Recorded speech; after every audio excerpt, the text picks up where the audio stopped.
Welcome to everyone, guys. Let's bring it on with this live stream. Let's kick it off and let's see how this is gonna go. Gonna be a nice event. Yeah, really nice event. Haven't been going live for a while, but now I'm gonna enjoy with my fans just to share it on Twitter. I just need to share this on Twitter. 1 second.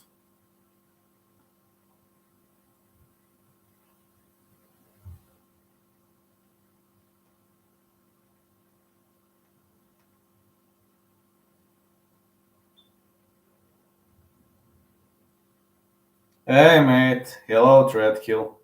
Yeah, just to set myself up, give me a few seconds. I just need to set something up.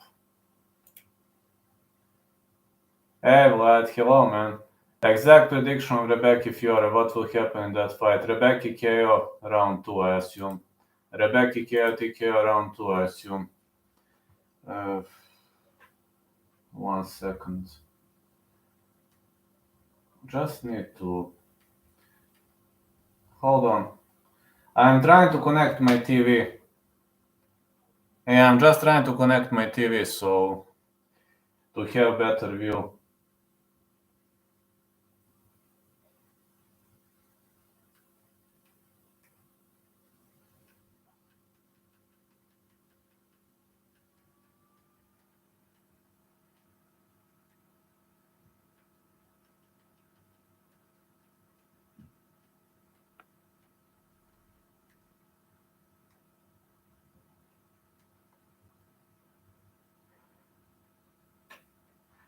What happened? What? Hey, Javid. Oh, sorry. Just Nightbot made a mistake. Sorry, Nightbot made a mistake. Sorry, man. It just Nightbot made a critical error. Hello, Exile. First fight companion. Yeah, first fight companion.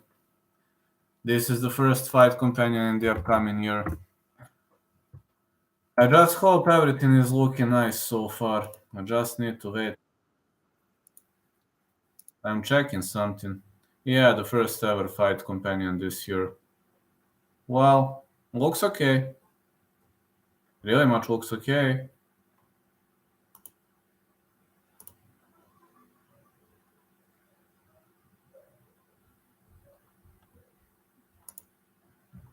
Yeah, pretty much looking okay. This is gonna be a nice piece of play, yeah. Yeah, this is gonna be nice. Okay, let me see the fight card.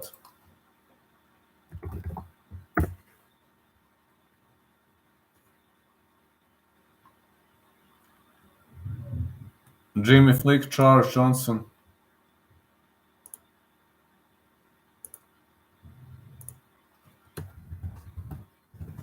Okay, who wins?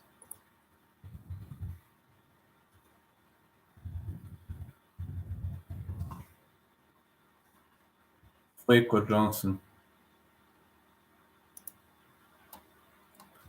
Okay, cast your votes.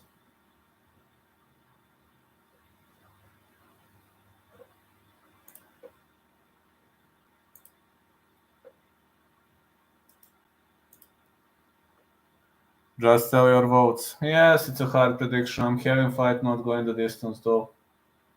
Yeah, I'm having fight not going the distance though, but I got no idea who's gonna win. Just telling honestly, got no idea who's gonna win that one.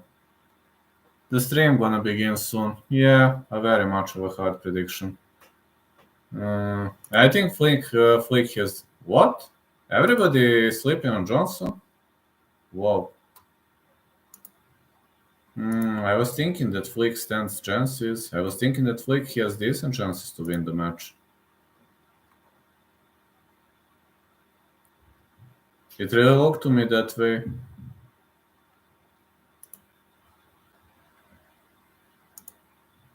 Hey, Mido. How are you doing, man? Yeah. Man, that Jimmy Flick odds went crazy. Wonder if he's injured or something. Hello now, my fan of the year. I didn't know Cheetos can be so salty. Ah, Cheetos. I've seen that. Let's go, man. We're gonna cover the whole event. Vlad is having a fever, just to know. Vlad was having temperature 39, but I will injure. I didn't train today. I was feeling very sick. Odds were close, but now Flick is like plus 3-0. Think Flick has a chance. Flick submission is a nice opportunity. If you pick Flick, pick him by submission. Guys, I was having a massive fever today. Just to know, I was having big fever. Haven't got to train in 2 weeks. Been busy lately. I'm sick. I'm sick. I was having temperature, but I'm not gonna let go. I'm doing fine, but pretty busy. So I will disappear. No problem. Thank you so much. Thank you so much for being here. Everybody, thank you so much.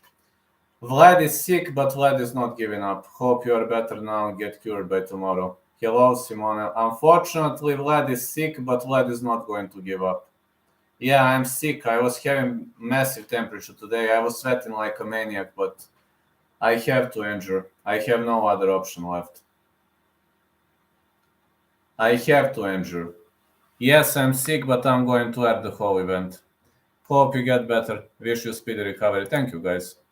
Thank you, guys. And I'm a very stubborn person, so I'm not going to give up.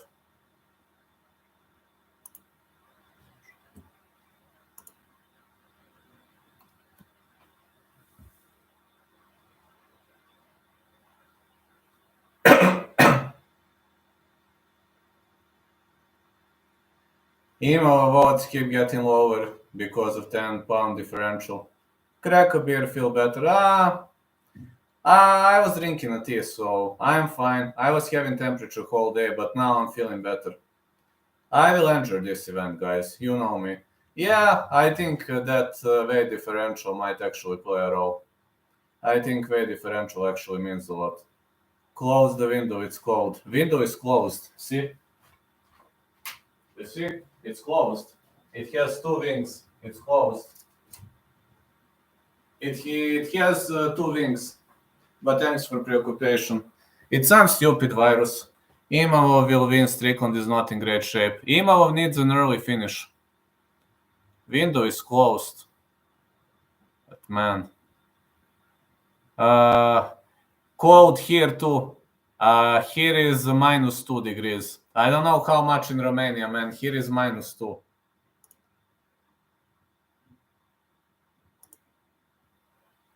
First event of the year. Let's go. Let's bring it on. The first event of the year. Man, I haven't enjoyed much these days. I really didn't enjoy much. And this will be one of my first opportunities to really bring it on and enjoy. So let's enjoy together. Yeah, we're gonna enjoy together. I guarantee you that. If I get up from time to time, just to know that is happening, I can compare Cody Garbrandt to Weiss. That is happening because of my stupid fever. Sometimes I might have to get up, or maybe to flush water into my face or whatever, but I'm gonna injure. I told you I'm going to injure. I'm sick, but I'm going to injure. So this sickness is not gonna fuck me up. This stupid virus not gonna fuck me up. Yes, I agree with you, Alex. I definitely agree with you. I know, we're all gonna enjoy. This is gonna be a nice event. Really much gonna be a nice, amazing event. Guys, what do you think? Should they ban James Krause for life? I think that guy should be banned for life. He deserved it. I mean, let's be honest. He ashamed.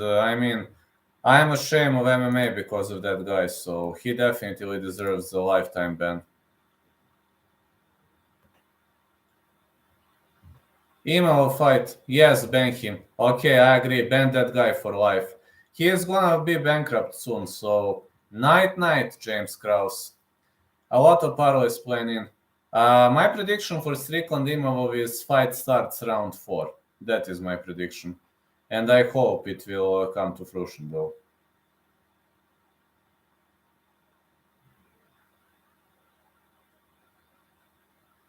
They talked corruption in boxing, but the same is in MMA. Yeah, it's the man. I'll be honest. MMA is corrupted to the bone. Not just MMA, like majority of martial art, majority of sports. I know it sucks, man. I know it sucks, but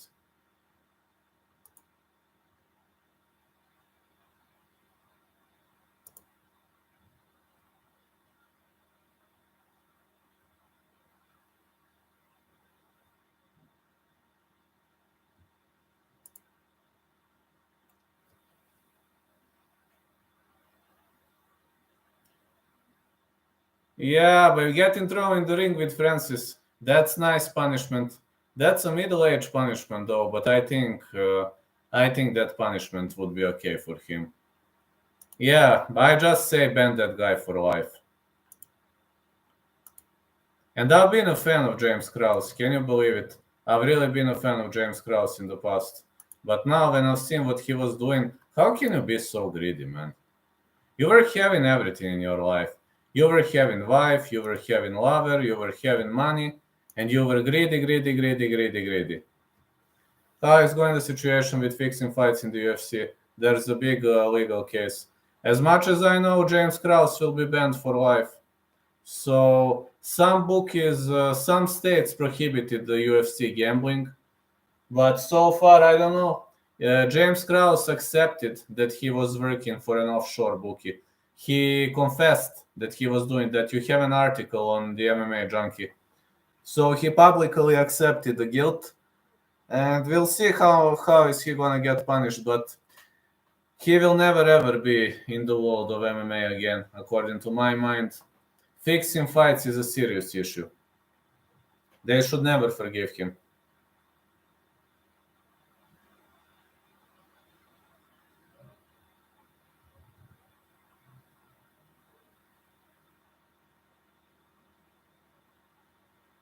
Finally back, yeah. He will go to jail, INA, federal prison for sure. Kinda just possess the question though how many more people like James are in the sport that we don't know of. Well, they are going to find out sooner or later. There are many people in sport like James. Many, many people in this sport like James Krause, unfortunately.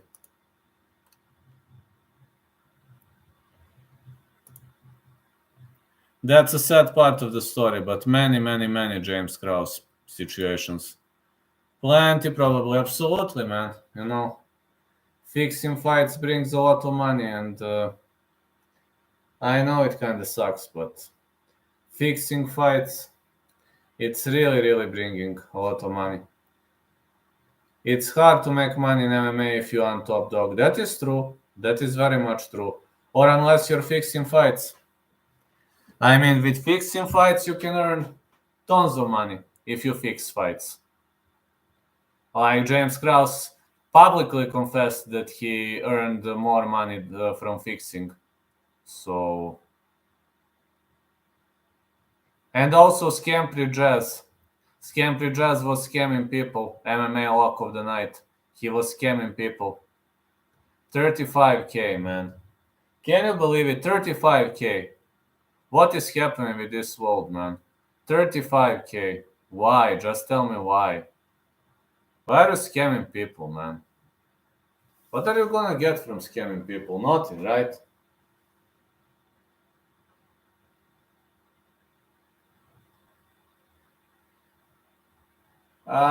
Depends. Sometimes yes, sometimes not, but they should pay more, therefore. What happened with 35K? MMA lock of the night scammed people. He owes people 35K. He was making some contests and he was not paying winners on his Patreon. So just type MMA lock of the night scandal or Mempri Jazz scandal or Scampri Jazz. No, people started calling him Scampri Jazz. I don't know what happened. That guy was probably having gambling addiction and wasted all of his money on gambling.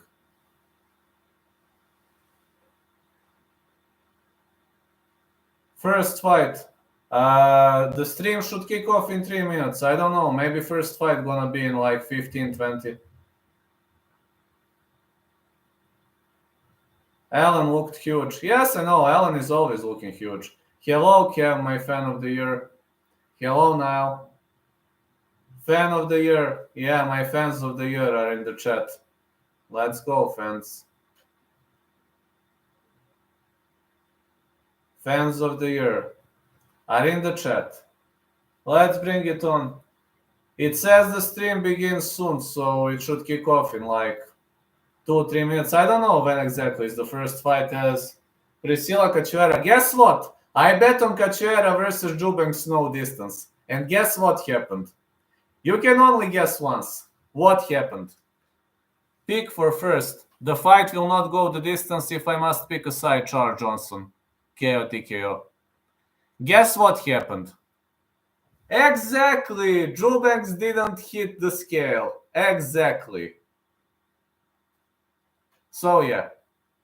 Exactly. I bet on that fight, and what happened? She pulled out. Cowboys curse. Now people are going to say, well, maybe you didn't lose money. Jubanks is a man. But my curse is real, guys. No, my curse is real. I'm telling you, Cowboys curse is real. Anybody who says there is no Cowboys curse, you are not right, guys. Every single time I bet on something, somebody pulls out, the fight doesn't come to fruition. Cowboys curse is real.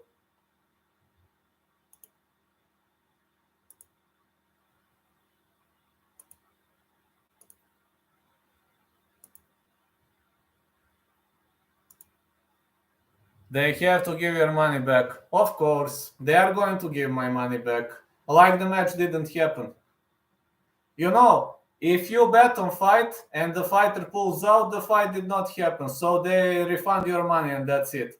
If you invested, if you invested $5, you get $5 in return. And that's it. Hold on 1 second, just to take a bit of water and we're starting.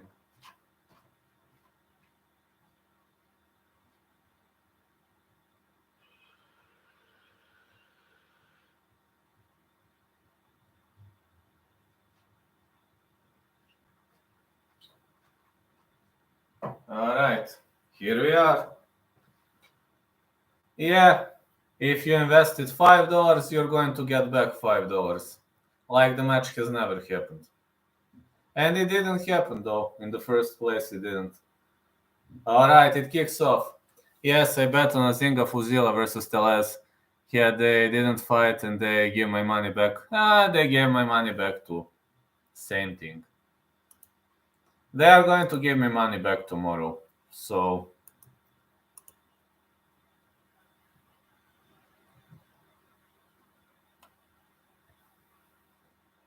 anyway, I'm gonna get my money back, but I'm not worried about it.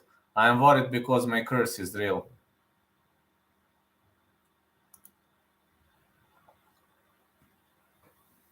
Let's go. Hello, healer. Best bet tonight. Best bet used to be Cachoeira to win, but I bet on Cachoeira Jubanks no distance, and that fight is off. So best bet tonight. Let's say I'm most confident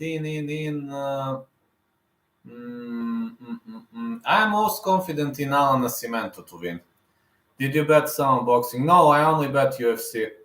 I only bet on UFC. I bet on boxing once in my life and I failed. It was Canelo Alvarez versus Dmitry Bivol. I bet on Alvarez and Bivol won. I had Nascimento, I had Umar, I have Kopylov Soriano no distance, and I had Cachoeira Jubanks no distance. Yes, me too. Nascimento submission, good value. I have Nascimento to win.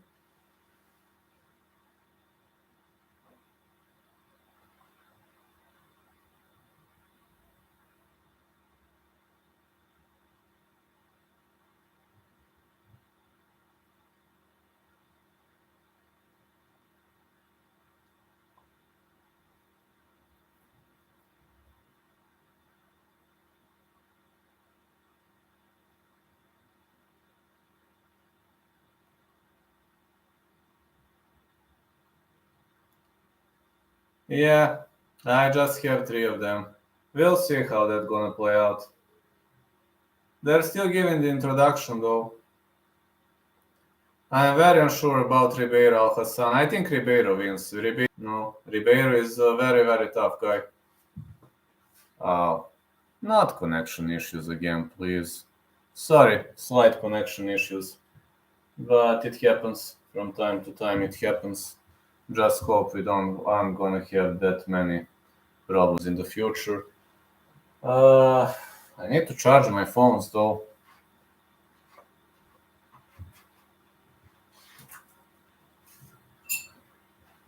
Need to prepare chargers.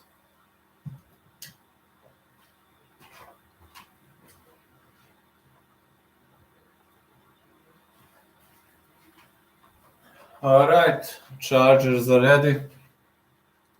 We are ready. UFC Octagon is ready. Let's go.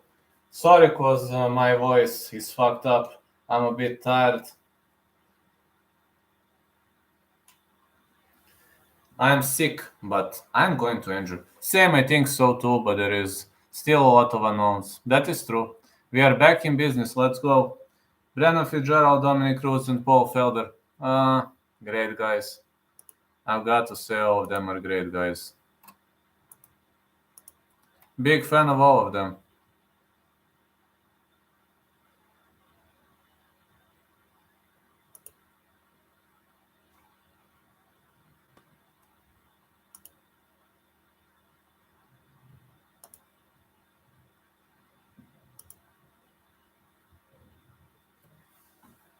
Sean Strickland, Nassourdine Imavov, Damon Jackson, Punahele, Soriano, Roman Kopylov, Ketlen, Vieira, Raquel, Pennington, Umar, Nurmagomedov, Raoni, Barcelos. Looks like great events. Really looking like great events. I think this is gonna be a nice choice so far. Nice choice of fights though.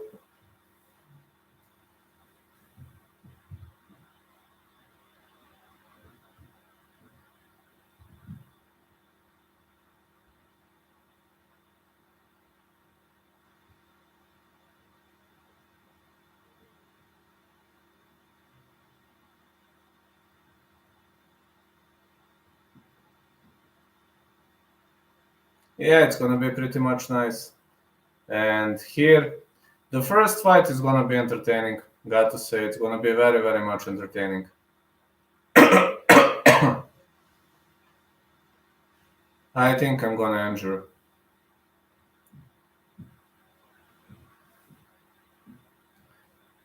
Dominic Cruz, Paul Felder, and Brendan Fitzgerald are here for you.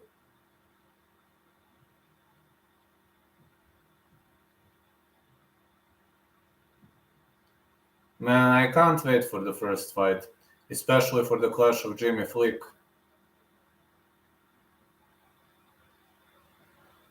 I'm really much looking forward for that fight with Jimmy Flick because Charles Johnson won via robbery last time, so I'm unsure whether this time he is going to really win or we're going to see something. First fight is a tricky one. Yes, that's why I'm having the fight not going the distance.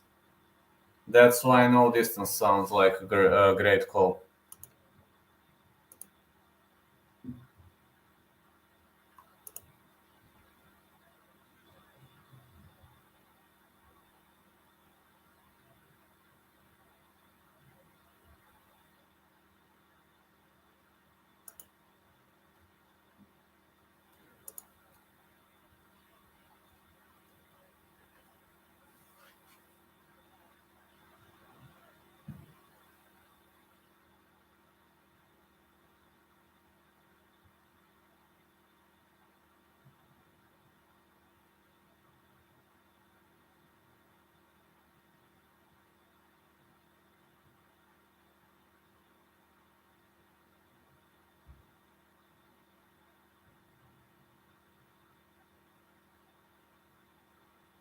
Well, who knows when will be the first fight? Man. Yeah, my friend, what? Hey, mate, how are you doing? I don't know. Maybe the event is gonna late a bit. Maybe it's gonna be a bit late because we had somebody pulling out. this is Sierra Jubanks pulling out of Priscilla Cachoeira fight, so this time it might not be the greatest call. It might have not been the greatest call we've seen.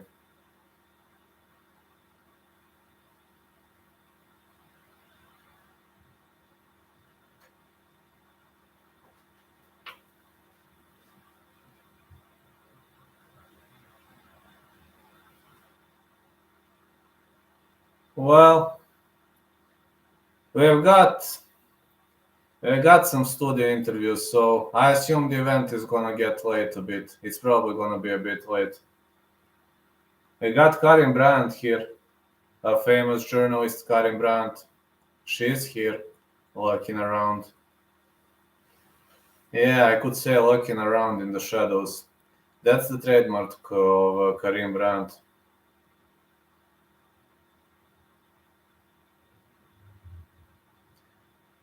I'll get right to it, Vlad. Who do you like in the first fight? I have the fight not going the distance. If I must pick a side, Johnson.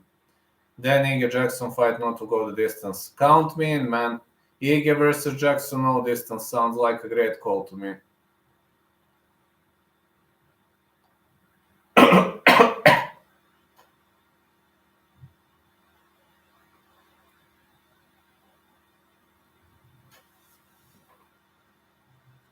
That's my best bet. Good luck. Good luck to you too, my friend.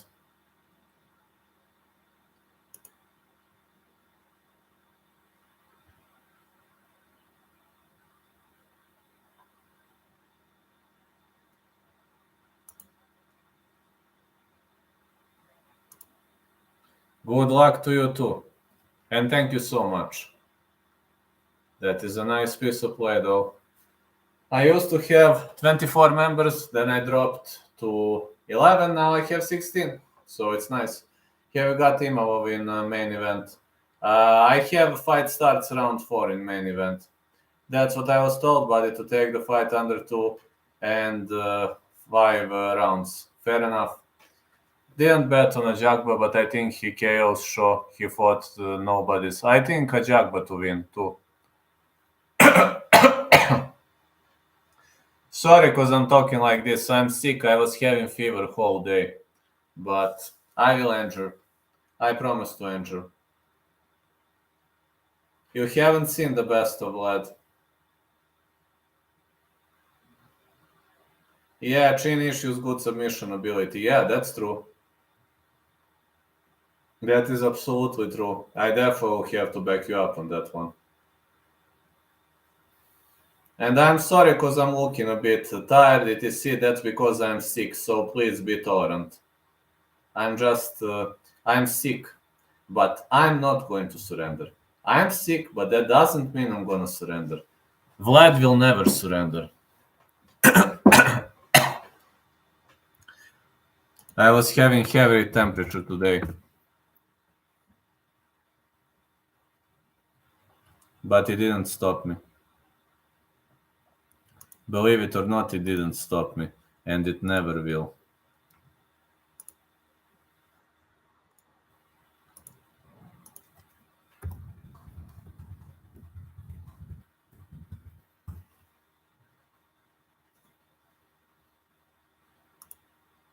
Nothing will stop me, guys.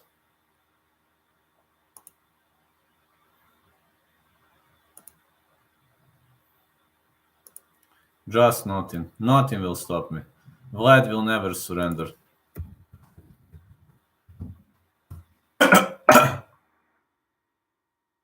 Let's go, let's go, let's go. You are a highly likable person. Thank you. Thank you, man. Well, I'm a fighter. I'm a fighter. I don't know to surrender. I had temperature today. I'm having fever, and I'm airing the event. So it just speaks about me.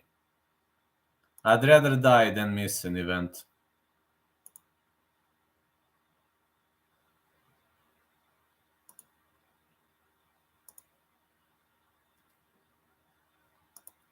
Now we have short break at UFC on Fight Pass.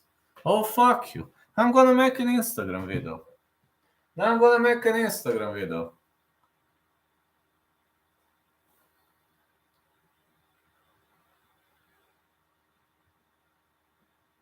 Why the fuck am I paying UFC on Fight Pass? Short break in progress, please stay tuned. Brate, zašto li plaćam ovaj Fight Pass da bih slušao njihove gluposti? Yeah, I'm going to post some video. Some funny video.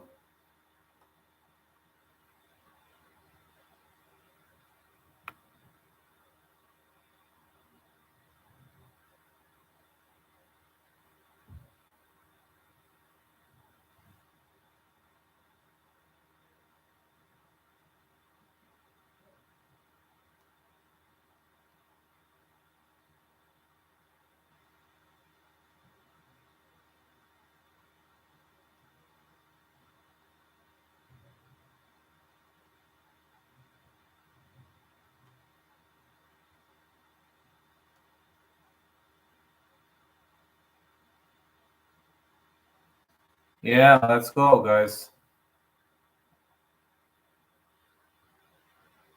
I'm posting something on Instagram. Some video. Very funny video, though. A break in progress at UFC on Fight Pass.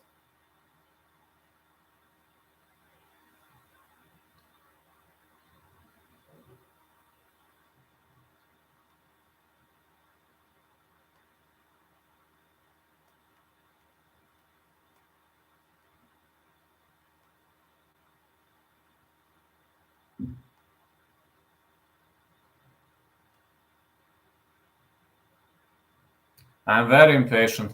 Where can I get a hat like the one you're wearing? I actually bought it in Bulgaria. I only have caps, but I bought it when I was in Bulgaria. I don't have it in my merch though. Can't create them in a merch. I tried, but they are very much original. So I only have one T-shirt if you want to. I have one T-shirt left in stock. So if you want a T-shirt, that's something you can get. I have one left in stock.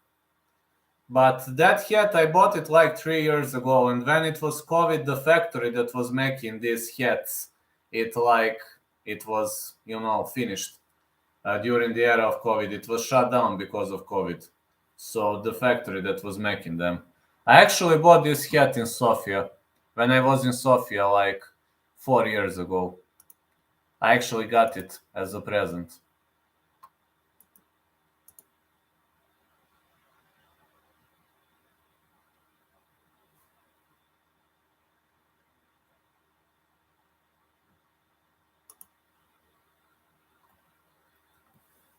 All right, is this Jimmy Flick? Oh, I think this is Jimmy Flick, actually. Jimmy Flick, a submission specialist. Jimmy Flick can choke you out. And on the other side, we got Charles Johnson. Charles Johnson is also a tough guy. Tough opponent. Very tough opponent. Hard to knock out. But I believe this is going to be a trench war. Yeah, I see this fight as a potential trench war. As a clash of two very, very good fighters. So let's see which way this one going to go. Charles Inner Johnson is going to fight Jimmy the Brick Flick.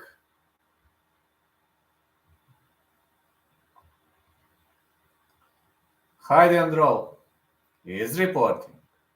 And let's see who's gonna fight first. It's time for Jimmy Flick. You don't have 5XL, I'm sure. My T-shirt is L. I only have L. Jimmy Flick, one of 3 active UFC fighters born in Oklahoma. No, actually, I have XL.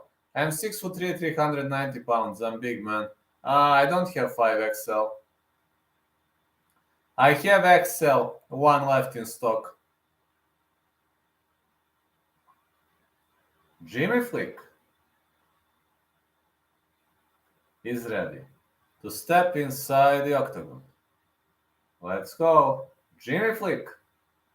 It's time for Jimmy Flick to showcase his skills against one of the most valuable guys of the game, the former LFA champion, Charles Johnson.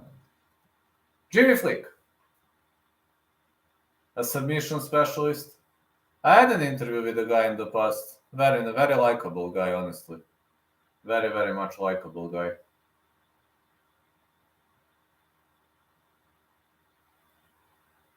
4-fight win streak, 1 of 3 flying triangle submissions in UFC history versus Cody Durden. Awarded UFC contract on Dana White Contender Series Season 4, Week 5.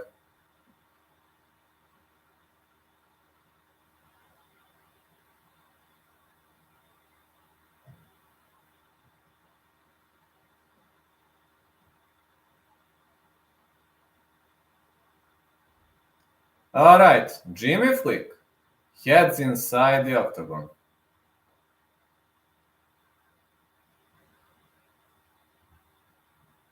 It's Jimmy Flick inside the ring. And now it's time to introduce his opponent. It's time for Charles Johnson. Charles the Energy Johnson. Fighting out of Topeka, Energy, MMA, the former LFA champ. Charles Johnson. Man, it's gonna be a really nice event. I'm telling you, that's gonna be a really nice event so far.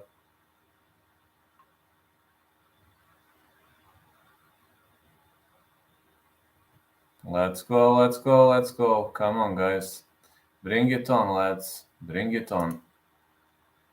This is gonna be a nice piece of play. Charles Johnson is ready to step inside the ring.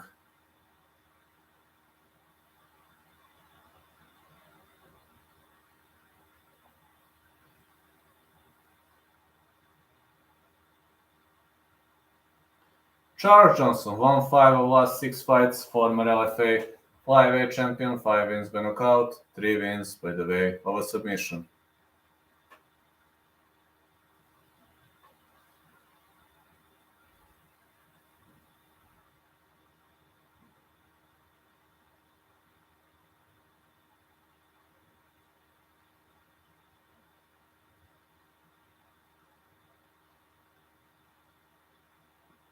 Alright, Johnson is ready. This is gonna be a great combat. Johnson is looking very much ready. He's a better striker. Flick is a better submission boy. Oh boy. I can't wait for the beginning of this combat. 5'9" Johnson, 5'7" Flick, 70 inches of rear Johnson, 68 Flick. Man, Johnson is very tall, but Flick is very tall too. Jimmy Flick.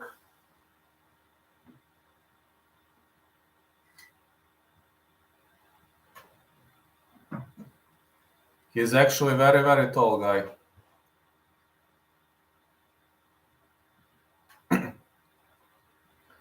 These guys are actually very skinny. Maybe the tallest names in the division. They are very tall. Johnson is skinny. Flick is skinny too. He is fighting out of Tulsa, Oklahoma, -290. Yeah, -290. That's pretty much decent value, got to say. Really much decent value on the end of Jimmy Flick. Charles Johnson is a heavy favorite for a reason, but you mustn't ignore one fact.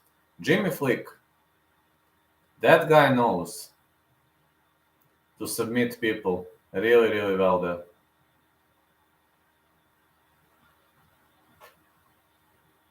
And Johnson knows to finish, so no distance is my call.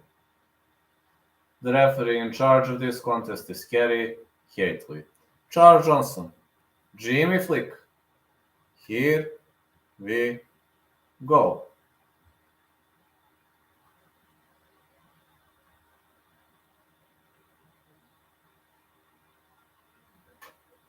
Glove touch. Let's go. Johnson switches stance to southpaw. He will have to keep this fight standing. Flick misses with a leg kick. Push kick for Johnson. Johnson is way better striker. But if Flick drags the bout to the ground, this could be the end of Johnson. So let's see a leg kick for Charles Johnson leg kick for Flick. Another leg kick Johnson. Very much of a technical fight. It seems Flick has improved his striking skills. Got to say, his striking skills has significantly improved. 1-2 Johnson. Push kick. Another push kick. 1-2. These two guys are throwing everything they have. Flick is trying to shoot in. Johnson stops the takedown, but great chain wrestling by Flick. Oh, Johnson ends up on the top of him. But Flick wants that. Flick wants a submission game. He wants a ground game. Uh-oh, butterfly guard. Right butterfly in. Flick is trying to work his way out of this position. He is trying to fish for a submission. He is a great BJJ fighter, so Johnson should be cautious. He should really be cautious. Flick could attempt the omoplata from here. He is fishing for a triangle. Now goes into the rubber guard. And Johnson is trying to posture up. Man, Flick is short. I mean, let's be honest. He can create an opening. Flick is trying to work on the leg. Oh, Johnson works his way up. And a push kick. Johnson is trying to fight intelligently. And this is intelligent fighting. Johnson has the weirdest hairstyle. Oh, yeah. And he has weirdest fighting style. Red tail. Yeah. And he has weirdest fight style. Oh, Flick misses with a high kick. Johnson with a punch to the body. And a push kick for Johnson. Leg kick again. 1-2. And another 1-2 for Johnson. Johnson is spamming those uppercuts. More uppercuts. Hey, Krzysztof. Good right hand again, and another good right for Johnson. Push kick. We've seen another push kick, Brazilian kick missed by Jimmy Flick. Johnson is spamming with big punches. Another sprinting punch. Uh-oh, great connections. Great connections. Johnson is chasing him with those punches. Flick is getting battered, but he is durable guy. Big waving overhand right for Flick. He improved his striking game a lot. 1-1. Middle kick. Uh-oh. Johnson caught a kick, but he lets go. He doesn't want to drag Flick to the ground. High kick for Johnson. Another high kick. But Flick is defending himself nicely.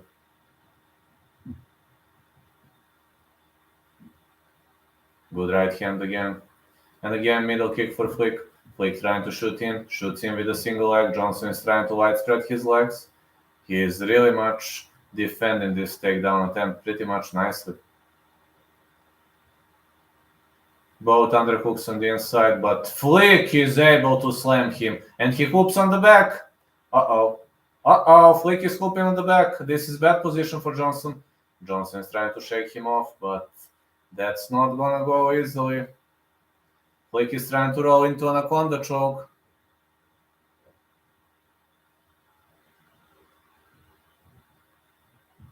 Oh man, but this is a solid position for Johnson. Johnson with an elbow, but he doesn't want to stay on the guard. More punches for Johnson. But Flick is saying, come on, bring it on. That's what I want. Bring it on, baby. More strikes for Johnson. Flick is defending nicely. He's eating elbows, but man, his defense is brutal. His defense is stoic, you know. Excellent defense for Flick. Johnson is longer. Great use of the length. Flick misses with a triangle choke attempt. And Johnson keeps battering him. Heavy strikes by Johnson. And elbows. Flick is trying to work his way up. Johnson is striking hard, but the referee is not going to... What? The referee waves off the contest. Johnson won. Johnson won. Flick is protesting. Flick is protesting.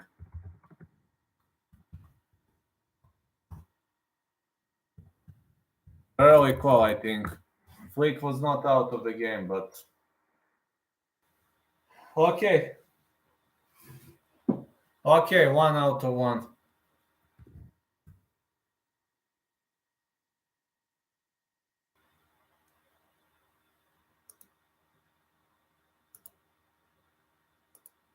I'm going to give you a new pool now.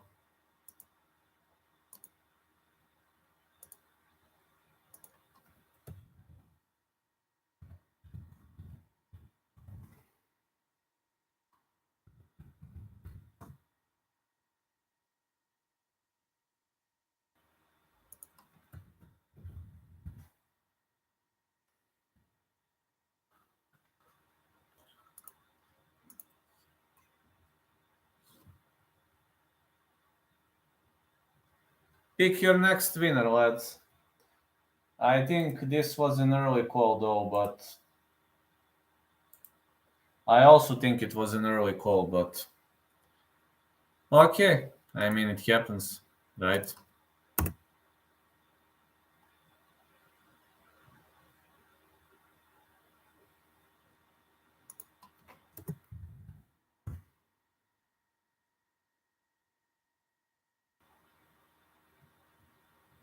It happens. I mean, that's the part of the game. Easy win. Easy pick, fight, not go the distance. 1 out of 1.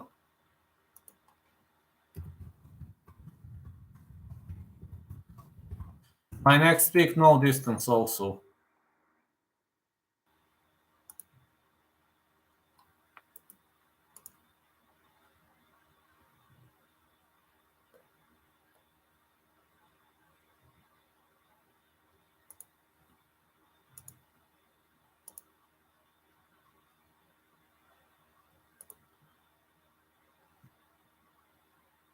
Yeah, not going the distance gonna be my next pick also. Not really a bad stoppage. Flick is dog shit. And nothing to throw. Interesting stoppage. Hello, Bailey. How are you doing? Well, I have Nascimento. Nascimento, yes, but next fight is Argueta versus Aguirre. I actually think Aguirre has the chance, but I'm going to say not going the distance. I have a bet on Nascimento, so hey, Bailey. Hey, Cyrus. Not really a bad stoppage.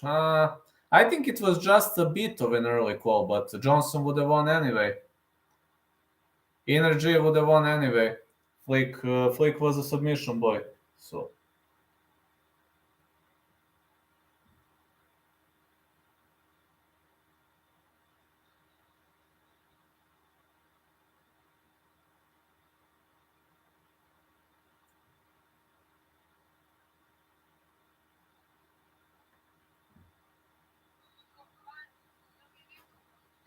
Horrible fucking stoppage, king of NPC. He wasn't rocked. Hello, guys.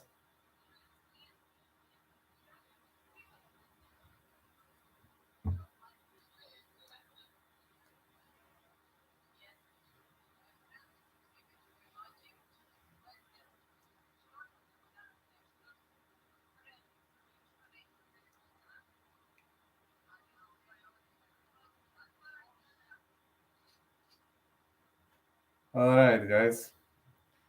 You should give every fighter a chance until he's out. Absolutely. That's what he's even known for, which makes this even worse. Yes, absolutely.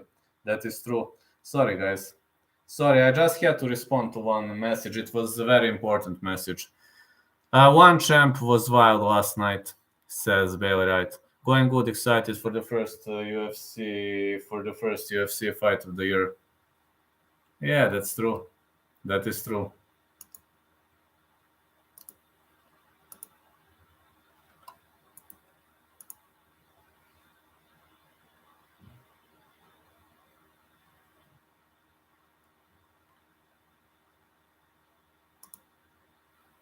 I guess you're a moron and you've never watched the Jimmy fight, BC. He's been losing and pulling subs out of nowhere. Mateusz Rębecki by TKO, probably yes. I think it was an early call though. But, I mean, the ref called it. Now Nick Aguirre is going to fight Daniel Argueta. I don't think Aguirre is without chances. So, no distance for next fight too if I must pick a side. I think Aguirre actually has the chance.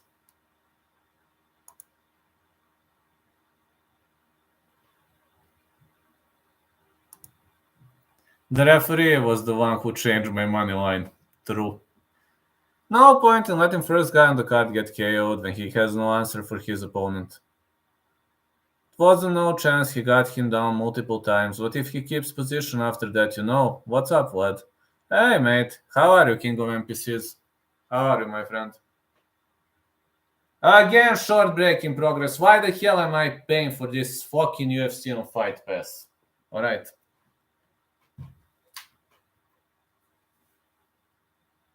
Alright. But I think it was an early call though, but okay. But okay, I mean, Flick would have lost anyway, but he shouldn't. I believe he shouldn't stop this fight that early in the game. I mean, my prediction was no distance. My prediction was on point, but I didn't miss. But I'm just saying, if I was the referee, I would have never called it that early. That's how I would ref. But again, I'm not a referee, so.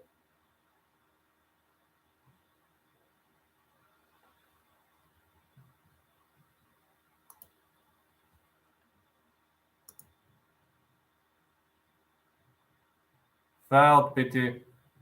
Game over, says Serial Hiller. Yeah, now we are going to have their commercial breaks.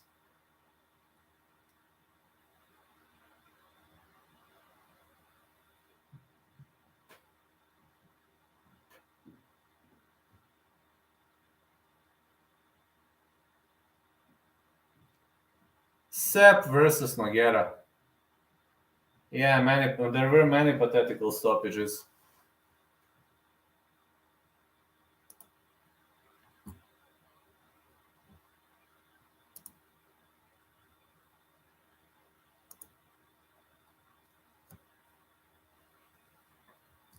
Referees also plays bets, I'm sure. Me too, man. I think this betting scandal is just the tip of the iceberg. Yeah, I also believe this is just the tip of the iceberg. You know what they say? Raccoon City in Resident Evil, Raccoon City was just the beginning. The disease spread all over the world. The disease spread all over the globe, and I think Raccoon City or this thing was just the beginning. Jimmy Flick never even got dropped. No, he didn't. He didn't get dropped. That is true.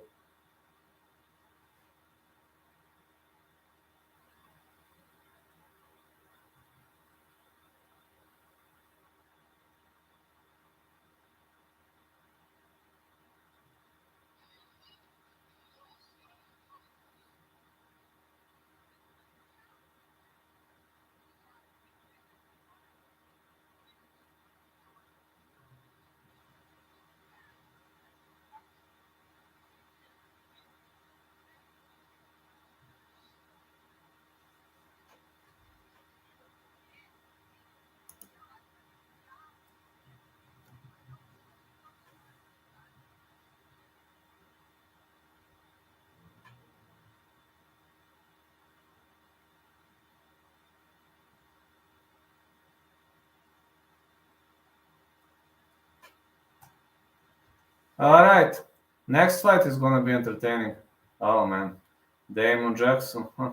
Then the determined Argueta is going to meet Nick Slick Aguirre. Now that fight is going to be interesting. That fight is going to be interesting.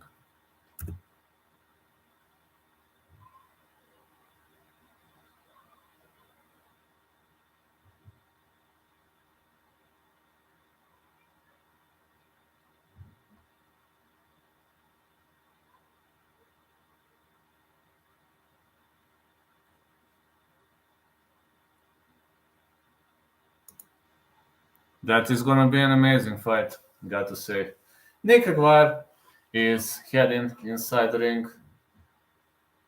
Oh man, 7-0. Some people saying he's got padded record, but I disagree. I disagree with the fact that it's a padded record. I believe this guy is tough. I believe he has the chance. He is a knockout artist, so I'm saying the fight will not go the distance. Who you got in this fight? I'm saying the fight will not go the distance. If I must pick a side, I'm going with the underdog. I think this is 50-50 though. Nick Aguirre is undefeated, UFC debut, 100% finish rate, 3 knockouts, 4 submissions, 6 first-round finishes. I mean, this guy is one-round fighter, Nick Aguirre, but he's got serious punch power. So let's be honest.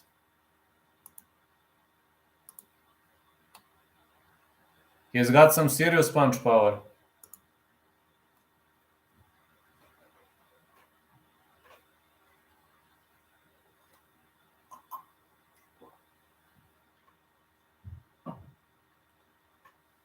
This brown guy has a soft body.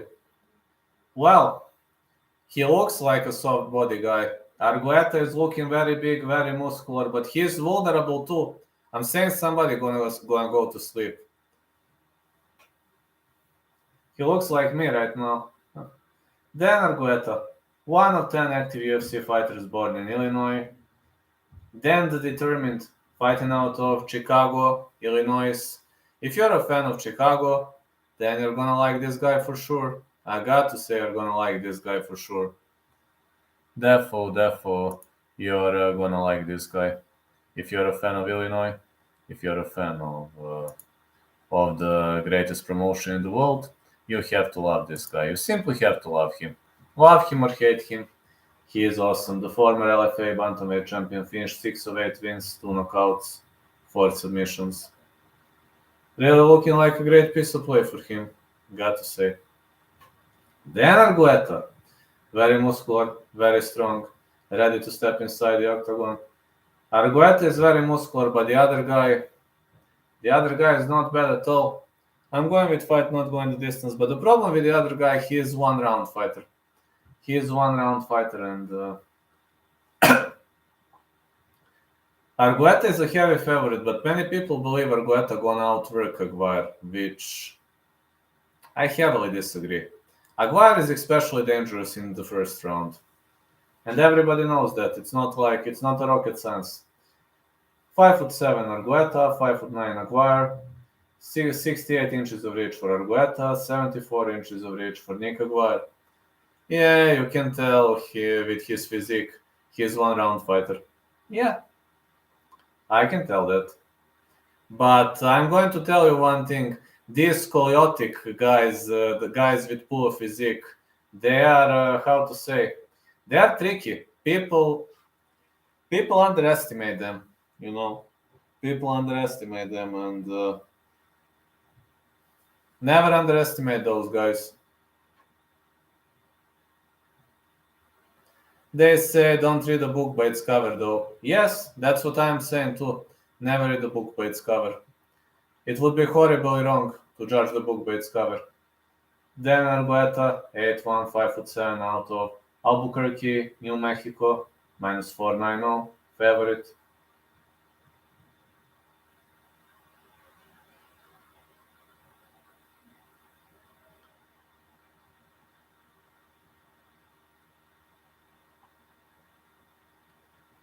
The referee in charge of this contest is Mark Smith.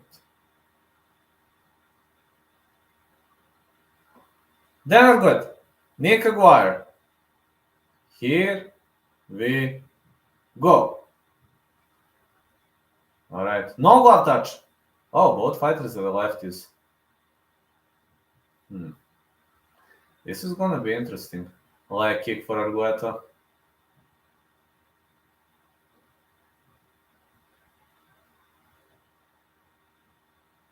Big left. Argueta is pushing him against the fence. Aguirre defending nicely. Solid defense on the end of Aguirre. Argueta trying to drag the fight to the ground. Argueta drags him to the ground. Aguirre is trying to defend. He's got good submission game. I mean, don't judge the book by its cover. He's really got good submission game, and Argueta will probably try to control him on the canvas. Yeah, he's trying to create some frame. He's trying to close guard, Aguirre. Trying to close the guard here. Argueta is going to go with a slam. Oh, he slams him against the fence. But Aguirre is trying to work on a triangle choke attempt. Argueta with elbows. More punches for Argueta. Aguirre is trying to defend via up kicks. Excellent reversal. Now he might go for a sweep from here. He could go for a leg lock though. Oh, excellent sweep by Aguirre, but Argueta stays on the top of him. Now it seems Aguirre is trying to shake him off, and he shakes him off. Now Aguirre is in a dominant position. Argueta is trying to work on his arm. He could go for Kimura here. Oh, he goes for the Kimura. Is he gonna be able to finish Argueta? No. Aguirre is in a deep trouble now, though. His opponent is fishing for the Kimura, now going for inverted triangle choke. But it seems Aguirre is in the survival mode. He's hiding this arm, and when you hide the arm, you are not going to lose the position that swiftly. Oh, great reversal by Aguirre. Now Aguirre presses him against the fence. He's trying to hoop on the back. Oh, back sitting. This is great back sitting position for Aguirre. He's trying to lock body triangle. No, he's trying to lock body triangle, but Argueta is defending himself nicely from this position. Nice defense by Argueta. Yeah, really much nice defense. Argueta is holding him down below. Great holding by Argueta. Really much of a great holding on the end of Argueta. Argueta is controlling the position nicely. Good control. Uh-oh. Uh-oh, Aguirre is on the back. Man, is he gonna be able to choke him out? No neck rank this time. Argueta defending himself nicely, but body triangle is locked in tight. Good control for Aguirre. Aguirre might actually guess.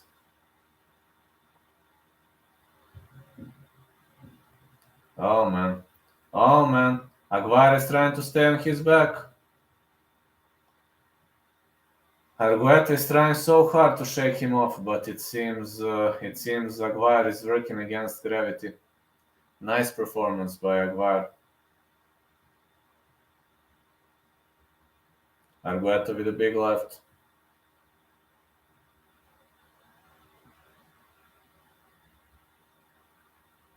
Oh, Argueta is gonna spam punches now. He sets himself free.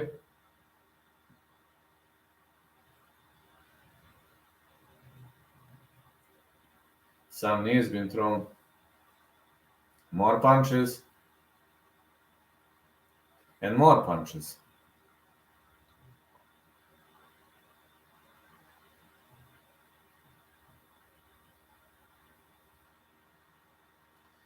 Big left hand landed by Argueta, followed by big right. One arm trapped. This is a tricky position, but I think Argueta is gonna slip out of it. Very much tricky position, big punches for Argueta. Argueta is creating a damage, now he's trying to grab him.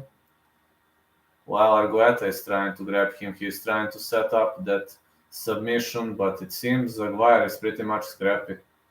Yeah, Aguirre is defending himself nicely. Good left hand. And another good left.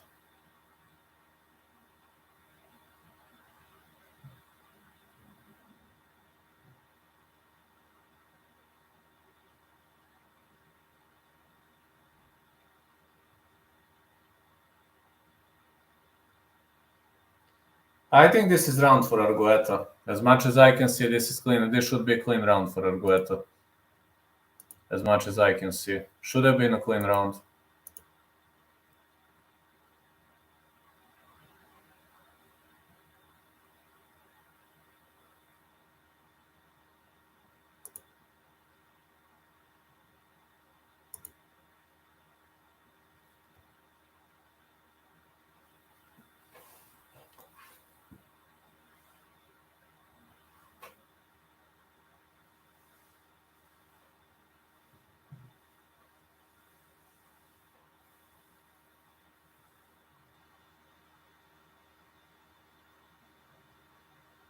Let's go, round two. Uh-oh, it seems Aguirre is tired.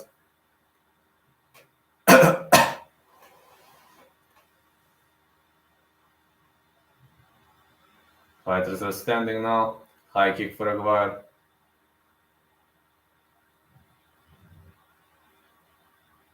It's a leg kick attempt again. Argueta with a big punch.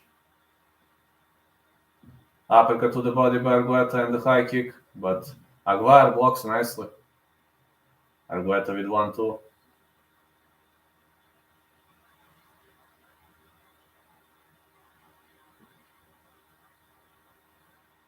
Argueta minus 7-9-0 after round one. So one can say, oh, excellent counter by Aguirre. Aguirre is controlling the central line. Not moving much sideways though.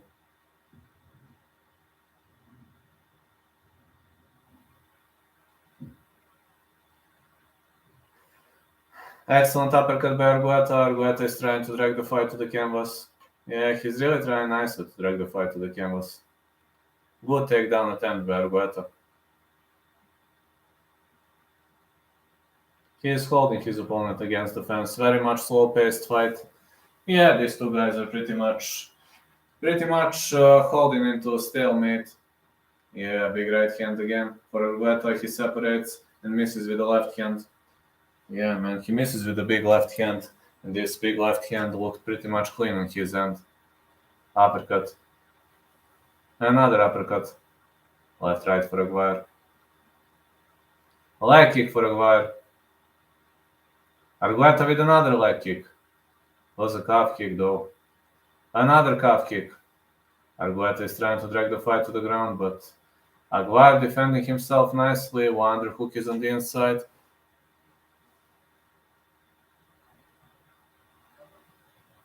Yeah, one underhook on the inside. Pretty much looking nice.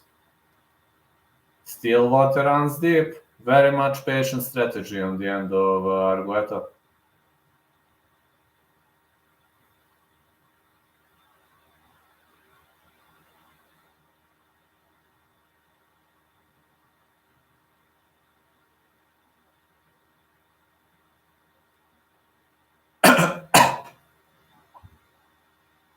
Another punch.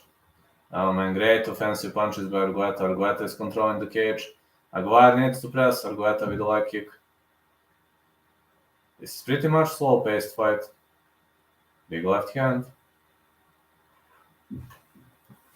Uppercut again for Argueta. Big left for Aguirre. Another right hand for Aguirre. Argueta is trying to drag him to the canvas. He's trying to fish for the leg. Oh. Argueta ends up on the top of him. Good control by Argueta. Pretty much a decent control on the end of Argueta.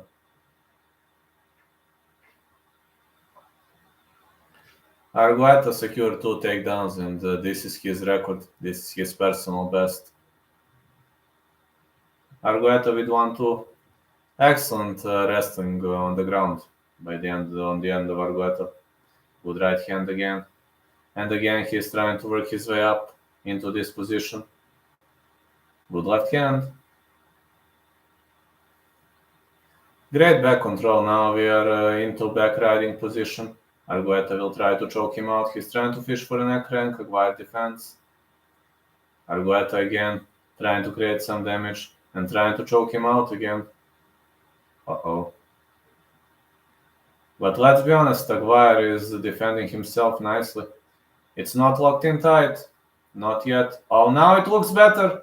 Now it looks better. This choke attempt is looking better. Oh, elbows. He is now landing into full mount. Argueta could try to create some damage here. Elbows. He is in the full mount. He needs to create some damage if he wants to defeat his opponent via stoppage. He is in the mount. He should land elbows or land some damage. Big punches, and now Aguirre is trying to roll out of this position. Heavy hands and more heavy hands.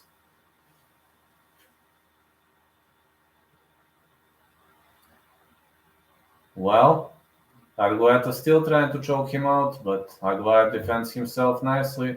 He grabbed the arm.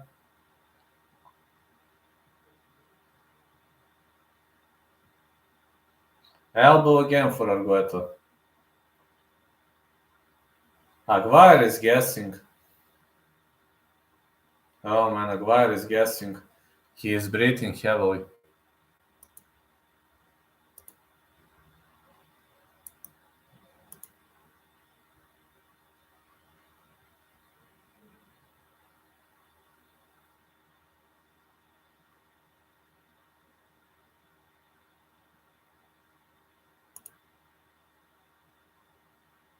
Yeah, he's breathing heavily, man.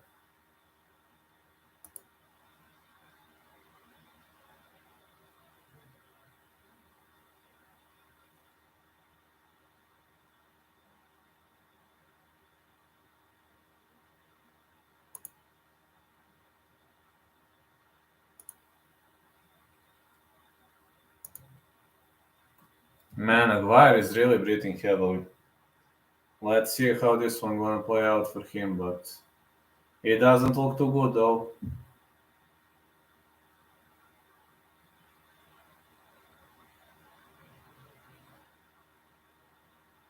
Let's head into round 3. Argueta with a leg kick. Aguirre marches forward. Big right hook by Aguirre. Aguirre backpedals. Oh, it's a Brazilian kick that landed to the face. Great Brazilian kick and another great Brazilian kick. Argueta marches forward. A punch to the body. Big left. Big right hand followed by big left. Big uppercuts.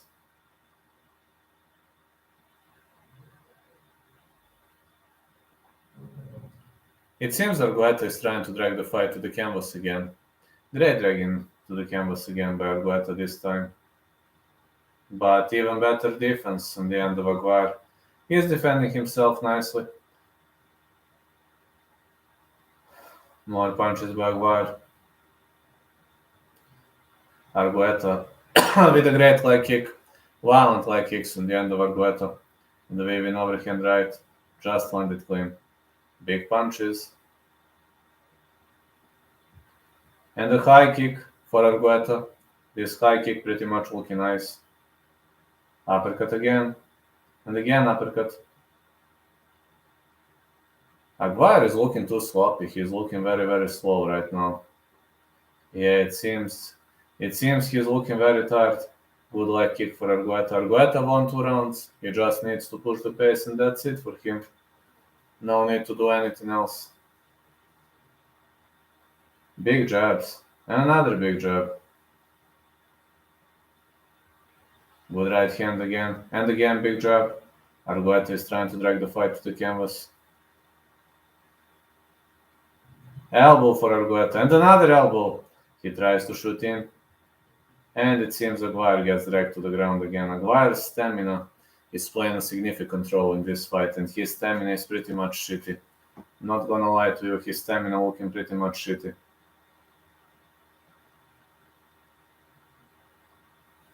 Big punches by Aguirre. Now big punches by Argueta. Argueta is controlling the back. Yeah, man, Argueta took the back. Not looking good for Aguirre.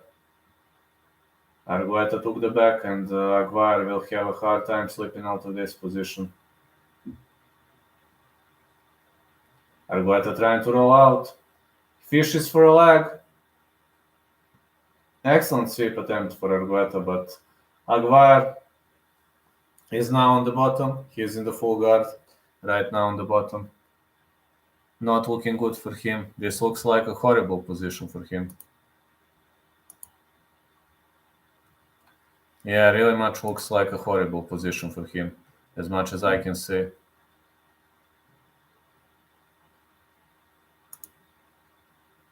Not looking good on the end of Aguirre. Good right hand. And more punches. Big rights. Is Argueta going to finish this fight? I doubt.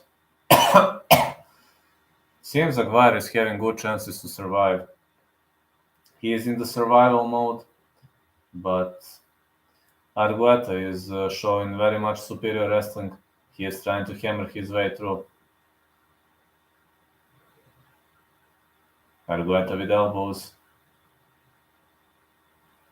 More elbows. Now he will try to go into a guillotine choke. But it's very hard to choke out Aguirre. It's very, very hard to choke him out. This is a mounted guillotine choke attempt. 1 minute left. Seems Aguirre is very much looking gassed. He's looking very, very tired. Yeah, very much looking tired. More elbows. And more elbows for Argueta. It seems Argueta is going to win this fight fair and square. Aguirre is defending via rubber guard. And more rubber guard defense at the end of Aguirre. Looking like a great piece of play so far, but from what I've seen, this is looking like, how to say, dominant combat. Very much dominant combat for Argueta. Very, very much dominant combat.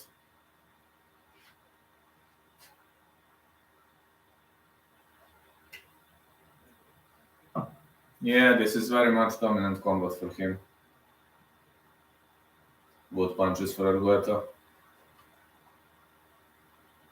Some knees been thrown. Oh, it's a slam. Excellent slam. This is clean win for Argueta. I'm gonna say Argueta to win decision. 1 out of 2. Not looking the best so far for me, the beginning of this event. Now I have a bet on Nascimento. I have a bet on Nascimento next.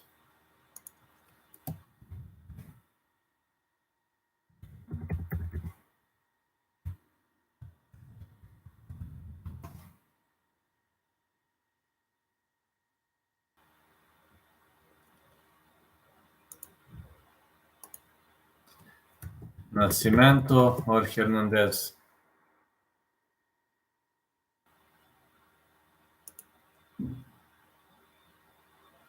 Is it gonna be Nascimento or Hernandez? Who's gonna win the next fight?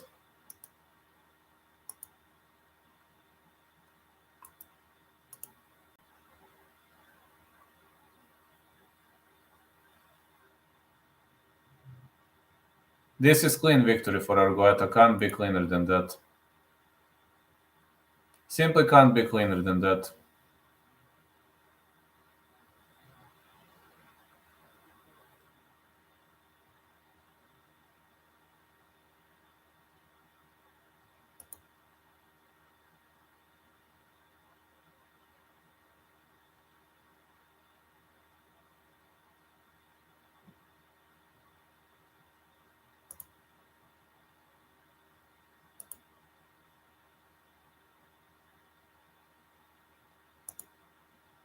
Boring fight. Yeah, you're right, sir. It's pretty much of a boring fight. We haven't seen much in this fight, and honestly, clean win for Argueta, but was a boring fight. I have a bet on Nascimento next. Yeah, I have a bet on Nascimento next, so let's hope Nascimento is going to win the next one. Former LFA bantamweight champ, then Argueta won, but I hope for the fireworks in the match between Nascimento and Hernandez, especially because Nascimento has been underrated many times in the past, and we mustn't ignore the fact that he's got great skills. That's something we mustn't ignore. His skills are pretty much on point. We mustn't ignore his skill set.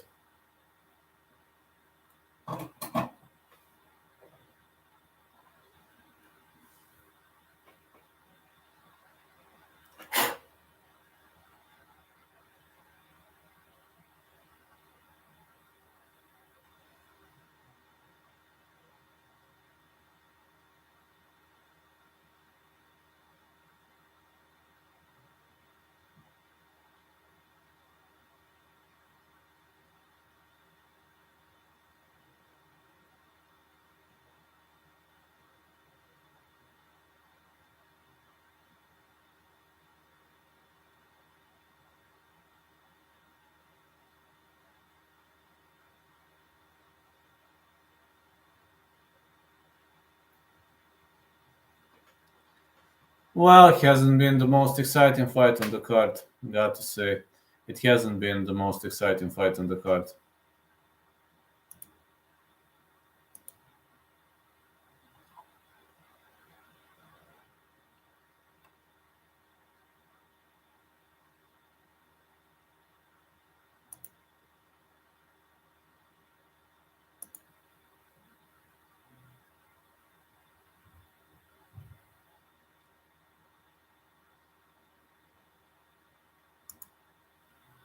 Shoot box fighter next. Oh yeah, shoot boxer coming up next. They are very strong, they control the central line, and they are brutally powerful. But Allan Nascimento is also very, very good in controlling the central line. I expect a toe-to-toe battle. Next. Allan Nascimento, 19-6, is going to fight Carlos Hernandez. I have a bet on Nascimento. These two guys are brawlers. They are going to brawl until the last time breath. Flyweight combat again. I know people are gonna say, why this is flyweight combat, who gives a damn, etc, etc. I don't think so.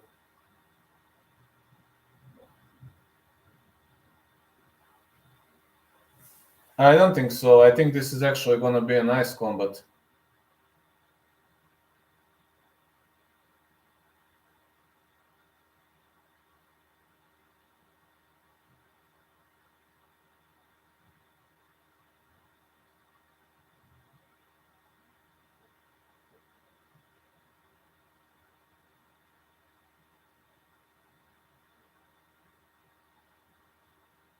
Let's go. Carlos Hernandez is gonna fight Allan, Nascimento. Carlos Hernandez is the first guy to step inside the ring. Fighting out of Chicago, Illinois. Allan Nascimento is a Brazilian fighter, great shoot boxer.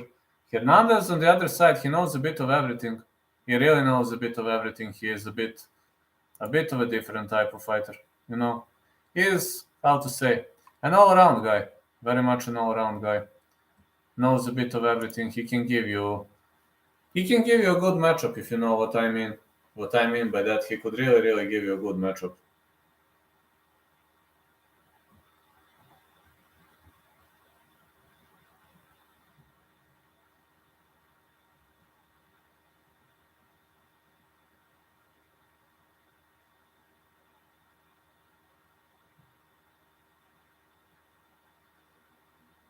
Man, this is Carlos Hernandez. Let's go. Let's see how Carlos Hernandez is going to injure. Carlos Hernandez, 8-fight win streak, 4 wins by submission, awarded UFC contract on Dana White Contender Series Season 5, Week 6. Yeah, looking nice so far. Is this his debut? As much as I know, this should be his UFC debut, yeah. As much as I know, this should be his UFC debut. Sorry, because I'm looking a bit off. This virus is fucking me up, just to know, but I will injure. I will never surrender. Because that's not me. There is no surrender. Vlad will never surrender. No, it's flu. Actually, it's flu. I'm negative for COVID. It's flu. Allan Nascimento, Sao Paulo, Brazil, 1 of 9 active Brazilian UFC flyweights. Allan Purosso. I have some stupid flu, man. I was having a temperature 39 today. I didn't train today because of that. Yesterday I trained, but today I'm literally dazed whole day. I'm barely sitting, but I'm not going to surrender. UFC is my life. If I die, I will die along with UFC. So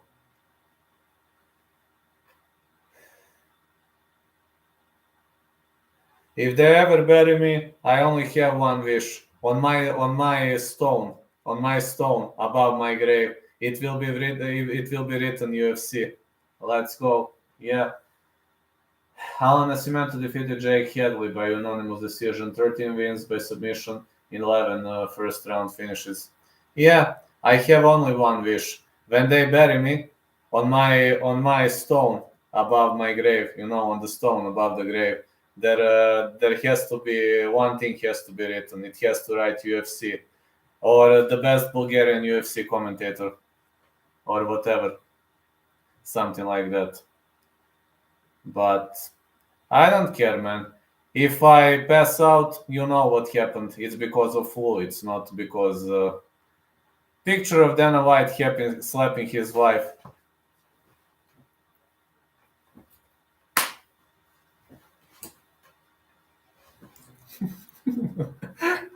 "31 years of age, Allan Nascimento, 29, Carlos Hernandez, 5'8.5 Nascimento, 5'8 Hernandez. These guys are very tall. 69.5 inches Nascimento, 67 Hernandez. Do you remember Dana White? Wife, like...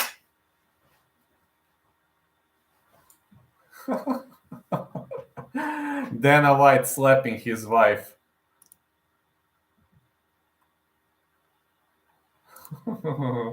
Flyweight. Fly. These guys are very tall for flyweight. One is 5'8.5, another is 5'8". Very tall for 5'8".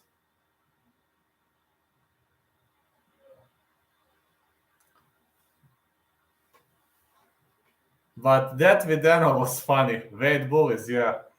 Allan Nascimento, 5'8.5" out of Sao Paulo, Brazil, heavy favorite. Wife, and then Dana catches her, bang. I'm 5'8". I'm 6'2". I would need to cut my leg off to make 125. I'm 6'2", but I can only cut to welterweight. I can't cut under. Jason Herzog is your referee. Allan Nascimento. Carlos Hernandez. Here we go. That's awesome, man. I'm so glad for you. You see, I don't have muscles. I'm looking like Nate Diaz. See, I don't have muscles. Let's see. Nascimento controls the central line right of the bat. Aggressive pressure for Nascimento, as expected.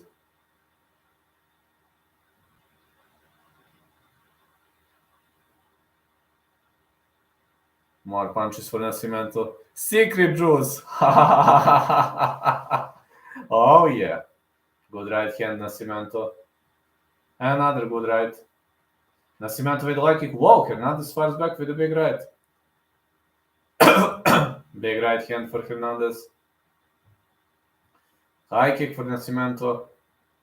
More punches for Hernandez. And push kick. Left, right, left. Oh, great single. Excellent single leg for Nascimento. Nascimento is trying to control the position. Hernandez is able to work his way up pretty much nicely.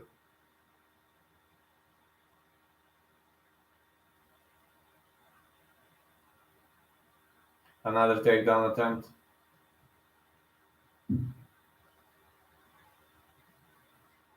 Nascimento is controlling of the back. Good control. Nascimento drags him to the canvas, grabs shoulders, and now he's trying to lock into a body triangle. No, body triangle not locked in tight. He doesn't have body triangle, but there is one thing he has. He's got both hooks in. This is also a solid position, got to say. This is also a very, very solid position. Oh, body triangle locked in tight. Here comes the problem for Carlos Hernandez. Here's the problem. He's trying to bridge his way out of this position. Nascimento with a great control. Yeah, he's a shoot boxer with great BJJ skills, so let's be honest. Let's be honest, man. He is really, really doing a wonderful, wonderful job here. These two guys are throwing everything they have on each other. Let's go, guys. Peace each other, guys. Peace each other, guys. Let's go, let's go, let's go. Uh-oh. Nascimento is trying to choke him out, but solid defense on the end of Hernandez. Nascimento with a great body triangle locked in tight, but Hernandez keeps defending nicely. He is defending himself pretty much on point this time. Really, really good defense.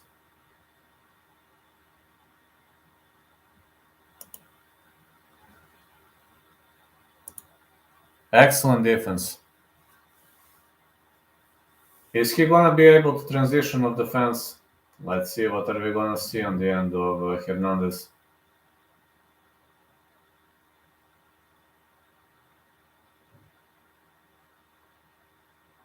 Oh, he's trying to transition of defense, and he's able to, but Nascimento is on his back.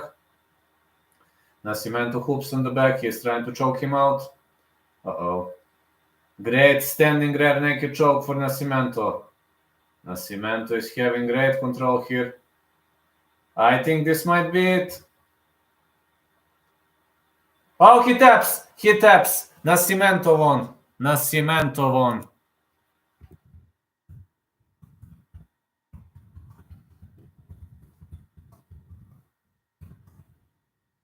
Nascimento via standing rear naked choke. That's 1 out of 1. Nascimento won.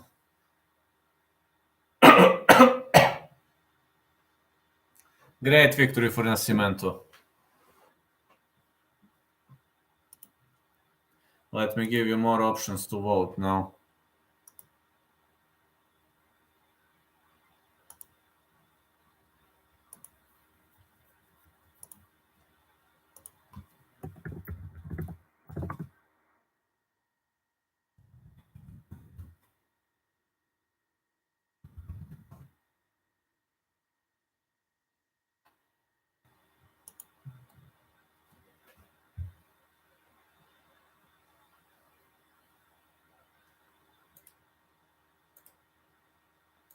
Great victory for Nascimento. Very much great and easy win for Nascimento. He made it look easy.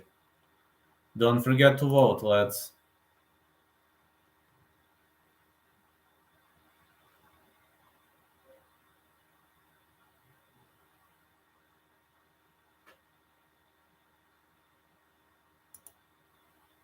He is a great grappler. Yeah, and a great striker.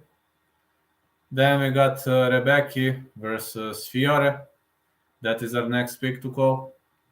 Mateusz Rębecki. But I don't know why Rębecki is such a heavy favorite. You know, that kind of scares the shit out of me. Honestly, that really scares the shit out of me. Why is he such a heavy favorite?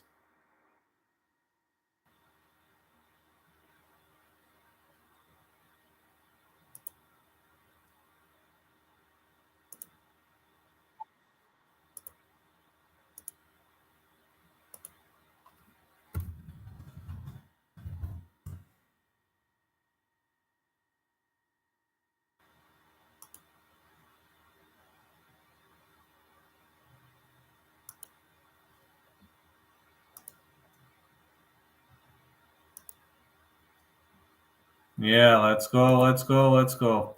Oliveira in his corner. Oh yeah, absolutely, Oliveira in his corner. That is awesome. And having Oliveira in his corner, that is outstanding, man.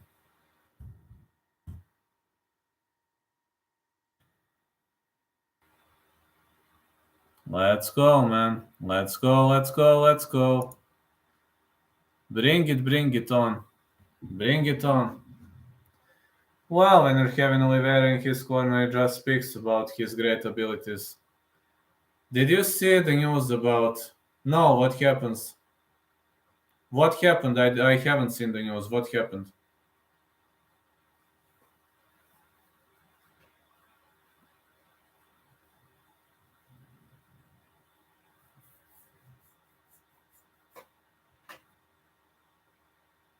It's not official.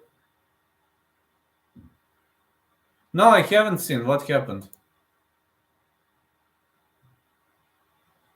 Actually, I'm having a fucking flu, so I'm adding, but I'm still rocky because of this flu.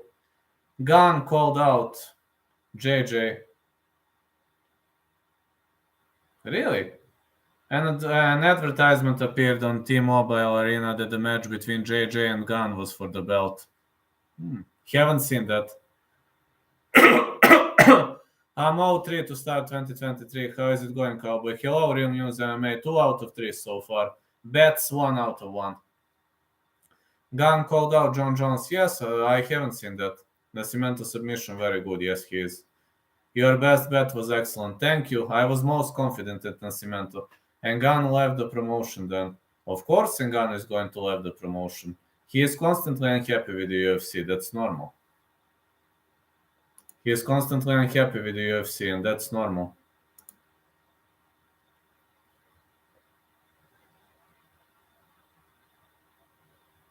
I mean, that's normal. It comes like a natural. Really much comes like a natural. Mateusz Rębecki versus Nick Fiore coming up next. Vlad is having the flu, but I'm gonna work it out. You see that I'm talking a bit heavier and that I'm coughing, but that's because of flu. Joj, kako nisam. Ja sam danas trebao ići na taj trening, ali ne mogu jer me zakačila temperatura šugava. Video sam. Već 2 dana nisam išao na trening jer me temperatura odvaljuje. Ali nema odustajanja. Oh yeah, let's go.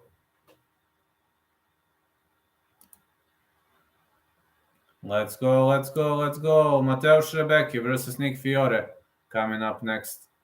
A, za Bojković je to normalno. Hvala. Ma vidi, obično me 2-3 dana drži i budem dobro, ali ovo baš kad je UFC event, znači od juče me drma temperatura.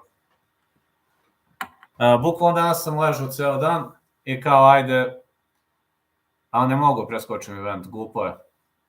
Oh yeah, I hope I'm gonna recover pretty much quickly.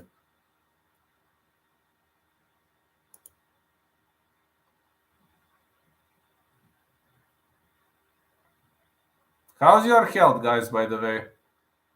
How's your health doing, lads? I mean, my health is currently fucked up as well as you can see, but never surrender. Vladimir will never surrender. A za Bojkovića video sam. Ništa novo. Who do you think has the best card in the UFC?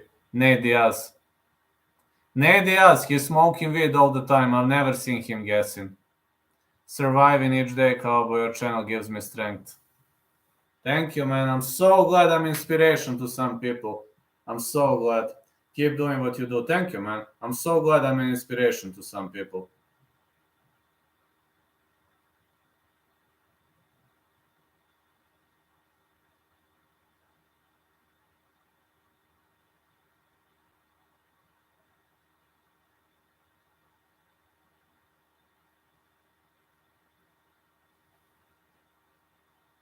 I'm doing every day. Whenever I can, I'm doing. Tomorrow I will try to make more predictions for Invicta FC. Maybe something for boxing, as I won't be having much of a time. Next week is fucked up. I have some obligations, but tomorrow I won't be holding a long stream. I can't because my health is fucked up. I would, but I can't. My health is really much fucked up.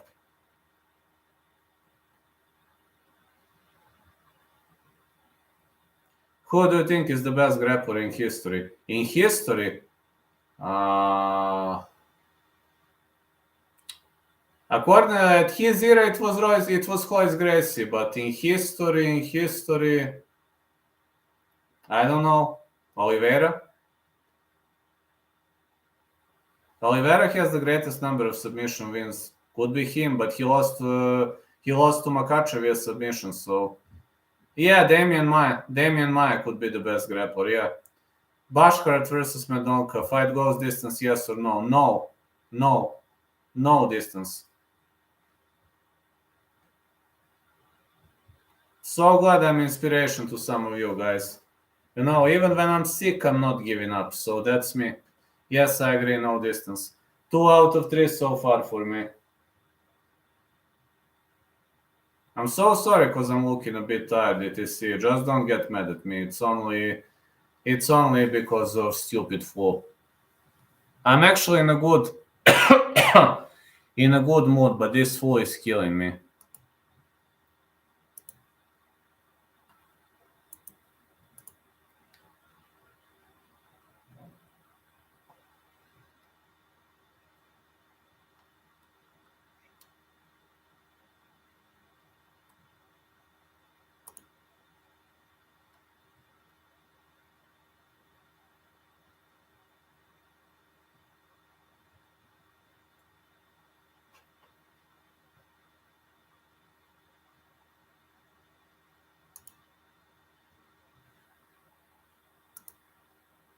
Yes, your channel is full of positivity, which is good for our mental health. Oh, thank you. People are saying that I'm an energetic bomb.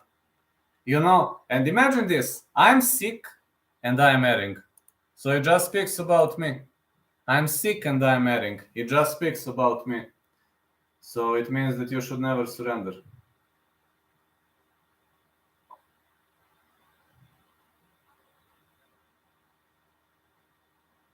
Just don't give up, guys. Just never give up. Even though I'm having health issues, I'm not giving up. I'm not surrendering. Because if you surrender, you're done. You're pretty much done if you surrender.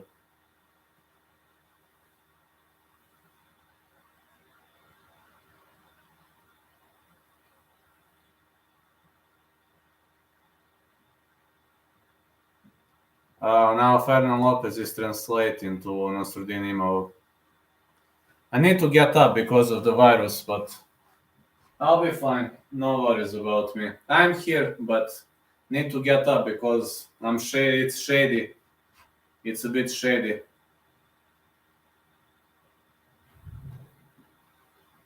Let's go, guys. Just don't give up, and you're doing fine.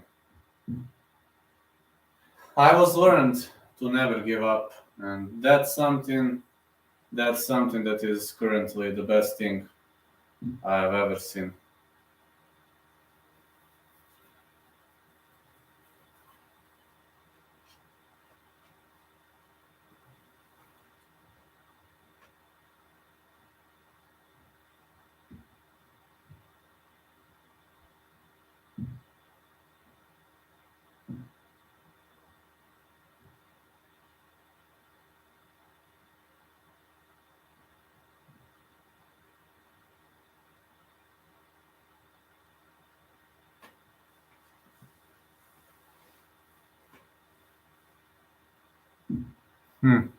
Okay, we're gonna wait. We've got no other options. We got to wait. Now we got to wait and see how everything plays out.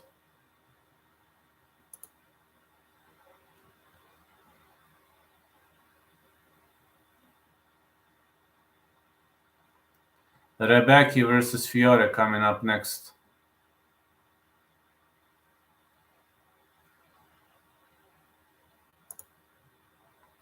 Oh, Razak Alhassan versus Claudio Ribeiro. That is going to be a bombastic fight too. That's gonna be a bombastic fight.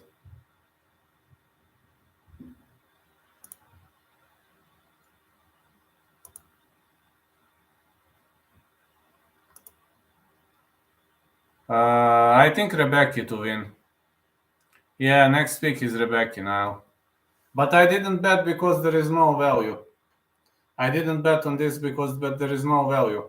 And like to risk minus 700 on somebody's debut, just too much for me. KO, TKO, I assume round 2. But I didn't want to risk because this is his debut, you know. And I have a feeling Strickland is getting finished after the face-off. Imavov needs early stoppage. No probs now. Yes, Imavov is going to need early stoppage. And now, one of my fans of the year looking around.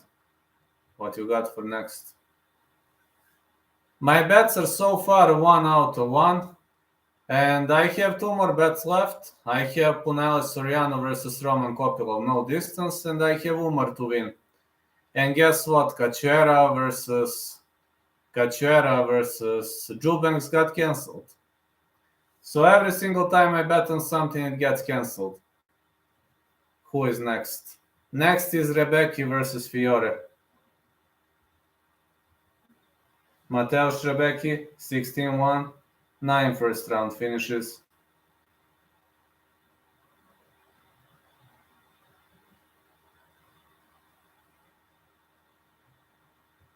Nick Fiore, 6-0, finished all 6 wins in first round.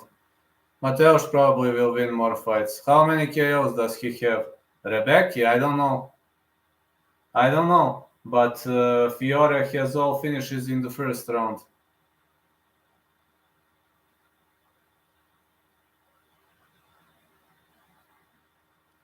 Not short break again. He has 10 more fights than Nick, that's true, but not short break again. Not break again, please. Let's not go with the break again.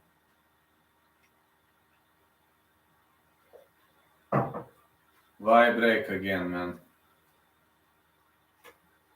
10 more fights, yes, that's true. He has 10 more fights than him. 16-1 versus 6-0. Oh, yeah.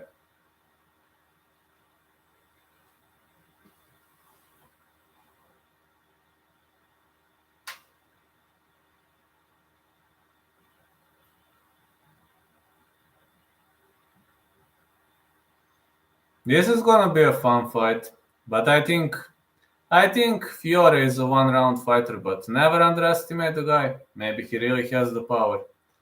And I didn't want to risk on Rębecki, just to know.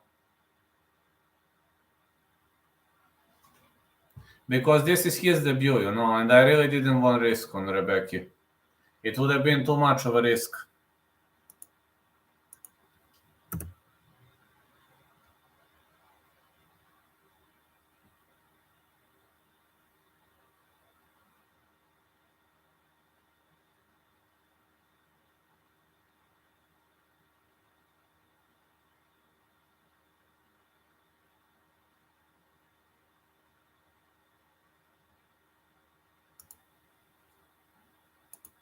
I laughed my ass off.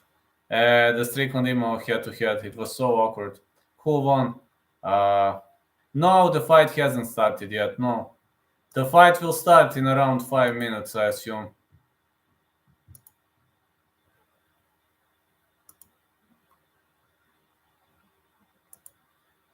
Ah, of course. Strickland is all about jokes.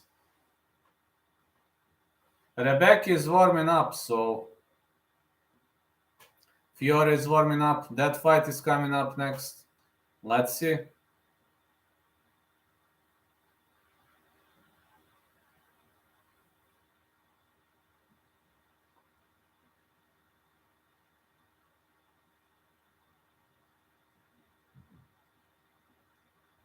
I know Imavov was serious, and Strickland was like,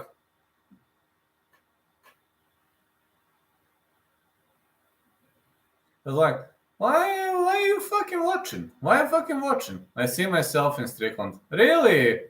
Oh, that's awesome. So you are Mr. Strickland, huh? That would be awesome. If you're a Mr. Strickland, that is awesome.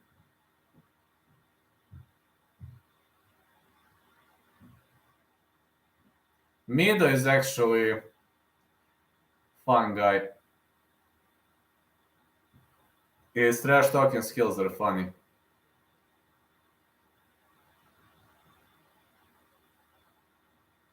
I would smile and barely look at the guy, probably laugh. Me too. Me too, man. I'm not much different than him. Mateusz Rębecki is going to fight Nick Fiore. Oh man, Rębecki was so dominant against Rodrigo Lidio than a White Contender Series. Submission via rear naked choke.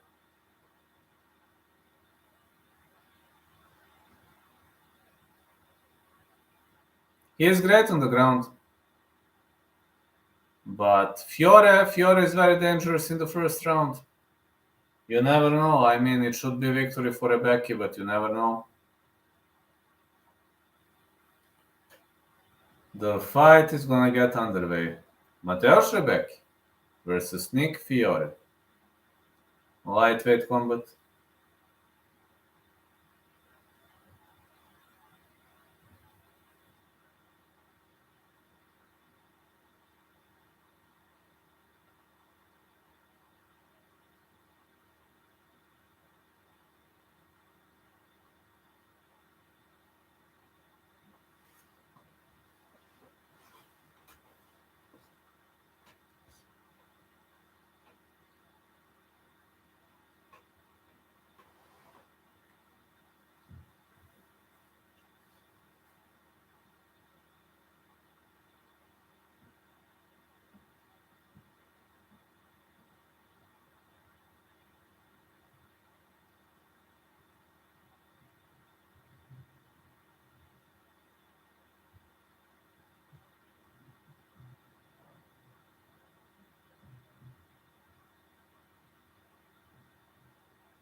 Come on, this is gonna get underway.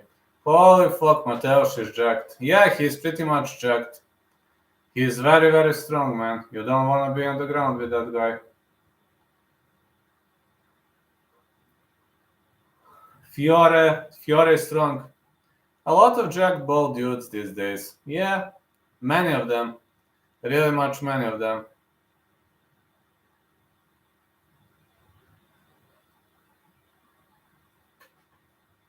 Trend is changing, I assume.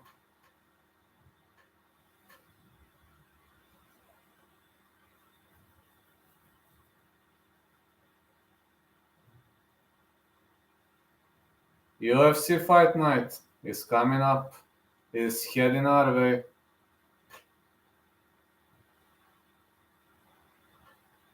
Let's go. Nick Fiore, out of Lovell, Massachusetts. There comes Nick Fiore.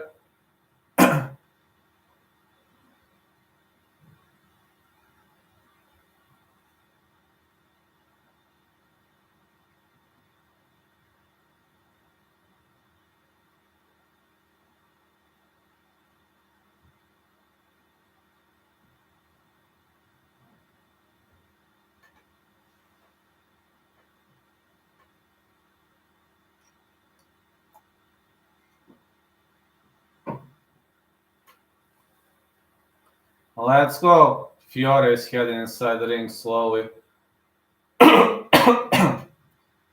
Well, this guy is not looking bad. He's looking pretty much solid these days. Really looking solid.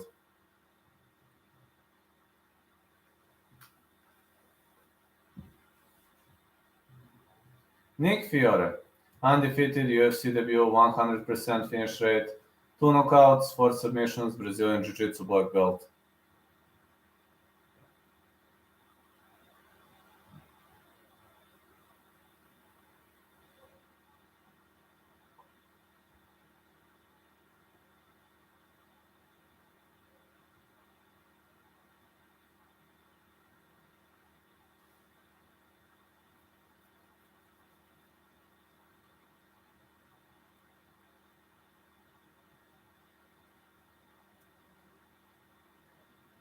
Does he have 6 finishes? Oh yeah.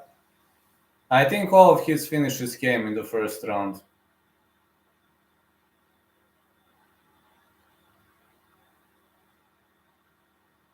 And now, Mateusz Rębecki.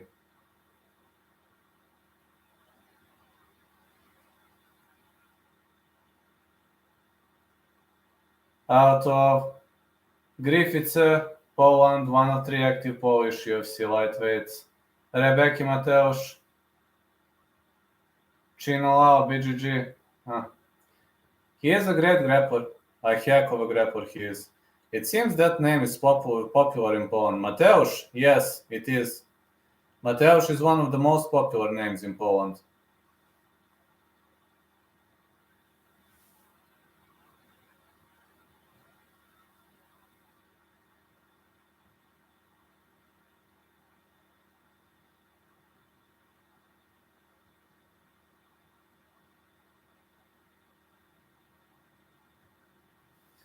Mateusz Rębecki, 13-fight win streak, UFC debut, finished 14 of 16 wins, 8 knockouts, 6 submissions, awarded UFC contract on Dana White Contender Series, Season 6, Week 9.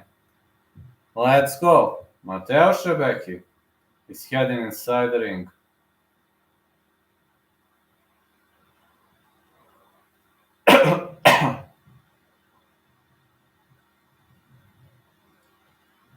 Rębecki to win by KO TKO plus 100, Rębecki submission plus 180, Rębecki decision plus 400. Let's see the props. I have Polish relatives because my grandma was married to a Polish guy when she came to Canada. So it seems Mateusz is pretty much off a name, right? That's nice.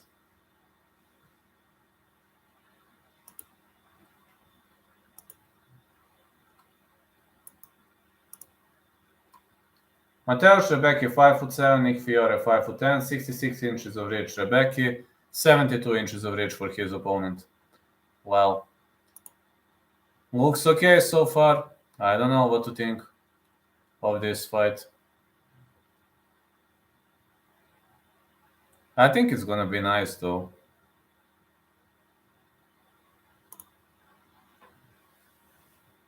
Think it's gonna be a nice fight coming up.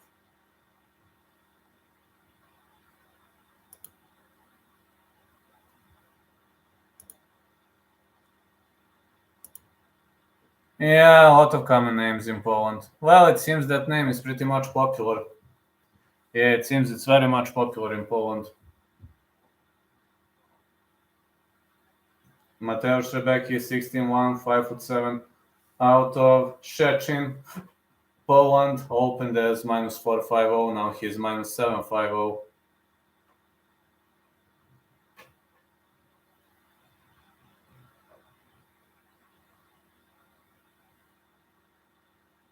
The referee in charge of this contest is Kerry Hately. Mateusz Rębecki, Nick Fiore. Here we go, guys.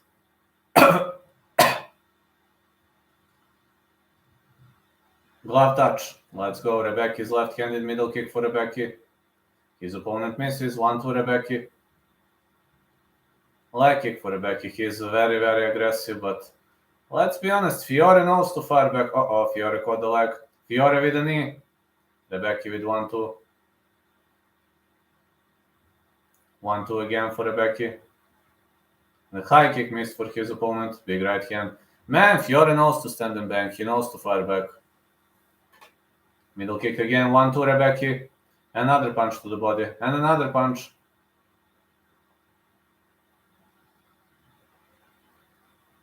Middle kick Rębecki again. Another leg kick. Leg kick again for Rębecki.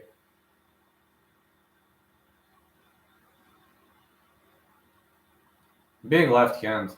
Another left.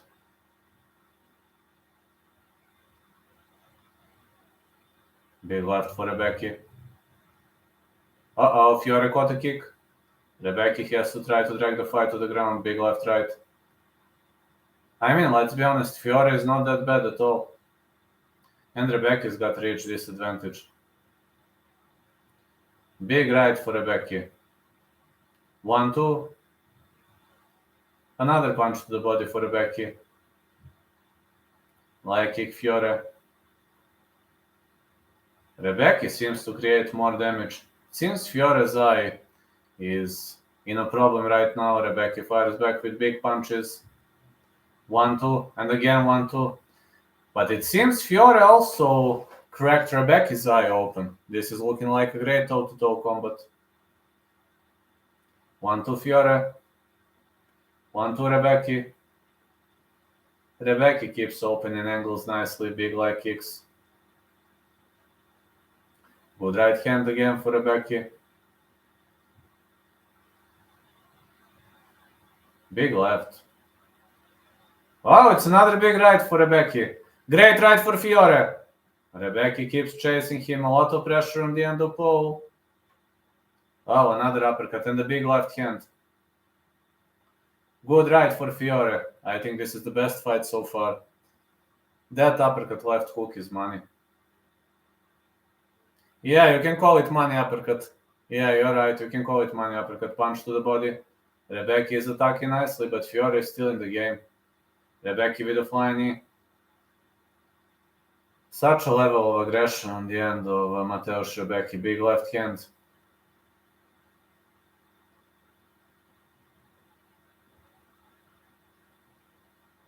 Leg kick.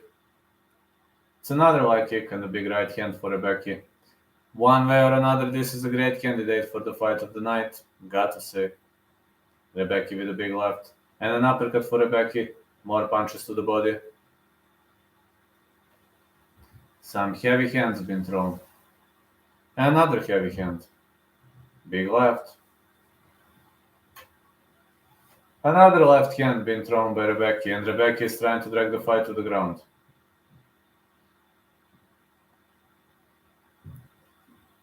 Let's see. Fiore is trying to defend himself nicely. He's in the full guard.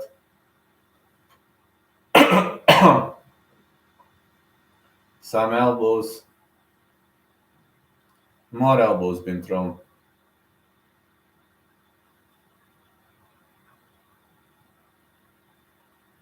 More punches been thrown by Rębecki.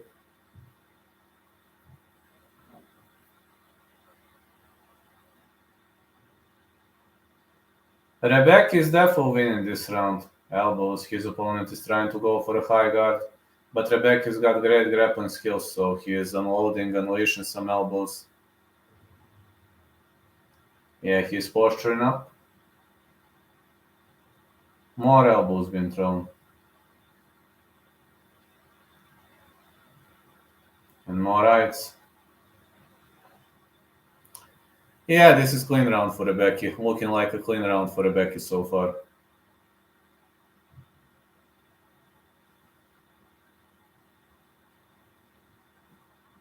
Good right hand again. And again. Excellent right hand.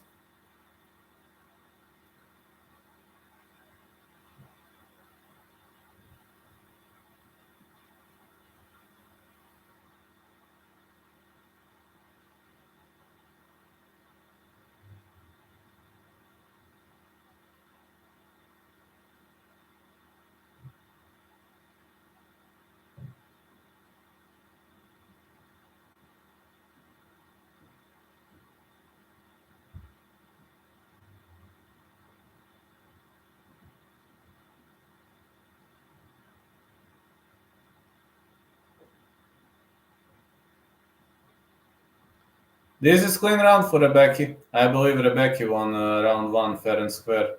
Couldn't be cleaner win than that.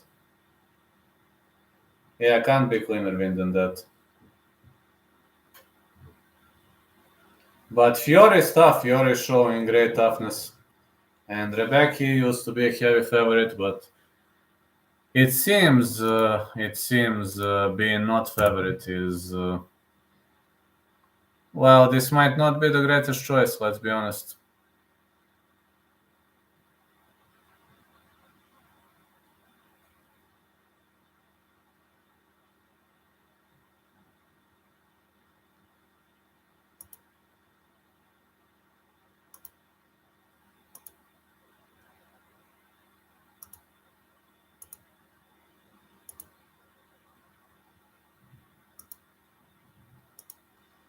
Let's go. Round 2 gets underway. Rębecki with 1-2. Excellent left uppercut. Yeah, this is a money uppercut. You're right, Cyrus. This is definitely a money uppercut. Big left hand again. Leg kick, Rębecki. Another leg kick for Fiore. 1-2, Rębecki. Rębecki is unloading big bombs so far. Rębecki with another left and a punch to the body for Rębecki. Another 1-2. It's a good shot for a little guy to throw. Yeah, you are right. Big left hand for Rębecki. Now he's trying to drag the fight to the ground, and Fiore defending via wide stance against the fence. I wonder whether Rębecki will be able to slip out of this position, whether he'll be able to defend from gassing out. Good left hand again. Uppercut. And a great uppercut for Rębecki. Punch to the body. Middle kick for Rębecki. And another uppercut. A spinning back fist for Rębecki, just missed. 1-2, Fiore. Muscles are getting tired. That is true. Muscles are pretty much getting tired, and Fiore has no muscles, which means he might be good in later rounds. Now Fiore trying to drag Rębecki to the ground. I told you that's one of the reasons why I didn't bet Rębecki. First of all, big odds. And second, he is very muscular, so can Fiore pull out an upset? Well, he is now in the full mount and he is trying to advance. Great sweep by Rębecki. He slips out of the position. Big right hand for Rębecki. And a great money uppercut, great money left uppercut, but Fiore has some chin. Big left hand Rębecki and a punch to the body. Now Fiore pushes the pace. Leg kick for Rębecki. Yeah, alongside with that takedown, I think Rębecki is still winning. Great takedown, got to say.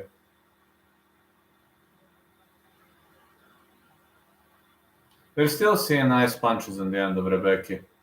Really much nice punches, nice domination of the top. But many people expected Rębecki to win this fight by KO, TKO, or something like that. But so far, I don't see it coming. I don't see it happening. I simply don't see it happening. The way I see it, this is going to progress. This is going to be nice. And Rębecki on the other side, definitively, Rębecki is trying very, very, very hard to finish this fight, but he's having a hard time dealing with it. You see, he's pressing hard, but Fiore is showing excellent defense on the ground. Really much excellent defense on the ground.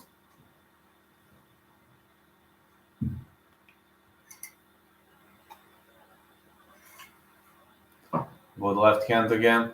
And another left.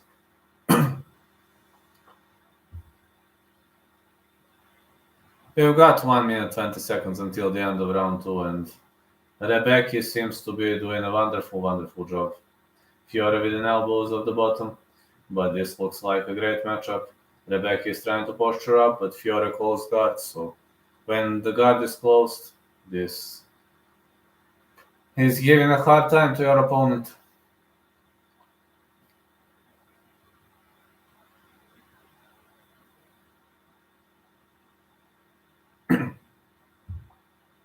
Punches.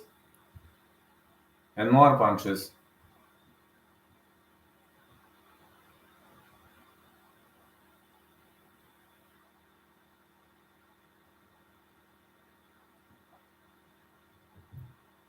More punches been thrown. Rębecki with elbows.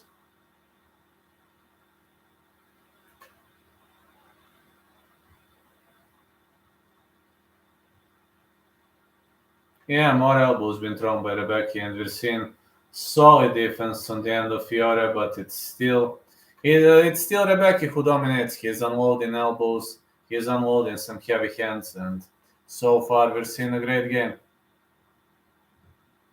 Great game by Rębecki. Yeah, so far we're seeing a great game by Rębecki.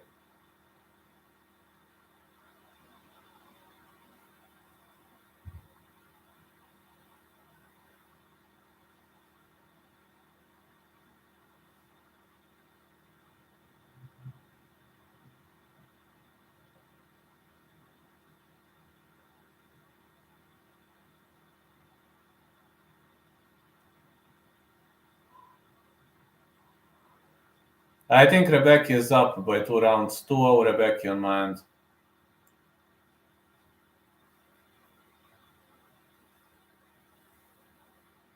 Yeah, it's 2-0 Rębecki on my end. That's how I see this fight so far. Let's see, he slows down in third. Oh, he's slowing down in the second too. If you ask me why didn't you bet Rębecki, that's why. That's why. Odds, very, very risky.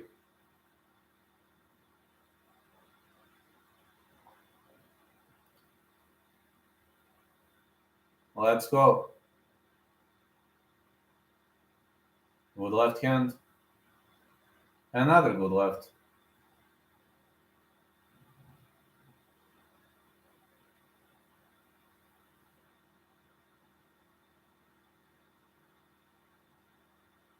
Big knees been thrown by Rębecki. More punches. Money uppercut is creating the deal. If Umar loses, how do you think he will? If Umar loses, the only way to lose is going to be some kind of a stoppage. For example, KO, TKO. Leg kick. Leg kick by Rębecki. Rębecki is trying to stay away from the central line. Now Rębecki backpedals. He's going for a single leg. Quickly transitions to double leg and then establishes a takedown. Thank you too, James. Thank you for supporting the channel. Big punches here for Rębecki. And more punches been thrown. Rębecki is unloading some heavy punches here. He's trying to posture up. Heavy left. Fiore is staying on his back, but Rębecki is having a hard time finishing this guy. This guy is showing a great level of toughness. You see? Good defense.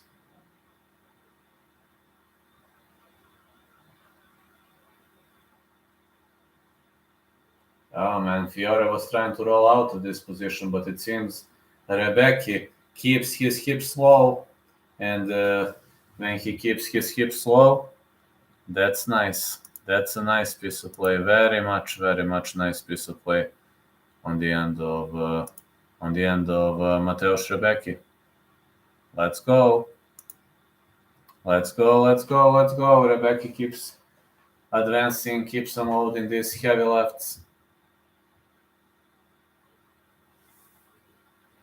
Now heavy right hands for Rębecki.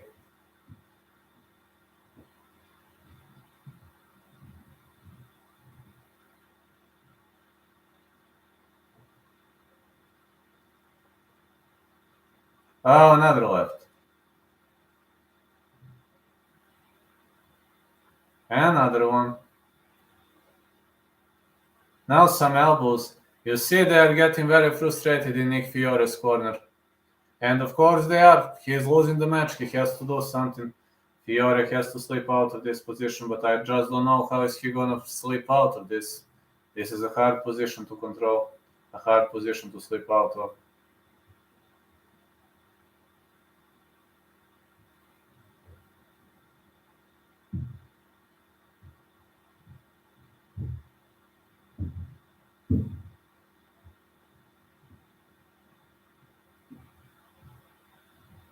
More great lefts. Yeah, more great rights. Looks like a decent game so far. Big rights followed by big lefts.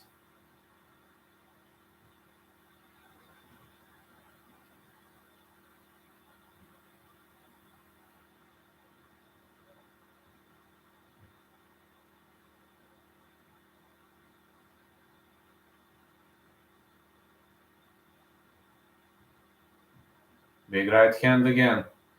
And again.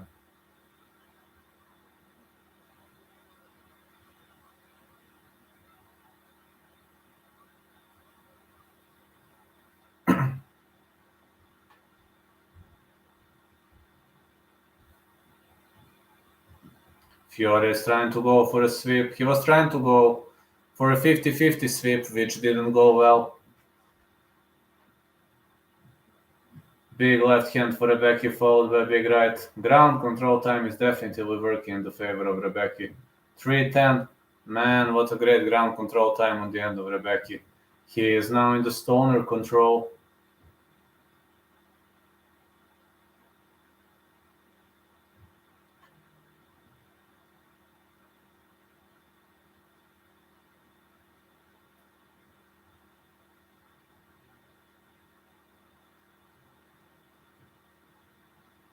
Another good right hand.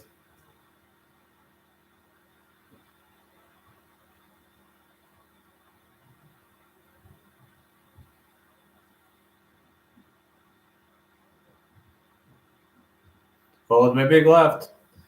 Experience usually beats the hype. Oh yeah, this time it's definitely experience versus hype, but experience is gonna win this time. Big left hand again.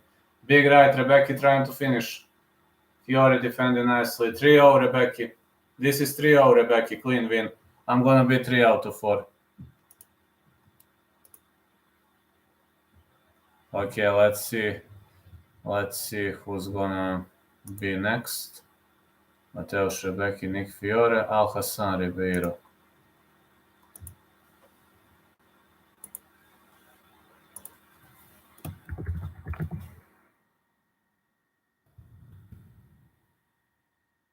This should be good. Yeah, no distance is my next pick. I'm 3 out of 4 so far, which is fine. Very much fine.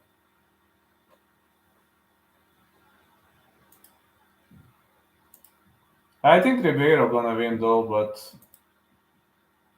if you ask me, I think Ribeiro gonna win. Razak has had a rough go at it lately. Yeah, Razak was having many problems recently. He was having many problems. What's the biggest underdog win so far? I don't know whether underdog won at all. Aguirre lost. Flick lost. Hernandez lost. Fiore lost. Every single underdog lost. But I think Claudio Ribeiro gonna win. Hence, this is a pick and fight though. Damn, I'm scared for Umar. Umar is a heavy favorite. I bet on Umar, but he's a heavy favorite, so I don't see much of a value in betting that fight. But I already made a mistake. I'm honestly speaking, I already believe that I made a mistake by betting on that guy, so it is what it is. But I can't correct it now. It's too late to correct your mistakes now.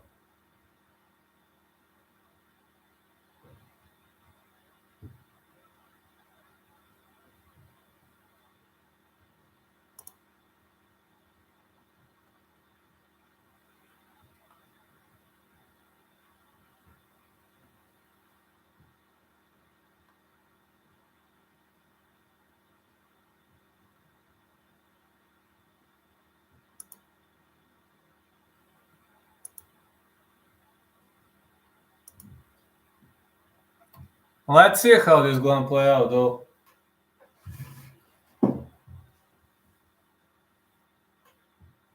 I have a feeling Ribeiro might actually pull this out. I have a feeling that Ribeiro gonna knock out Alhassan. I don't know why, man, but I think Ribeiro is heavily underestimated. I don't know why people underestimate that guy.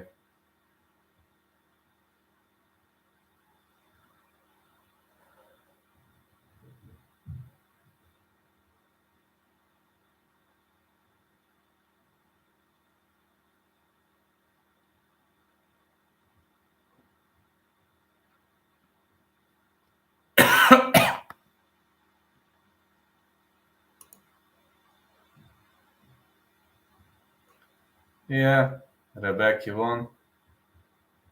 And now it's time for the next fight. I told you, Razak Alhassan gonna meet Claudio Ribeiro. That is gonna be fun. Very, very fun.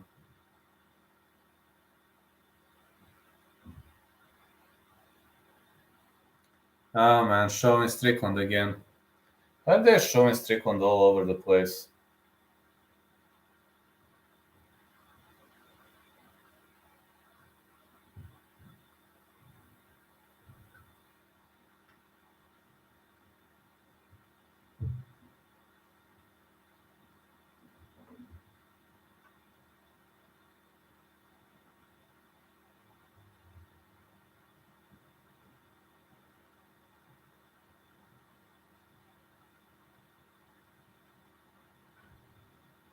Let's see, man.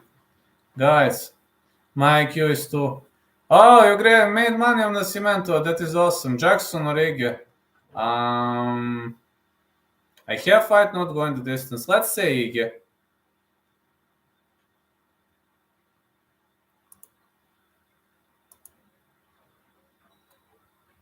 But Jackson can surprise and win via submission. Nothing is impossible in that fight.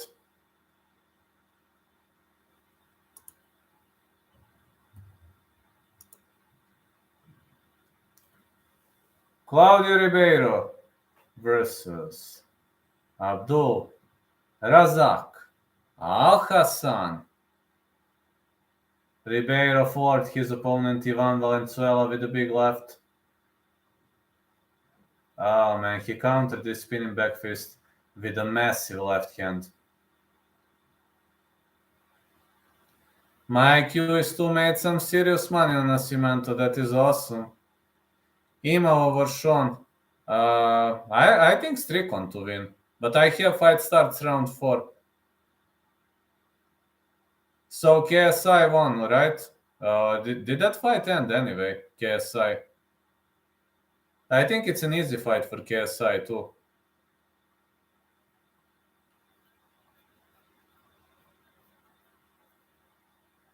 KSI big KO round 1. I told you, Face Temper is a horrible boxer. Do you like Ribeiro? Yes. I have fight not going the distance, but side pick Ribeiro. 3 out of 4 picks, 1 out of 1 bets so far.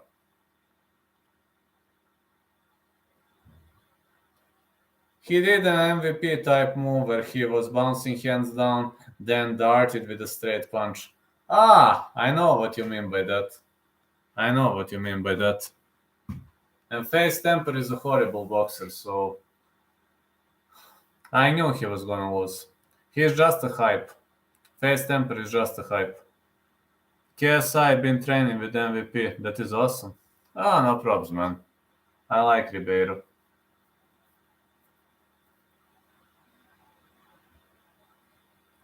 Ajagba or Shaw? Ajagba.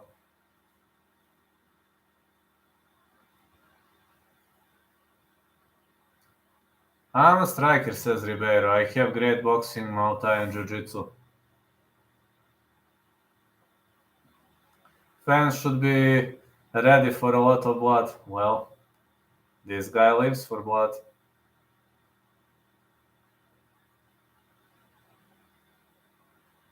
Ribeiro knocked out Valenzuela.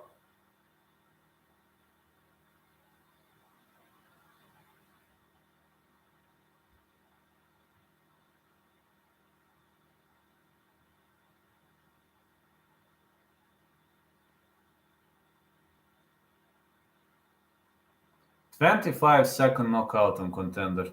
That's something to remember, man. That is something to remember. Don't forget to vote. Many people believe Ribeiro is going to come out victorious, just like me.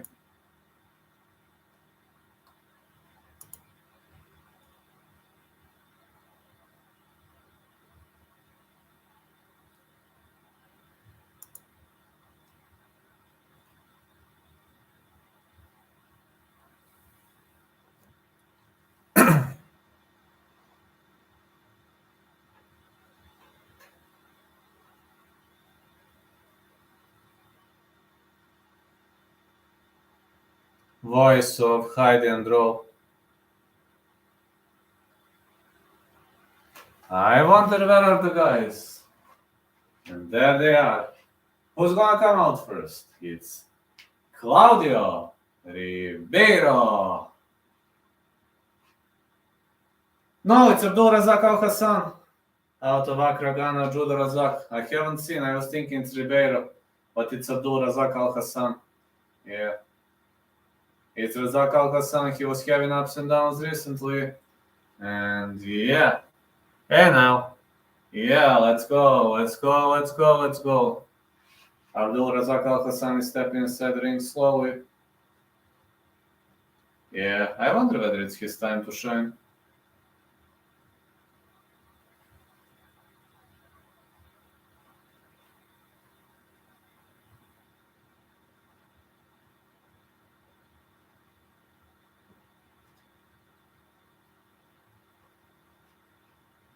It's his time to shine.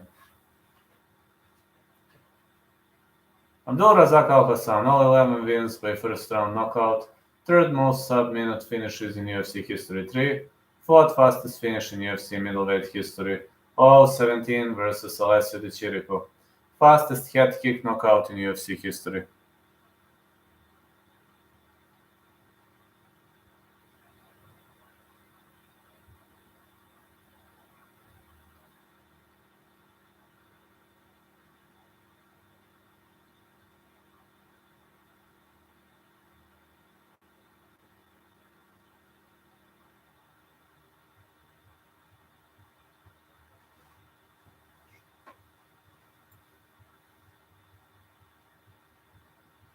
Claudio Ribeiro, out of Jundiaí, São Paulo, Brazil, one of 4 active Brazilian UFC middleweights from Dana White Contender Series.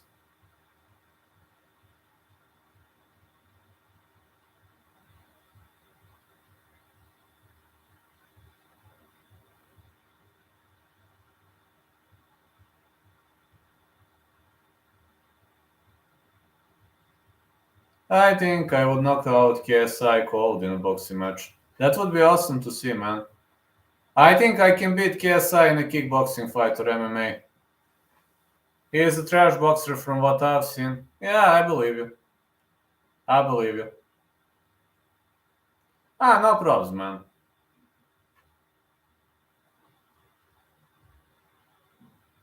Yeah, he's a trash boxer from what I've seen. Yeah.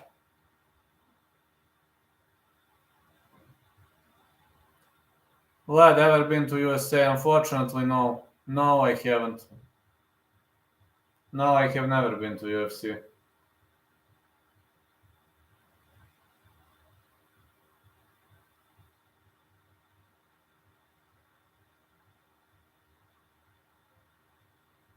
Claudio Ribeiro. He's got great motivations.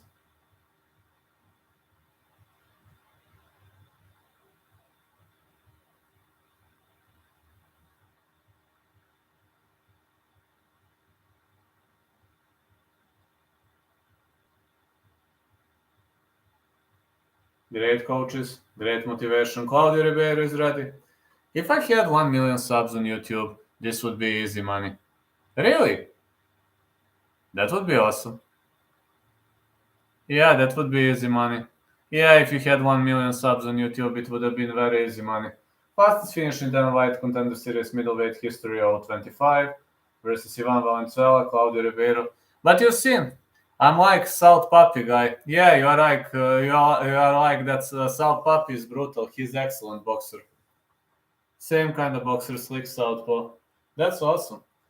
I can beat KSI in a kickboxing match 100%. In boxing, I don't know. I'm not the greatest boxer in the world, but I'm very good with kickboxing in MMA. But you've seen when I call people out, what happens? They either ignore or pretend that they don't know who I am.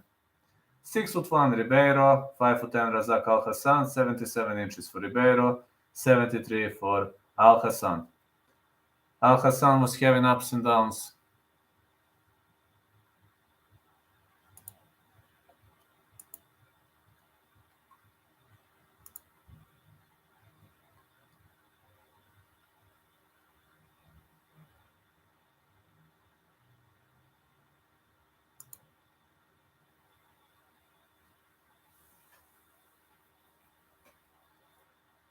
Brutal KO here, I hope, in the favor of Ribeiro, I assume.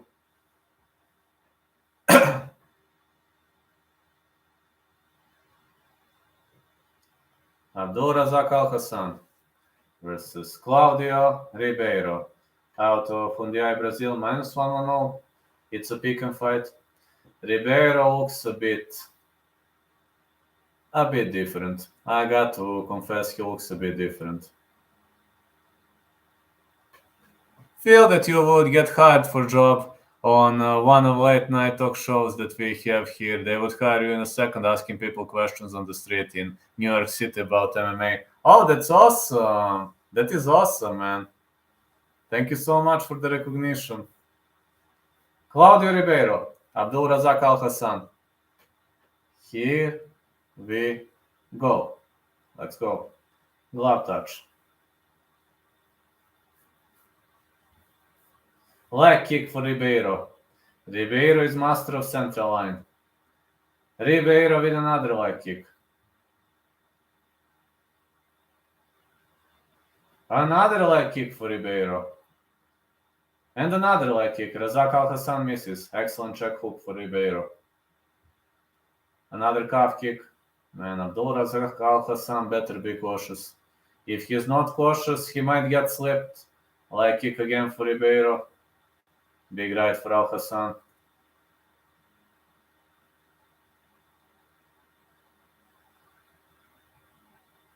Alhassan shoots in. Ribeiro trying to control this, trying to stay away from this. Ribeiro is in a bad spot. He needs to keep his legs wide. He needs to keep them apart if he wants to defend. Come on, Ribeiro. Keep your legs wide. Razak Alhassan is trying to drag the fight to the canvas.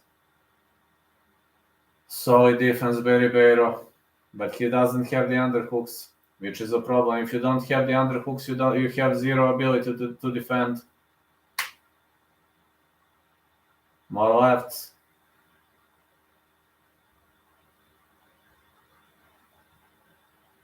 Some knees for Alhassan. Well, Ribeiro doesn't have underhooks, which is a problem. Alhassan is trying to fight against the cage. Knees for Alhassan. Ribeiro slips out. Oh, great evade by Ribeiro. Good left hand for Ribeiro. Alhassan switches stance, leg kick. It seems these kicks are creating a lot of damage. It's another calf kick for Ribeiro.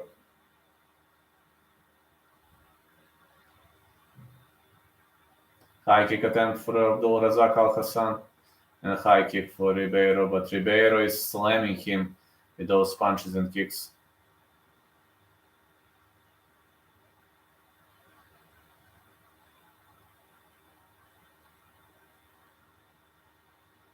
Middle kick Ribeiro. This guy is tough as nails. Alhassan shoots in again, but Ribeiro defends. Great defense by Ribeiro.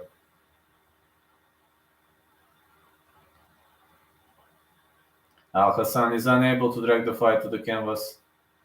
He's holding the arm, but it seems Ribeiro is able to slip out this time.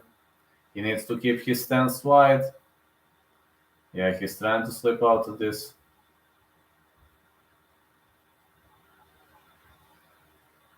Alhassan is returning the fight to the cage, but Ribeiro is keeping his legs wide. As long as Ribeiro keeps his legs wide, Alhassan doesn't have much of a chances to create some damage. Ribeiro is trying to put both underhooks on the inside. Now he has the position, and he slips out of the position.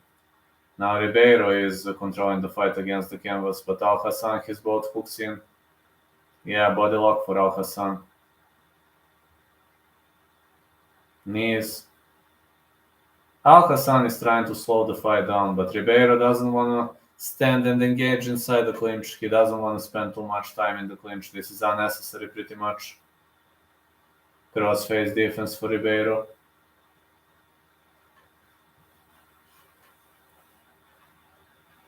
Punch again.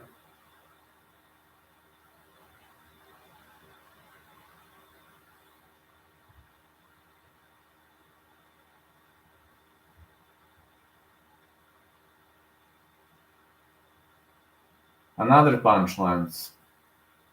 Good striking performance by Claudio Ribeiro. Another punch to the body.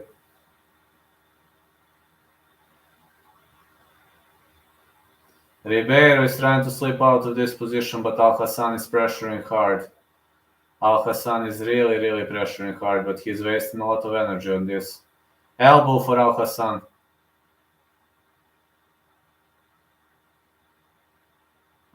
Some knee has been thrown.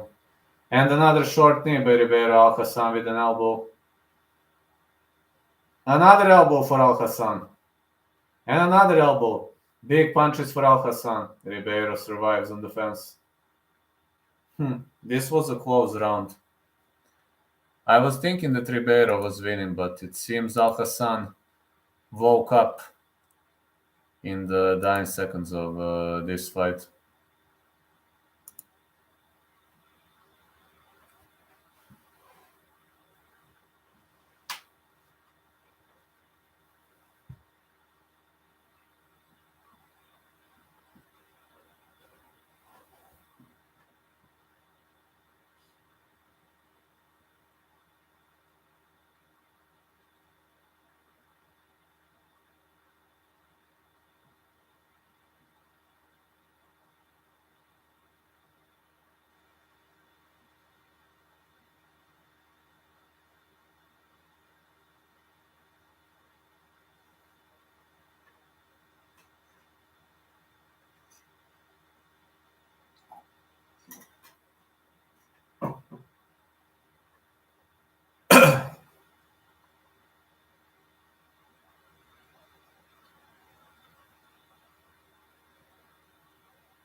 Leg kick Ribeiro. 1-2. Great 1-2. Leg kick again. Alhassan fires back. Oh, big rights for Alhassan. And another right for Alhassan. Alhassan with an elbow. He's trying to unload big punches. Down Ribeiro goes. Alhassan won. Alhassan won.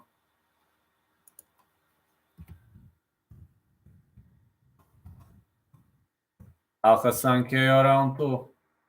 I said no distance for this one. Alhassan won.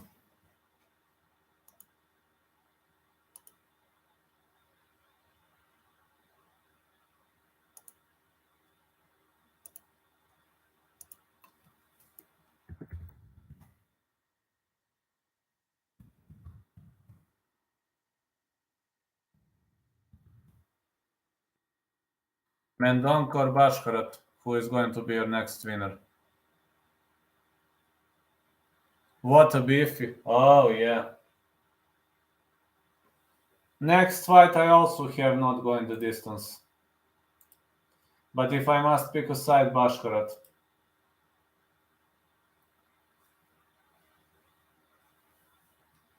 Beef stew Razak. Ah. Ow. Whoa. Let's go. Oh. Whoa. Let's go, man.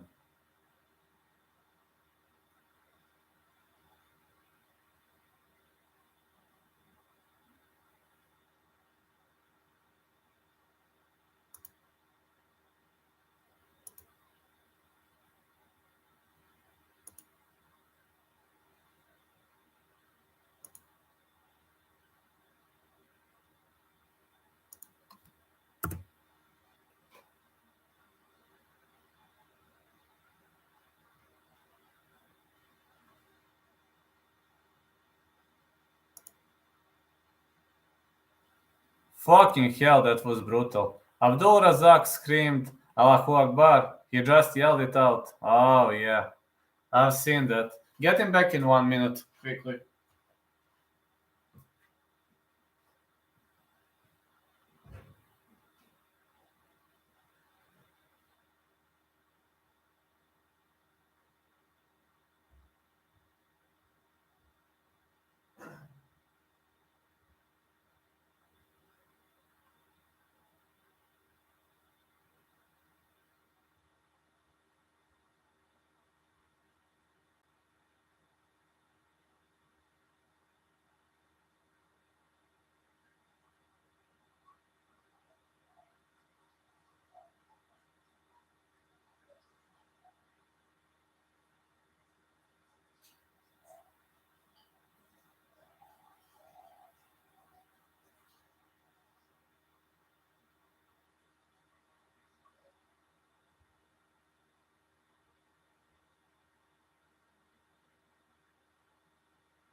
I scream it too sometimes. You're good. Well, but Alhassan yelled it out.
I want him to win, but I chose Basharat. Mendonça got Basharat Persian power. Barcelos defends Umar's takedowns. It would be fun. Said Yakub was able to kind of defend it at least 10. Well, Said Yakub was awesome. Yeah, Said Yakub was great. You are right. It could have been. It could have been awesome, you know. Anything can happen, especially in those combats.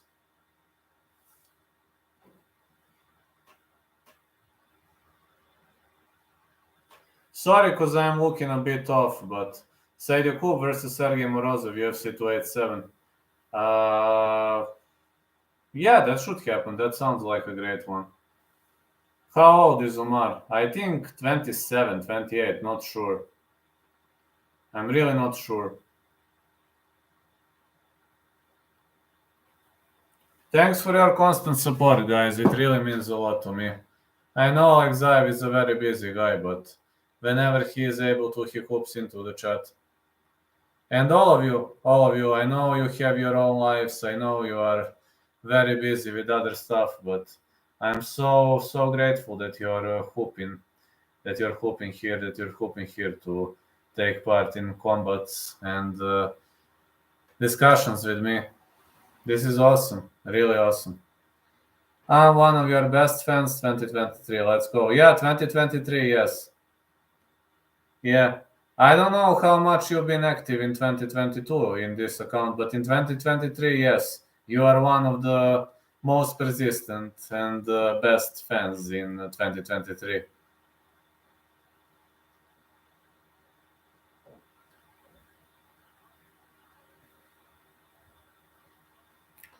I'm sorry because I'm looking a bit off. I'm having a flu, just to know. I'm I'm having a flu, but I'm not giving up. Despite I have a flu, I don't plan to give up, and I will battle it out. I will battle it out, my lads. I will never surrender. Oh, I knew you since 2021. I just didn't tune in too much. I wasn't talking whenever I did. Ah, I didn't know that you know me from since 2021. You are one of the most realistic MMA guys out there. You and Guru are the realest. Yes, thank you. Yeah, I'm extremely realistic. I'm also a fighter, you know. I'm not just a random guy who talks shit, so you know. Many people are unrealistic. Javid Basharat 13-0, 8 first round finishes. Give it up to Bert MMA though. Give it up to Bert MMA too. Yeah, Bert is excellent. He is excellent too. But he's been inactive for a while. What's happening with him? Mateusz Mendonça 10-0, 7 first round finishes. What's happening with Bert lately? He's been a bit inactive. I know that guy. I'm not too sure, man. Well, Bert was releasing videos every day. Now he's not doing that. I don't know. Maybe he's busy. Maybe he's too busy with other obligations. I don't know.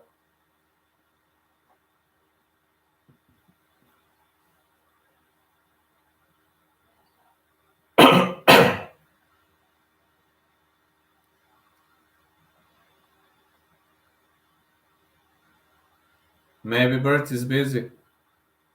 I know he was releasing videos every single day, and now he hasn't released a video for a week or two, which is very much strange. I follow that guy.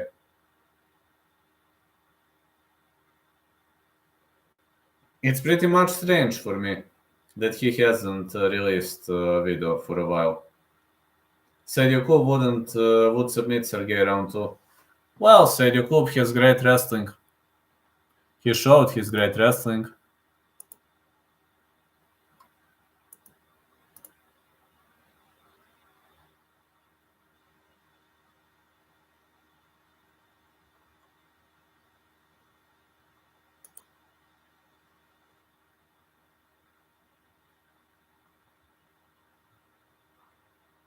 Not commercials again.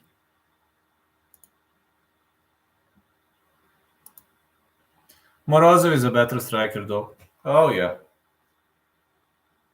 Yeah, Morozov is a better striker, that's true. I have to agree on that one.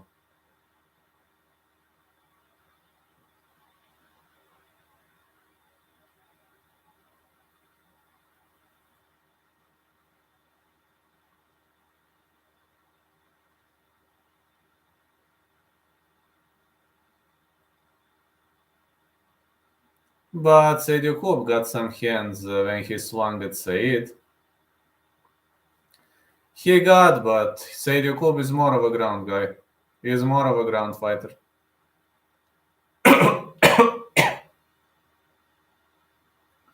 Sorry, I have to get up because of this fucking flu.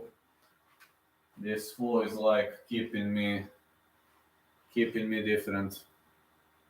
This fucking flu, man. I'm sorry because I'm getting up and but I'm sick. I was having temperature 39 degrees, but I don't want to miss the event. I'm not going to miss this event, guys. No way Cowboy misses the event. That's not going to happen.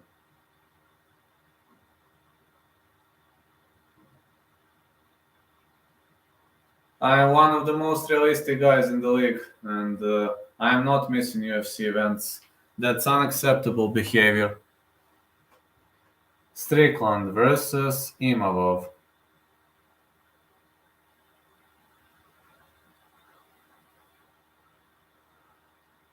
Mateusz Mendonça, also known under the nickname Bokal, is going to fight Javid Basharat. Francis vacated title. Yes, he did. And Gang called out JJ. He was beating Said pretty easy until the submission. Yeah, he was destroying Said. And then a submission loss. Out and over, a submission loss. Can one believe that?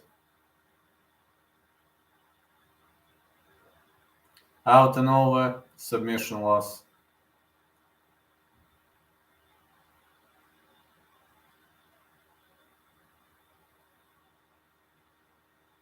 No, he wouldn't, you are right.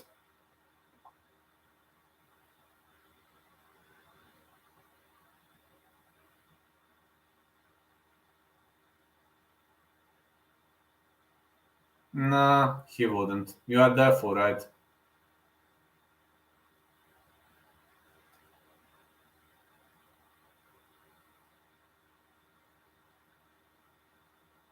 Barcelos could beat Said. Yes, he could. Anything is possible.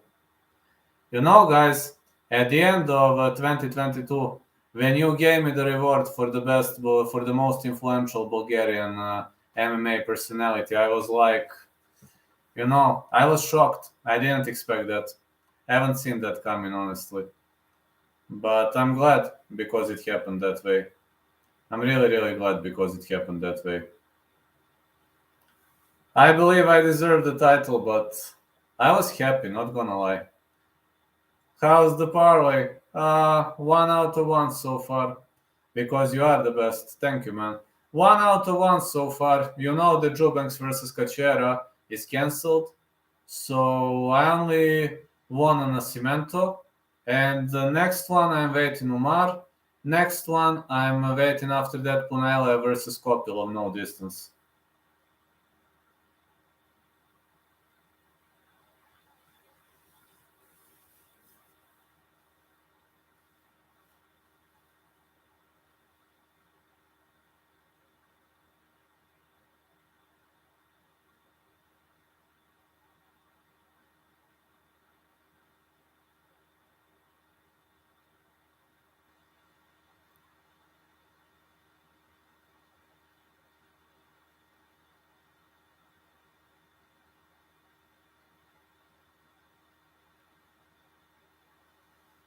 Vieira, Soriano, Imavov, Paroi. Good luck, man. Vieira versus Pennington, I think fight goes the distance. Let's see. Mateus Mendonça, Auto Pindaremerim, Maranhão, Brazil. Mateusz Bocal CB, easy to find on Instagram.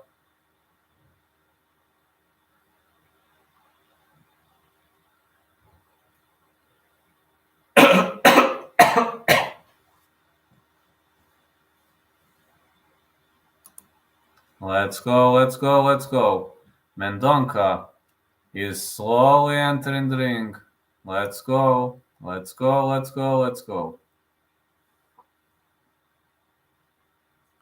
We've got Oliveira in his corner. Yeah, when Oliveira is in somebody's corner, you know what that means? It means a lot when Oliveira is in somebody's corner. Mendonça is undefeated, 10-0 UFC debut, third fastest knockout in the White Contender Series bantamweight history. 48 seconds versus Ashieka G. It was a great piece of play though. It really was a great performance on his end.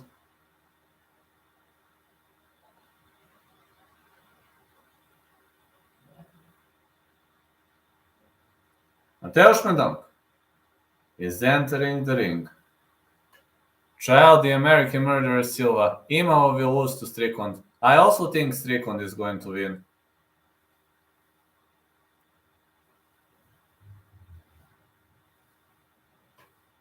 But I say fight starts round 4.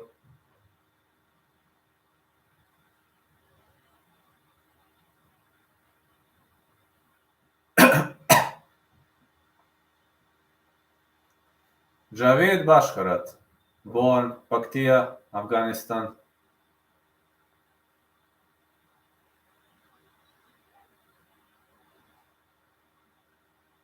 Dewey Cooper is in his corner. This is nice, we got Dewey Cooper in his corner. It means a lot when you see a Dewey Cooper in somebody's corner. Dewey Cooper is one of the best striking coaches in the game.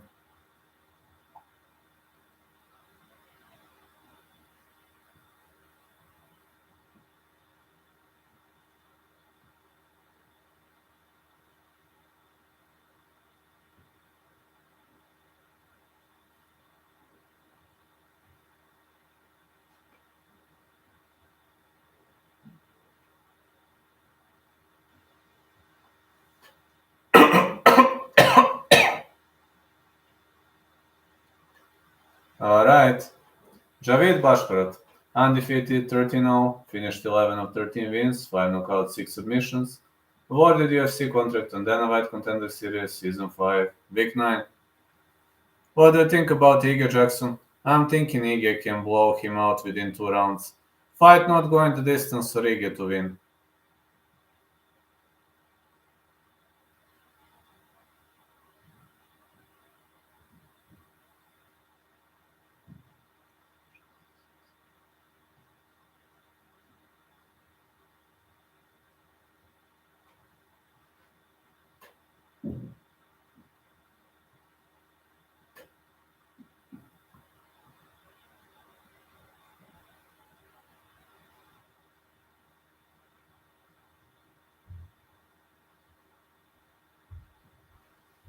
(5'9" Javid Basharat, 69 inches of reach.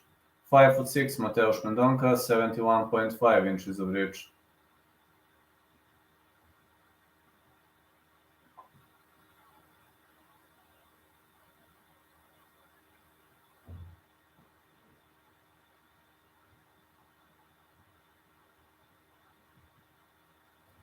Mateusz Mendonça, 10-0, 5'6", out of Pindaremerim, Brazil, plus 265, an underdog.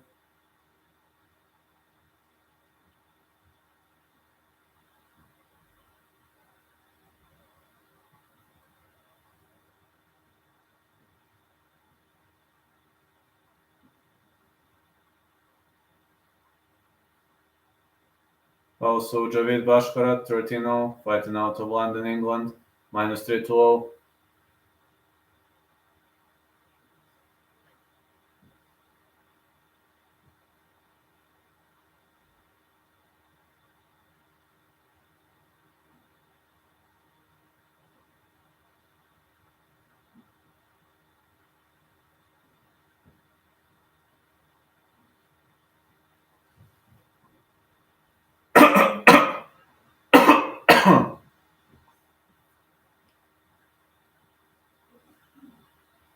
Javid, Basharat. Mateusz, Mendonça. Here we go. Alright. Mendonça is very aggressive. Basharat is running around the circles. Mendonça is fainting. He is controlling the cage right now. 1-2 Mendonça. Mendonça with a high kick, missed.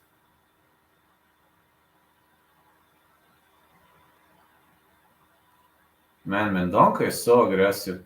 Basharat is trying to stay away. Mendonça goes for a single leg. He presses against the fence. Now he's trying to transition into a double leg.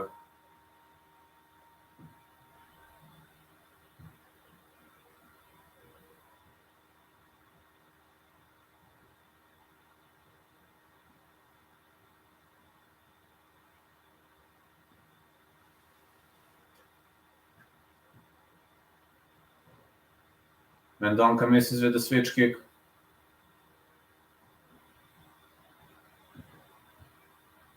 Leg kick again for Basharat. Oh, leg kick for Mendonça. Basharat slept for a sec. And a push kick. Another push kick. Leg kick being thrown. Another leg kick.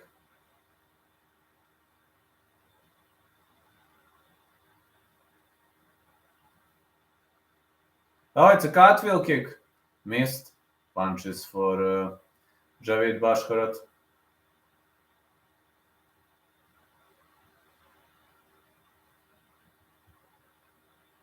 Oh, it's a knee attempt. Push kick for Basharat. Mendonça misses with a big right.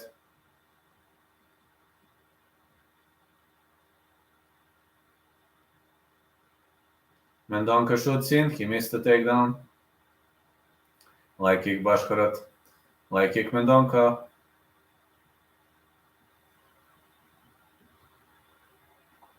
And a switch kick. Oh yeah, it's a nice switch kick. 1-2 again for Basharat. And a spinning back fist.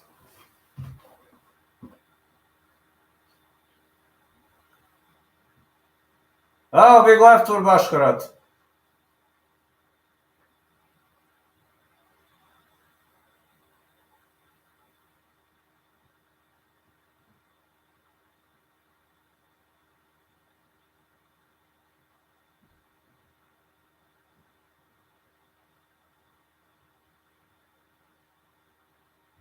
Mendonça is trying to control the hip. Oh, Mendonça drags him to the ground.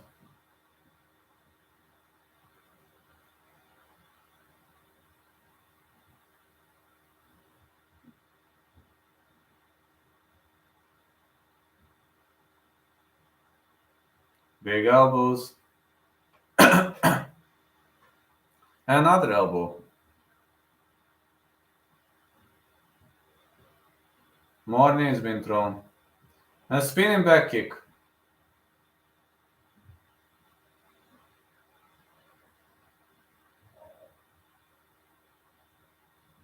And the big right hand followed by big left.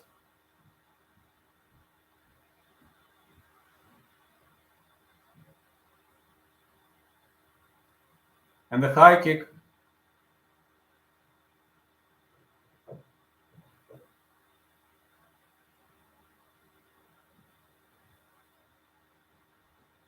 And the big right hand again.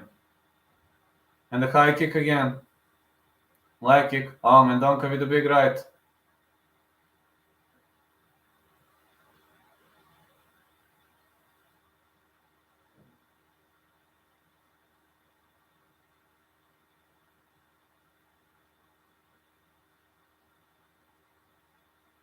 It's a push kick for Javid Basharat. Basharat trying to shoot in. He drags the fight to the ground. Mendonça is trying to catch him into guillotine, but his arms are not deep. This guillotine not gonna work.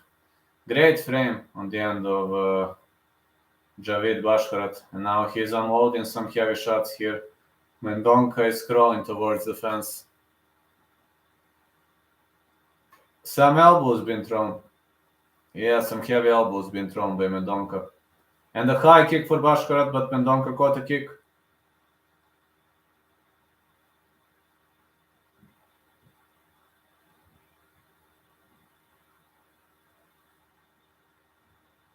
Basharat is going to win. Well, he should be leading on the scorecards. Mendonça is sloppy. I don't know, man. He should be up on the scorecards, as much as I have seen.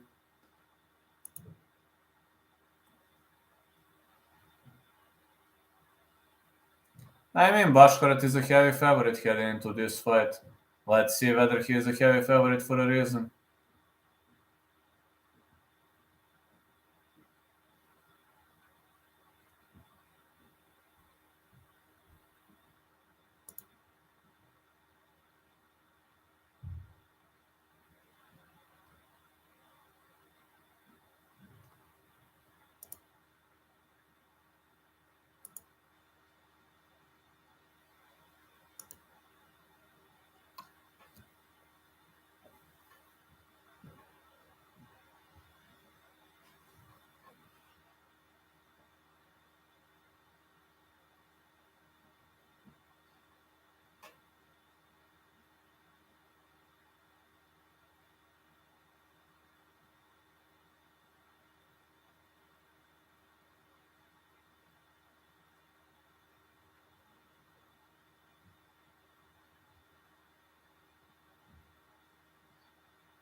Push kick by Basharat.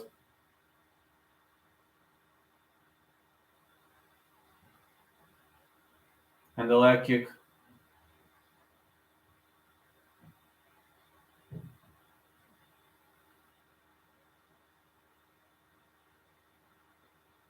Good left right again. Mendonça shoots in, he drags Basharat to the ground, but let's see whether Javid will be able to work his way back on the feet. He's trying to crawl. Yeah, he's trying to crawl his way out of this situation.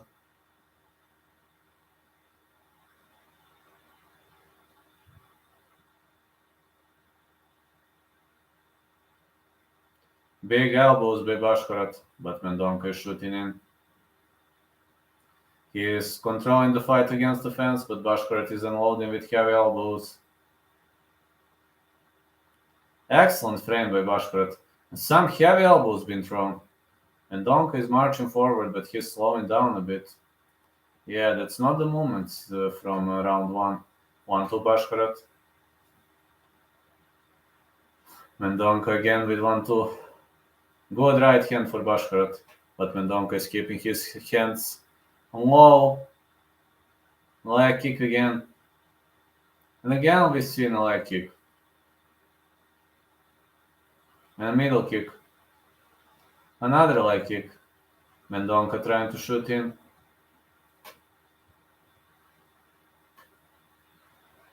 More punches for Mendonça.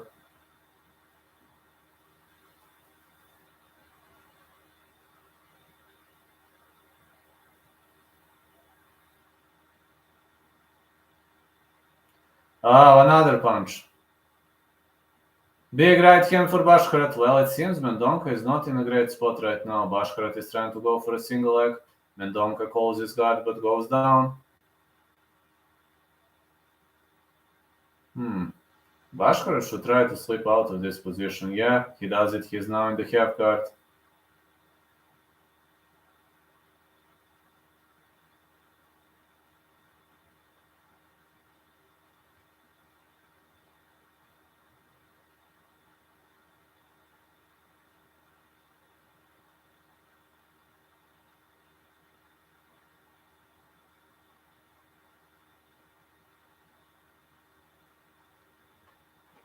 Yeah, he's staying in the half guard.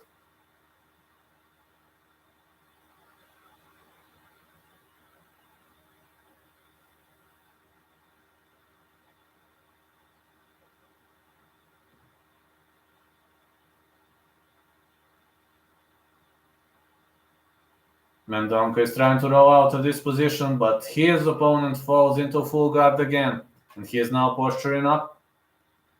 Man, Javid could choke him out from here.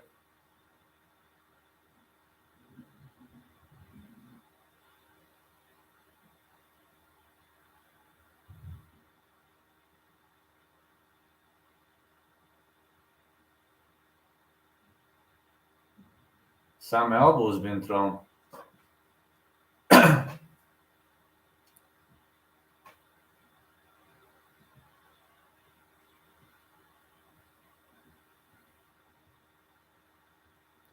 Basharat is in the full mount. No. He was unable to keep the position. He is now in the half guard.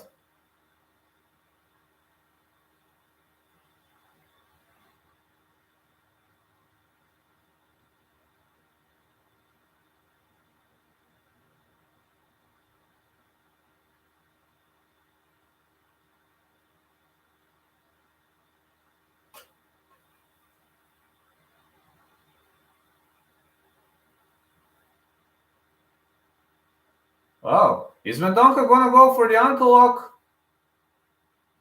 Goes for a toe hold. Trying to overextend the leg. But it seems Basharat is rolling out of it. He's trying to slip out of this. Oh.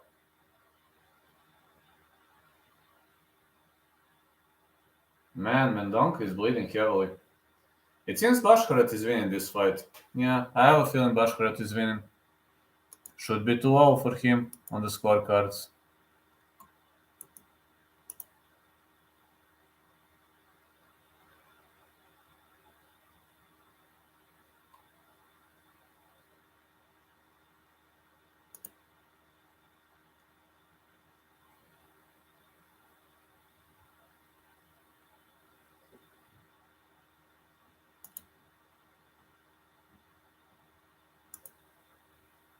He was complaining for eye poke. I haven't seen the eye poke. Maybe it happened, but I haven't seen it.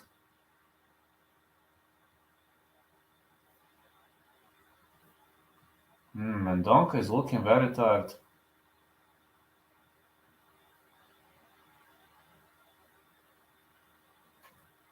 Maybe it was an eye poke, but I haven't seen one. But maybe it happened, I don't know. These guys are so skinny. Mendonça marches forward. Mendonça with a leg kick. Basharat caught a kick. And push kick for Basharat.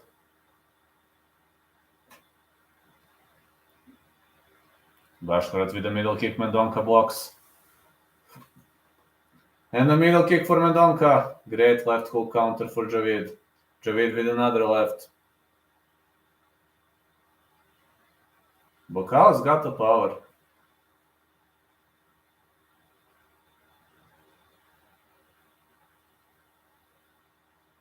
Big left hand.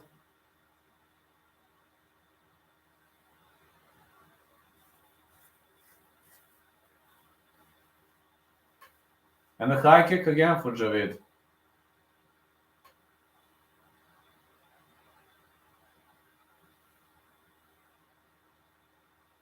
Good right again and again.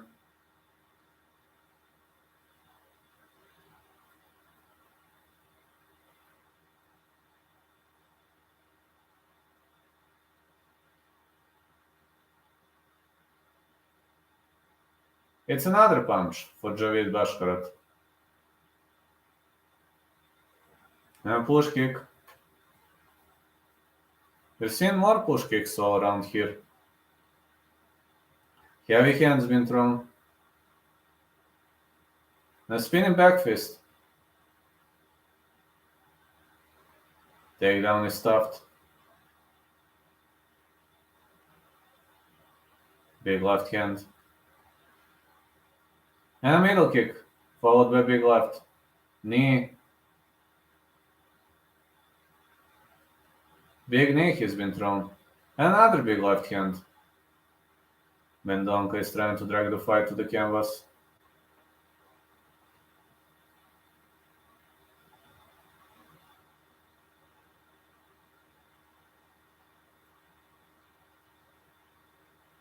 Mendonça dragged the fight again to the canvas. Well, Basharat is up on the scorecards, but Mendonça is not giving up. Oh, what a takedown. Mendonça will try to go for a triangle choke. Is Basharat going to slip out of it? Oh, he slips out of the triangle choke attempt. But it came pretty much close. Yeah, it came really, really close.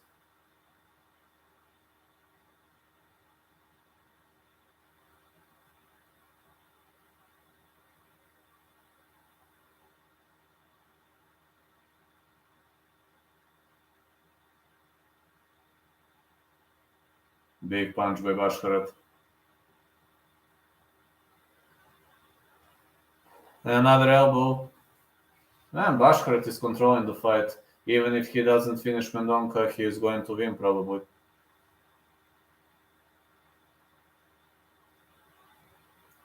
Javid is staying on the top of Mendonça.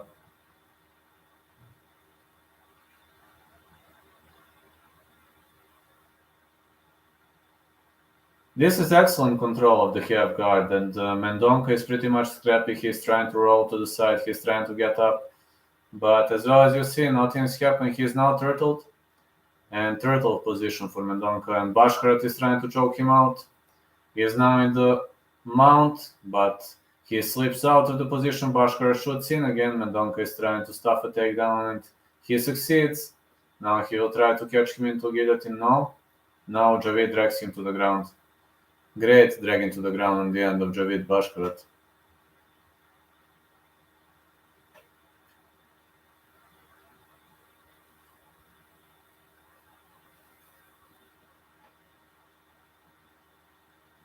Elbows for Mendonça. Another elbow. Wow, man. These are nasty elbows by Mendonça. Now some nasty elbows by Javid.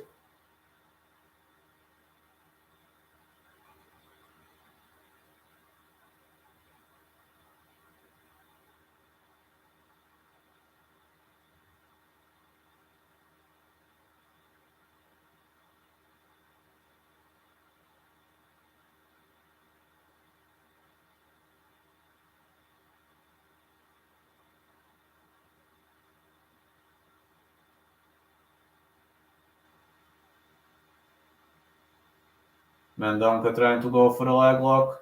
No, not gonna work. Not gonna work this time. Javid won. Yeah, Javid won. I'm gonna be 4 out of 6. I said not going the distance. Actually, 5 out of 6. I said not going the distance for Javid to win. Javid is going to win, so yeah, pretty much pleased. Got to say, so pleased. I'm gonna let you vote for the next fight. Hold on, let me see who's next. Umar or Barcelos?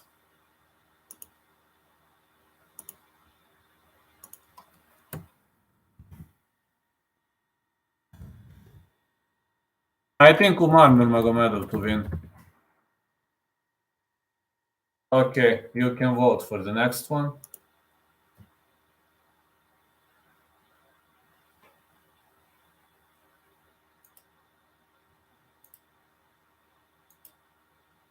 I think Umar gonna win. I actually have a bet on Umar. So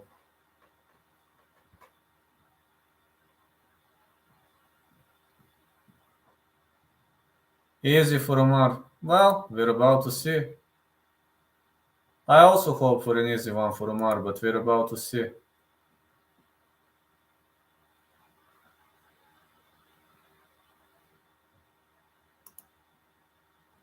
Javid Basharat won. Pretty much easy squeezy.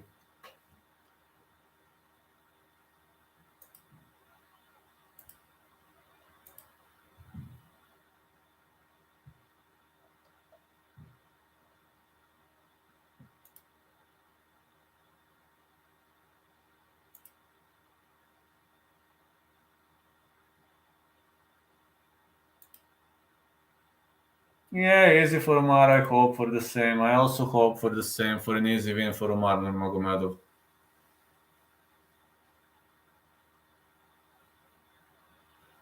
How many more cans will Basharat fight and people start saying he's the GOAT for? I don't know. I really don't know the answer to that question, but that's an interesting question. Got to say, that's pretty much entertaining question, pretty much interesting, and pretty much a question that makes sense.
The guy is so overrated. I'm so sick of hearing the story after the Israeli guy called him a terrorist. I really.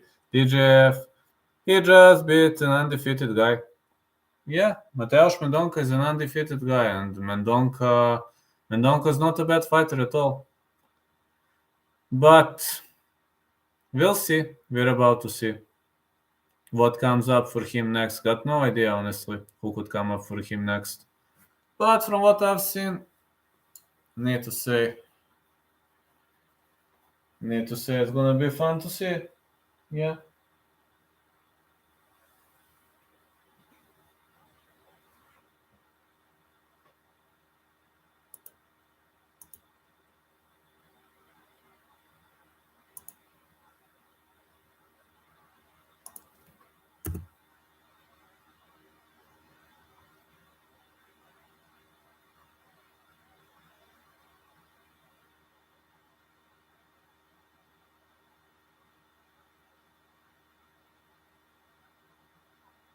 Let's go, let's go, let's go. Bring it on, baby. Just fucking bring it on.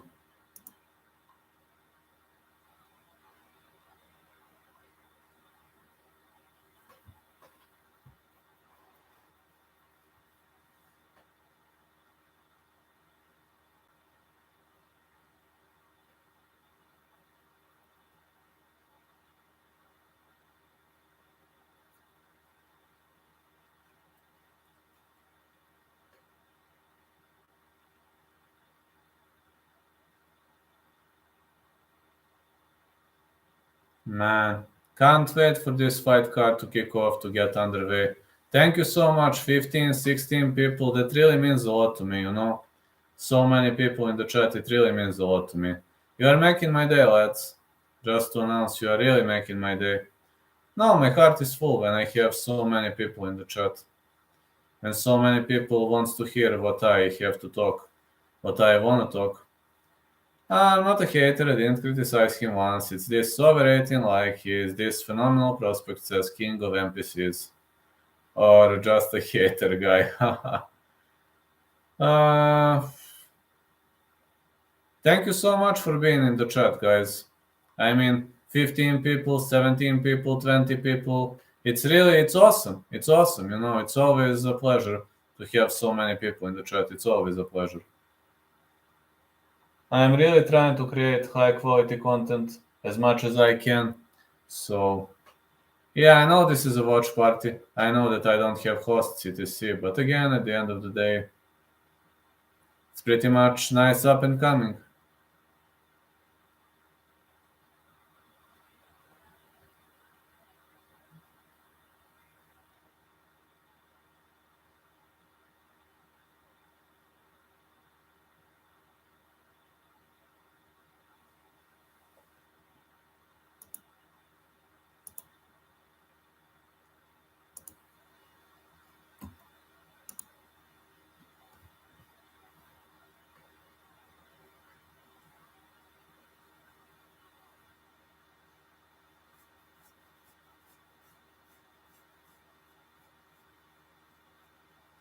Gotta support Vladimir Dracula, the Impaler of Mankind. The Impaler, let's go. I love that. The Impaler. Huh. That's nice. Very much nice.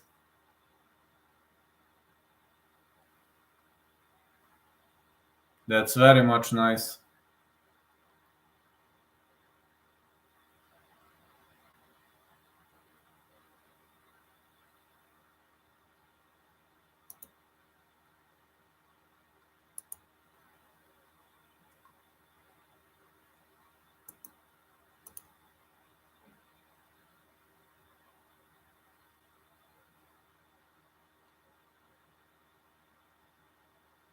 I think this is gonna be nice.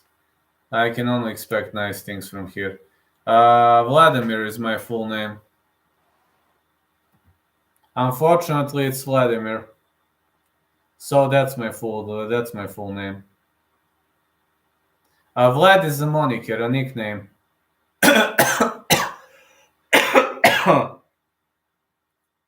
Sorry, flu is fucking me up. I have this fucking flu and no, that's a sick name, bro. Vladimir is more intimidating. Oh yeah, look it up. Same with many other countries like Iran, Somalia, etc. Says King of NPCs. Yeah, Vladimir is my full name. Uh, if you follow me on Instagram, you can see my full name. It's Vladimir Vladizevajevic. And Bulgaria for life. I actually have a Serbian last name, but I declare myself as a Bulgarian.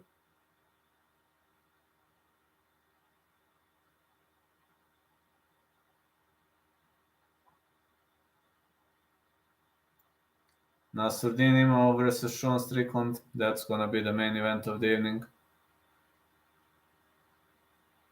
If you follow me on Instagram, you can see my full name. And that in the middle, that is moniker.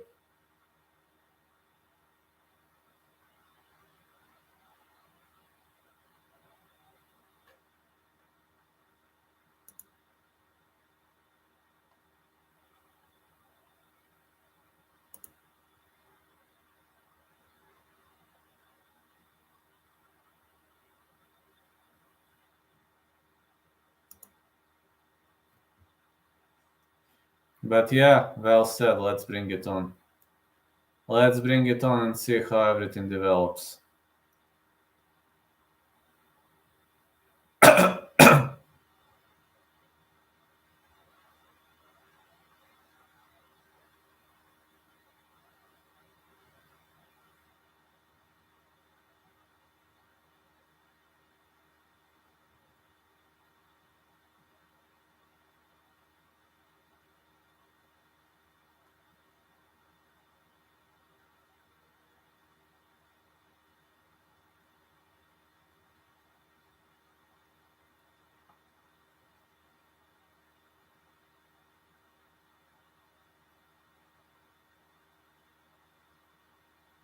I had one bet on Nascimento by decision, and it fell through.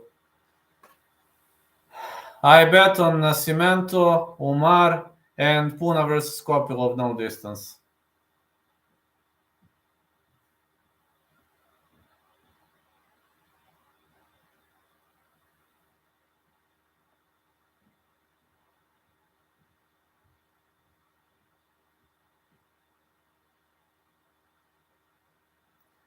Umar Nurmagomedov is going to fight. Raoni Barcelos. I'm playing Igor Jackson under 2.5. Good luck, man. I also think that one not going the distance.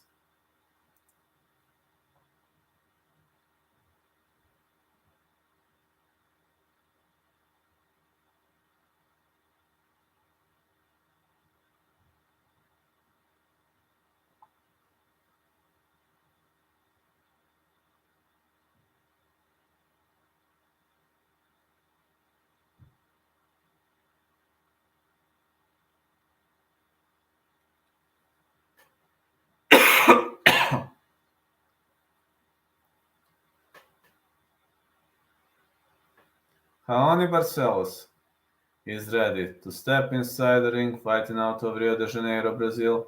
Barcelos, Raoni. He is slowly entering the ring.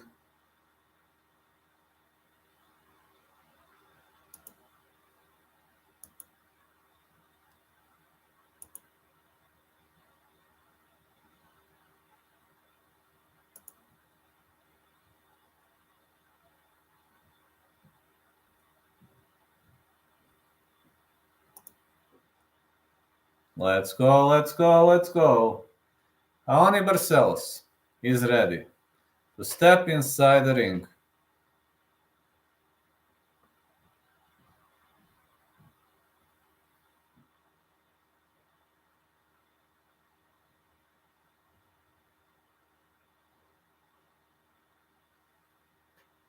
There comes Raoni Barcelos.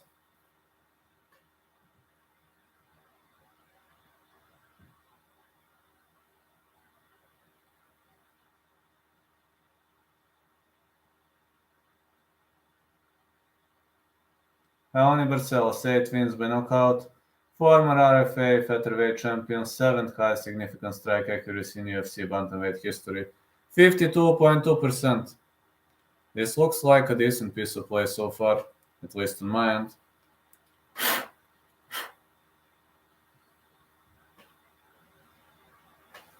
Let's go, let's go, let's go. This one is looking like a fun matchup. Unfortunately, I don't see Barcelos winning this, but he is heavy underdog, so when I bet Umar, he was minus 650. Now he is minus 950. Not a fan of Umar, though. I don't like the guy, but he is going to win.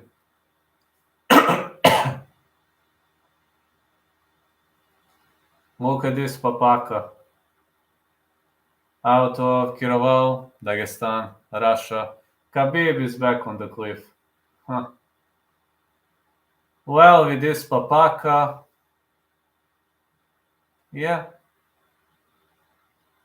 Many fighters that look like Khabib are getting back on cliff with that.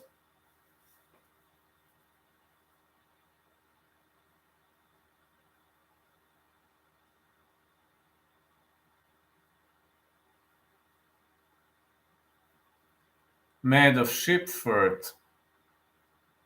Wow, this is papaka. Yeah, this is papaka. That's how it's called, papaka.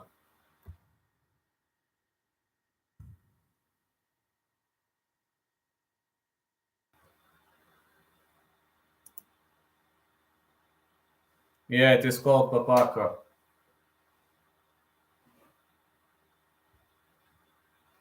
Umar Nurmagomedov, undefeated, 15-0 combat sambo world champion, outlanded UFC opponents 117-10 in significant strikes. It's a Georgian hat. I didn't know it's a Georgian hat. I didn't know that, really.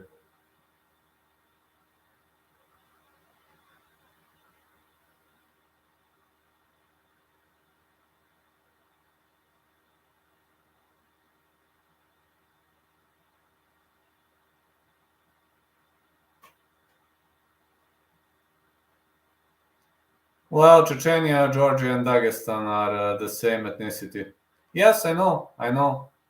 Caucasian tribes. Yes, I know. I know they are Caucasians. 27 years of age Nurmagomedov, 35 Barcelos, 5'8" Nurmagomedov, 5'7" Barcelos, 69 inches of reach for Umar, 67 for Barcelos. Georgians are very, very good in the world of mixed martial arts.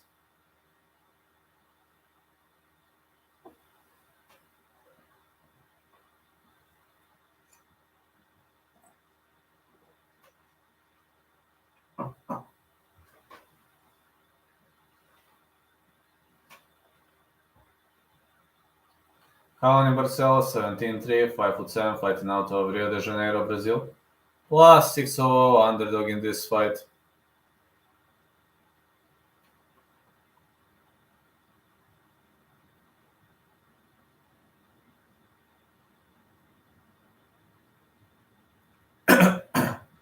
"37 years of age for Barcelos.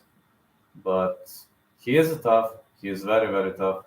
15-0 for Umar Nurmagomedov out of Kizil Russia, minus 850, the favorite. Oh man. Opened as minus 200 favorite. And now he is a massive, massive favorite. I just don't know why so many people bet on him. I also bet on him, but maybe minus 500 should be the realistic piece of play. Umar Nurmagomedov, Raoni Barcelos. Here we go. Let's go. No glove touch.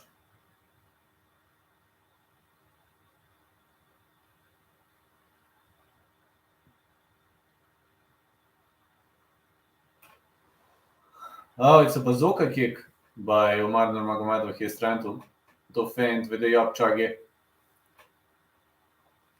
And the lead leg Brazilian kick.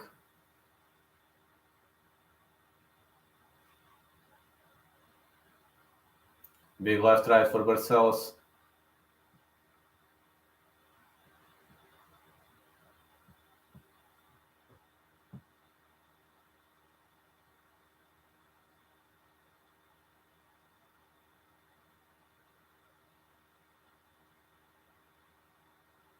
Big leg kick for Umar. Another bazooka kick. But Barcelos is pulling back nicely. Barcelos fires back. Man, I'm impressed with this guy, Barcelos, how strong he is. And push kick by Umar.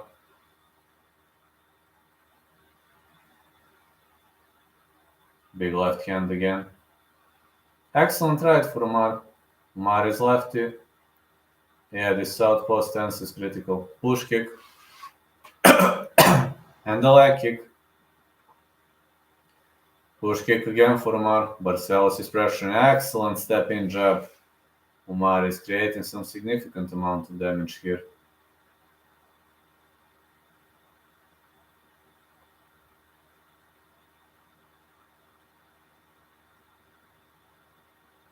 And a high kick for Barcelos. And a big left. Light kick again for Barcelos.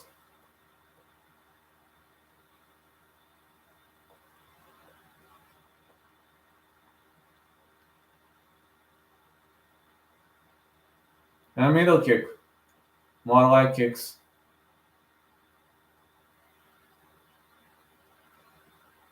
Another jab. Oh man, another left hook for Raoni Barcelos. Umar should be cautious, man. Barcelos is throwing all over the place. And push kick for Umar. Big left. Nice piece of performance by Umar Nurmagomedov. Nice left. Very much of a technical warfare so far, but it seems Umar is outpacing Barcelos. Excellent counter.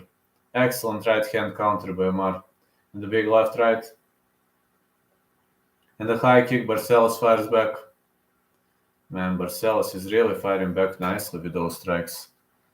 Now Barcelos is pressuring. It seems Umar wants toe-to-toe brawl. He is showing it to Barcelos. He is showing that he wants toe-to-toe brawl.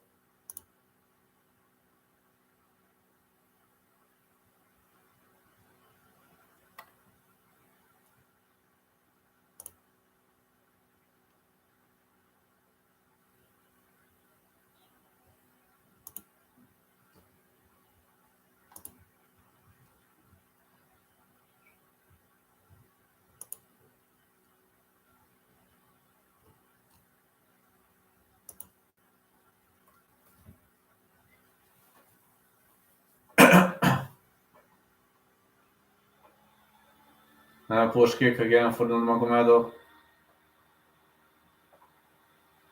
More push kicks. High kick attempt and the light kick. Oh, another bazooka kick for Umar, followed by big left.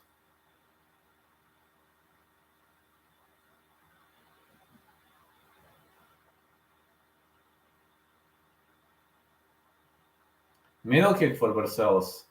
Man, Barcelos is pressuring nicely. But Umar is landing cleaner strikes. Big jabs for Umar. He ducks under Barcelos strikes. Jab followed by middle kick and a leg kick for Umar. Umar checks a kick. Oh, this right hook is looking pretty much solidly. Looking very, very nice here. And the knee.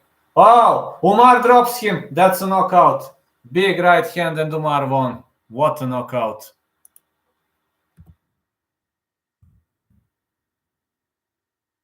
That's 2 out of 2.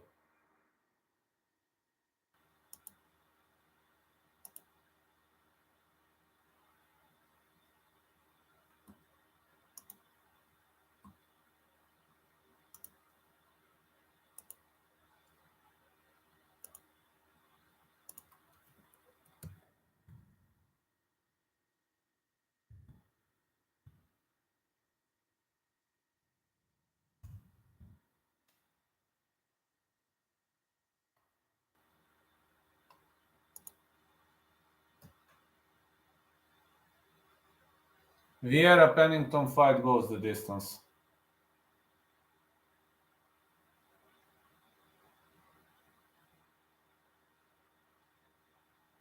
Oh man, he floored him with that big left.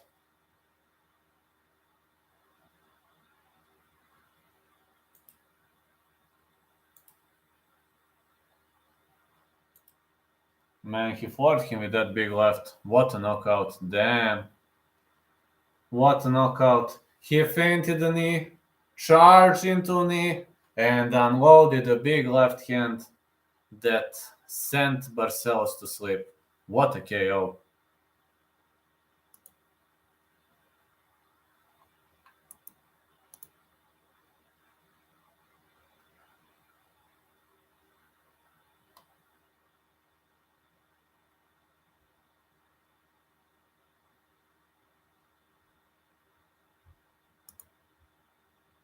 Just let's go, man.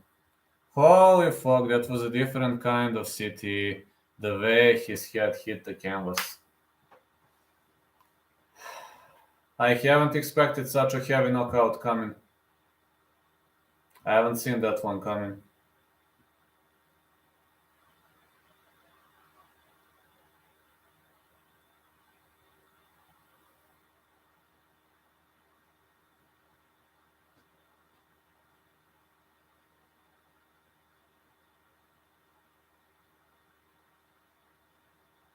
Nah, the deuce has glass chin. Left hook was light.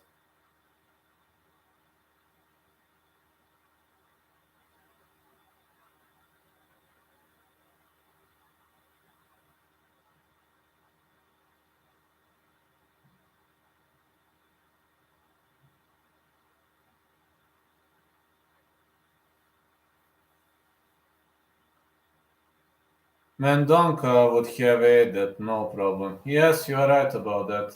It would have never knocked Mendonça out. Umar Nurmagomedov winner by knockout.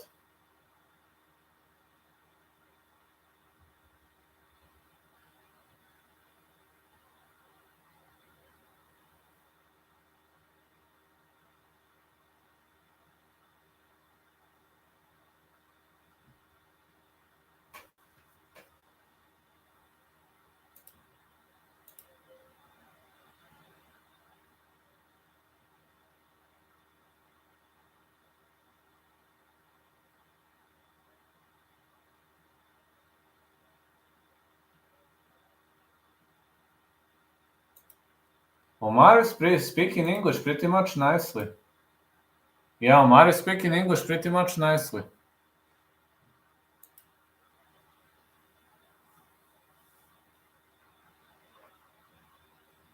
He faked knee and unloaded the big left.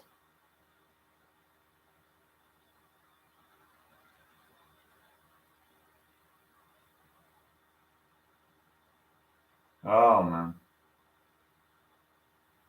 But Umar stopped. He didn't want to continue.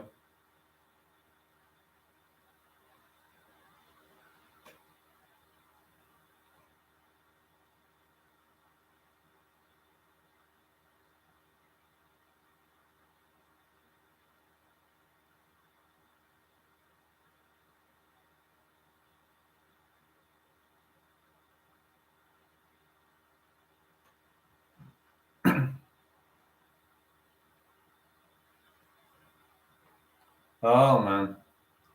Oh, man.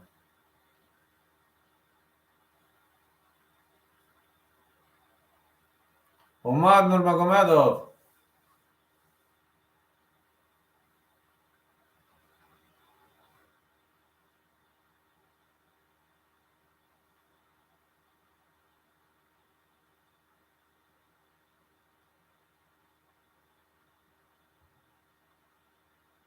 Stephen Bonner's family and Forrest Griffin's family. Oh, man. I'm sorry to say that Stephen Bonner passed away. My heart was broken on that day.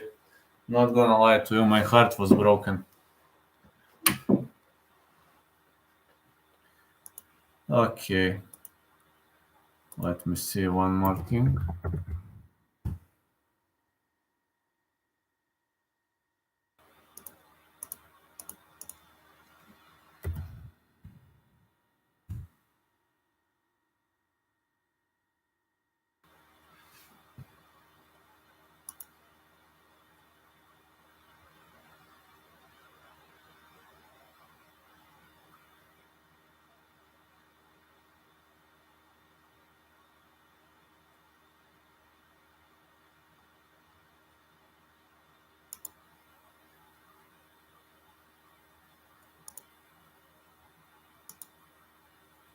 I just need to check something.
I think Javid would get ragdolled and probably choked in round 1. It was 2 hooks in a row by Barcelos. I think Umar would win by decision, maybe late finish. That sounds nice. That sounds like a very much decent piece of prediction, though. Really much sounded nice. I do like those predictions. I know in the main event of the evening and as the main card advances that we are going to see less and less people here. But at the end of the day, it's all game, right? In memory of Stephen Bonner. Ah, man, he passed away. Alright, Ketlen Vieira versus Raquel Pennington coming up next. Vlad needs to walk a bit. I'm pretty much in a need to walk a bit and to battle this fucking fool out. Yeah, this fool irritates me. It really much annoys me, this fucking fool. But I will work it out. Oh man.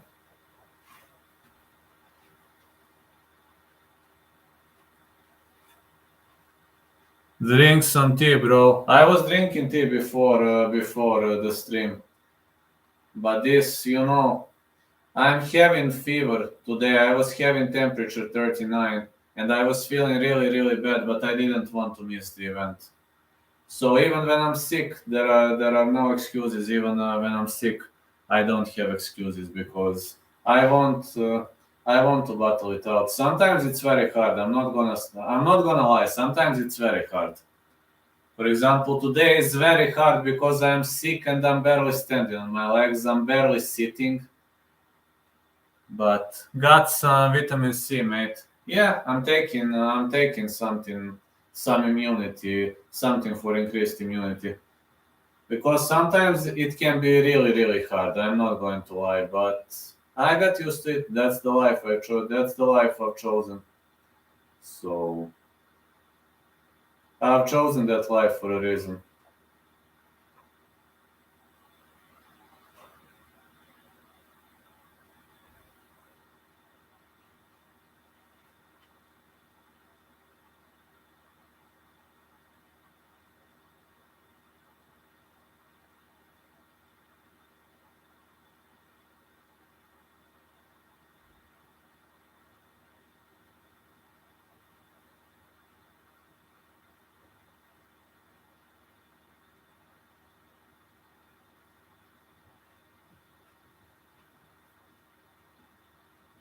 I'll injure 4 more bouts.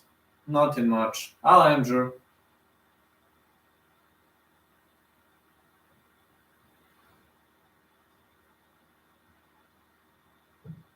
I'll injure. No worries, guys. I know it can be very hard sometimes, but I will injure. Nothing will stop me. There's no surrender.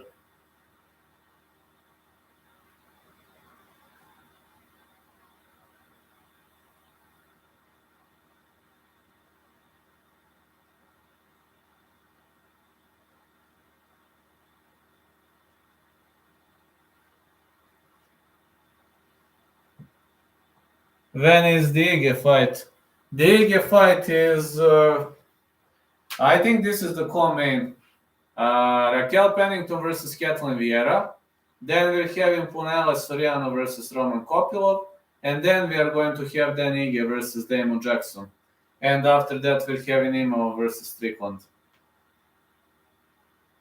Man, but that guy Strickland, he is a beast. He fought like 3 weeks ago.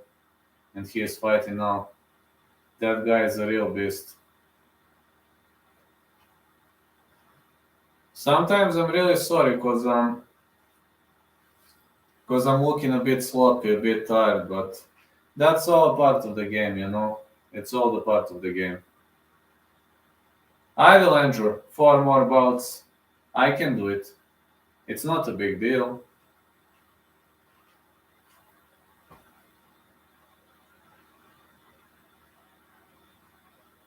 Nah, it's not a big deal. It's ordinary stuff, nothing else. Let's go, let's bring it on. Ketlen Vieira is going to fight Raquel. Pennington. Bro, no need to apologize. You're ill right now. Yes, I am. I am, but I'm a fighter. I'm sick, but I'm a fighter. Oof. That's why I'm getting up, you know. It's easier for me when I get up and walk. When I get up and walk, it's way easier for me. It's like, you know, when I'm sitting, I'm literally, my energy level is zero. But I'm a fighter. A real fighter.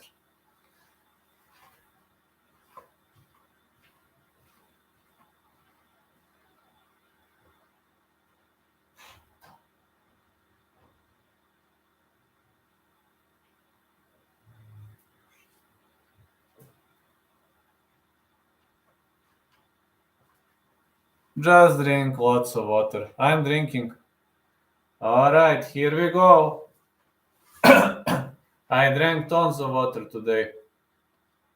Raquel Pennington, fighting out of Colorado Springs, Colorado. Rocky P, MMA. Raquel Rocky Pennington.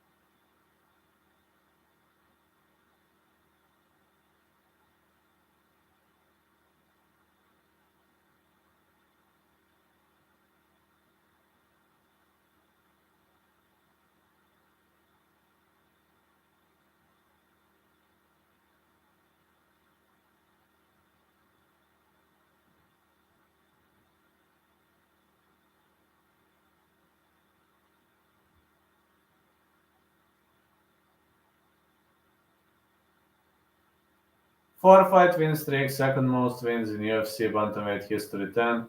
Most significant strikes in UFC bantamweight history, 8-4-1. That is gonna be an awesome piece of play on the end of Raquel Pennington.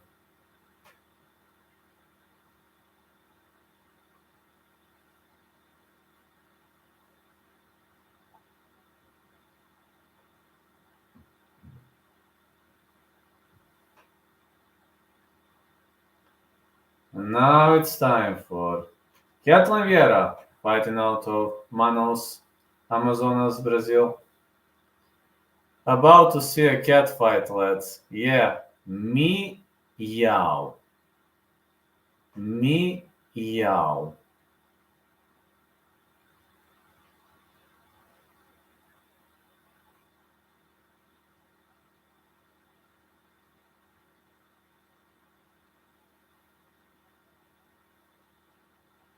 Here comes Ketlen Vieira. I say the fight goes the distance. I'm gonna say the fight goes the distance. And this one is gonna be nice. Just nice.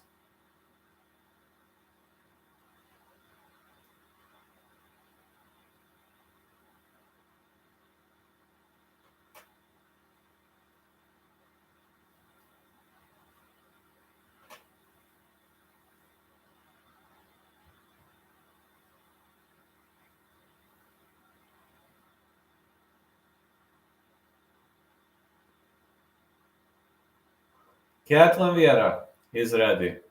And it's time to see Ketlen Vieira stepping inside the ring. One more time.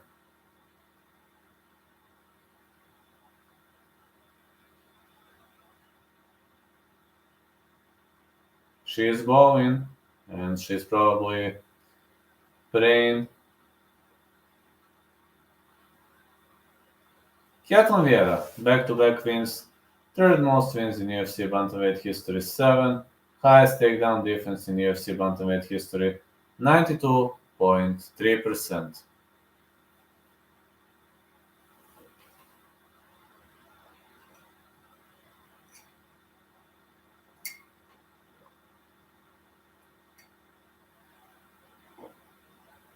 Raquel Pennington, second most wins in UFC bantamweight history, 10. 4-fight win streak, most significant strikes in UFC bantamweight history, 8-4-1. One of 7 fighters to be present here. Let's go. I just need to take a bit of water. I'm getting back swiftly. 31 years of age, Vieira. 34, Pennington. 5'8", Vieira. 5'7", Pennington. 68 inches of reach, Vieira. 67.5 inches of reach, Raquel Pennington.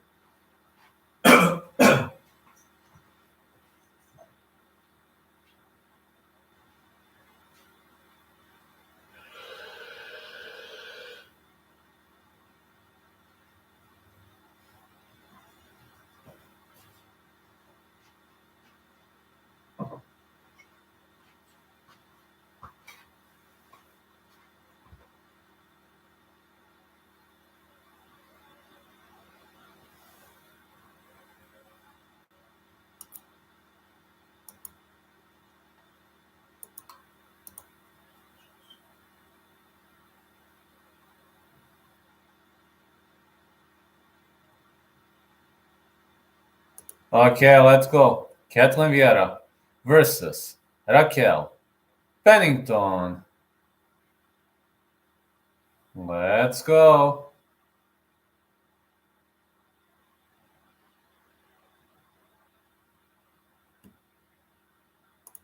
Man, this is gonna be awesome.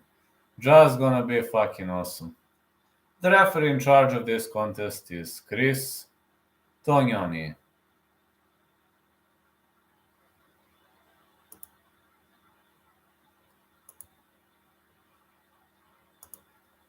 Time to take a snooze. The women are fighting. Ketlen Vieira, Raquel Pennington. They touch gloves. Let's go. Pennington is fainting. Leg kick for Pennington. Rock is missing.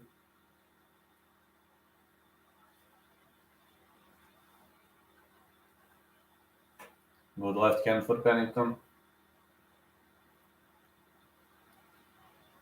Oh, it's a Superman punch for Rocky. Never seen that Superman punch on the end of Rocky.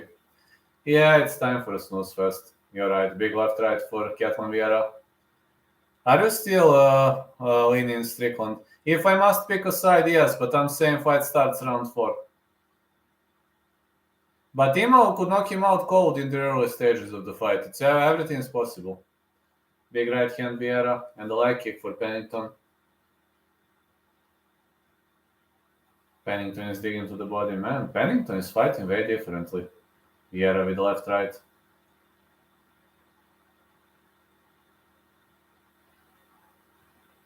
Big right hand for Vieira, but she missed.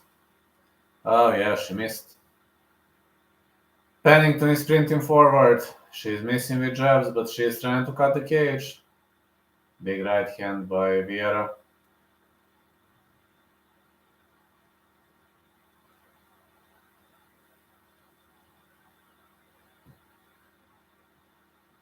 Punch to the body for Vieira.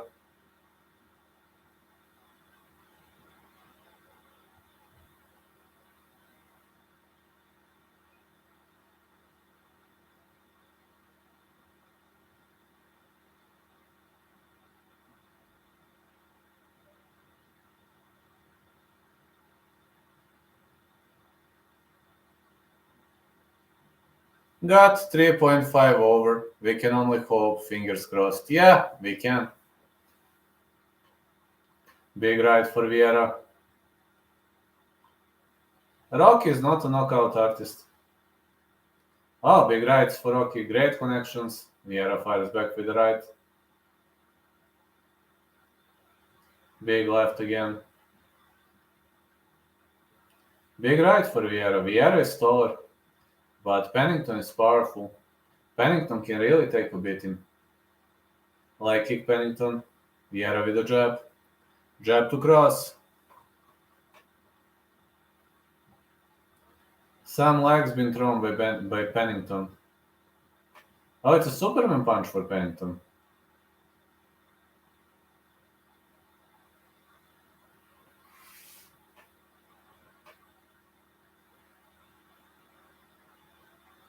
Oh, it's a big right.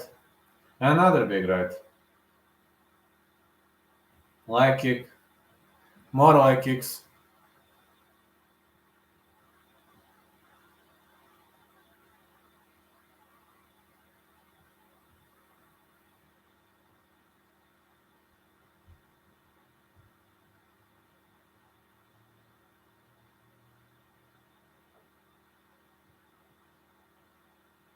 Punch to the body. Oh, Vieira with 1-2. Excellent 1-2 for Vieira. Another 1-2 for Vieira. It's really looking like a nice piece of play. This wide hook nearly landed on the bottom. Oh, big left again. And again, big left. Punch to the body. And again, left right.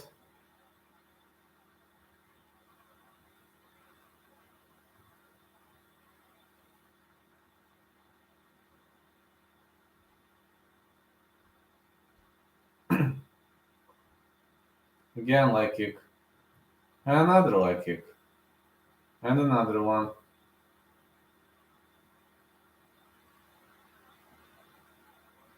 It's a punch to the body for Raquel Pennington.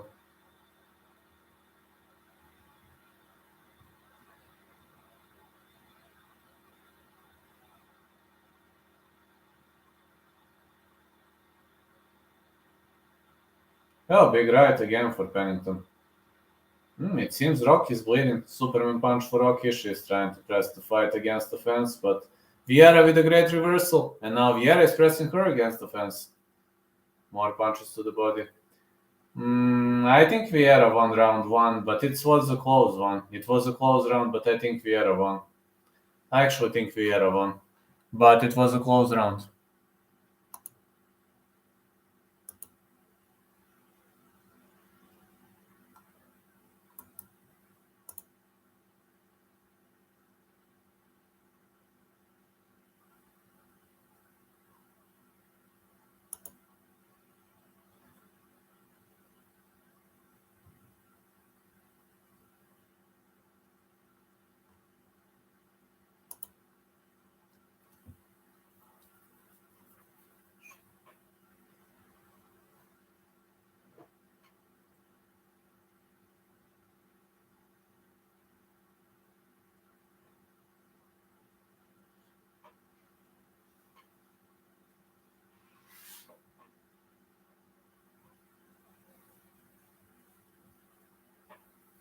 Well,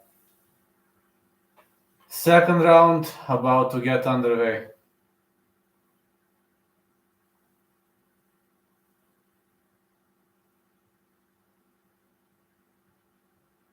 Let's go. Pennington marching forward. I don't know who won. I didn't watch. Big left hand again. And the leg kick for Raquel. Another good right. More punches. Oh, it's a big right. Good right hand for Vieira. It's a leg kick. Another leg kick.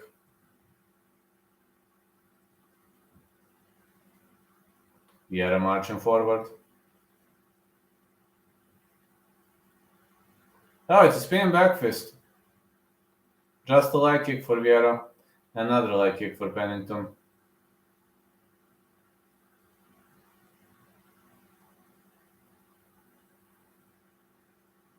Pennington with 1-2.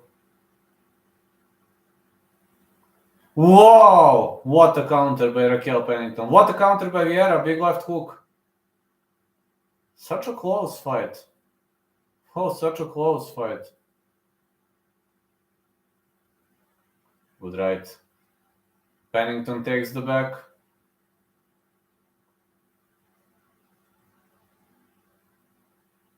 Yeah, Pennington is controlling the back. She could drag the fight to the ground pretty much easily.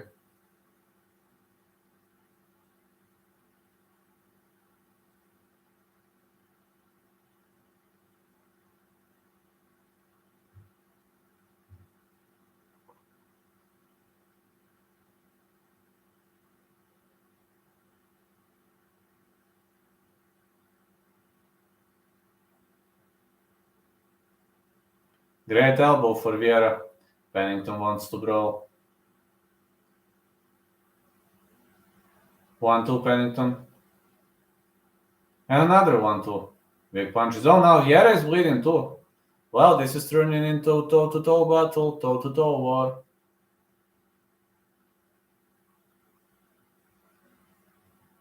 It's a big left. A leg kick for Vieira. And another 1-2. Oh, big left hand. 1-1, and Pennington is trying to drag the fight to the canvas.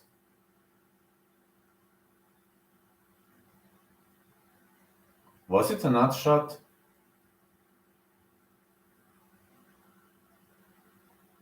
Really, was it a nut shot? I haven't seen it.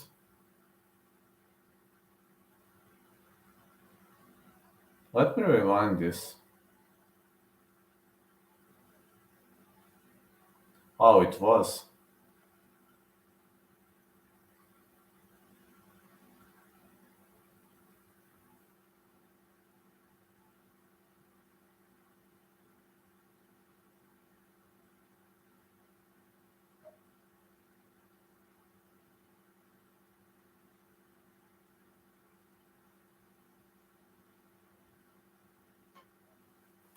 All right, let's go. Leg kick for Vieira. Pennington misses with the left and the right. Good punch for Pennington. Another big left hand for Vieira. Another leg kick. Yeah, we've seen some decent leg kicks on the end of Vieira. Good right. Vieira with 1-2. And a middle kick being thrown.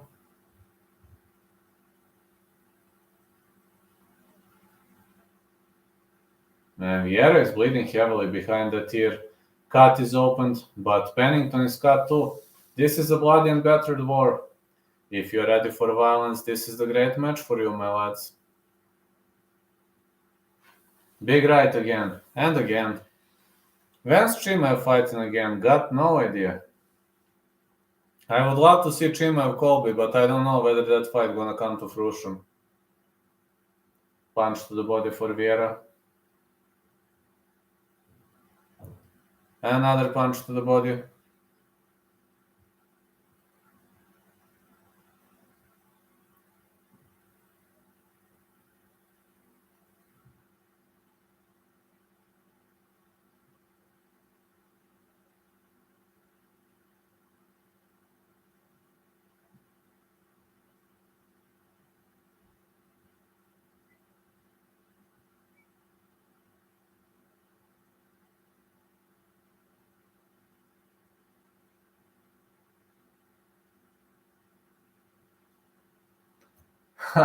King of NPCs is unimpressed. Girls are pressed against the fence, and Vieira is pushing the pace. I don't know. I think it's gonna be 1-1. Very, very close fight. Very close fight. This is very close fight. Vieira takes the back. She's trying to go for a trip.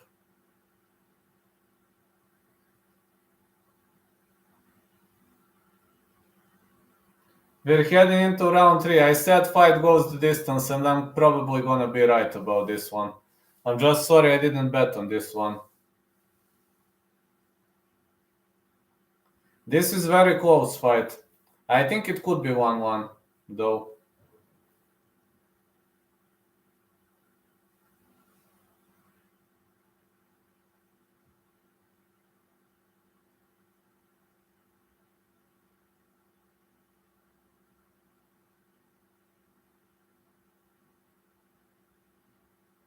I'm tempted to bet Kopylov, but I'm gonna lay off, I think.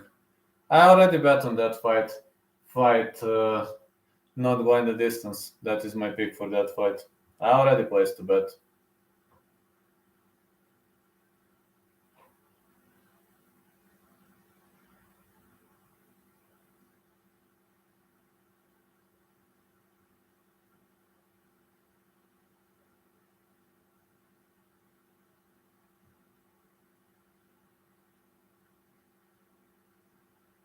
Alright, they hugged.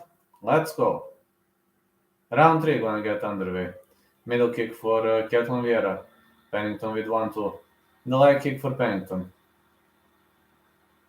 Man, Pennington is pressuring hard. Great strikes for Vieira. Such a close fight. Leg kicks can be seen all over the place. This is a great leg kick fest. Superman punch for Raquel Pennington. She's trying to connect. And the lead left hook. Oh, it seems Vieira knows to bomb too. Big left for Pennington again. Excellent check hook. Oh, big right. Followed by big left. Fighters are inside the clinch.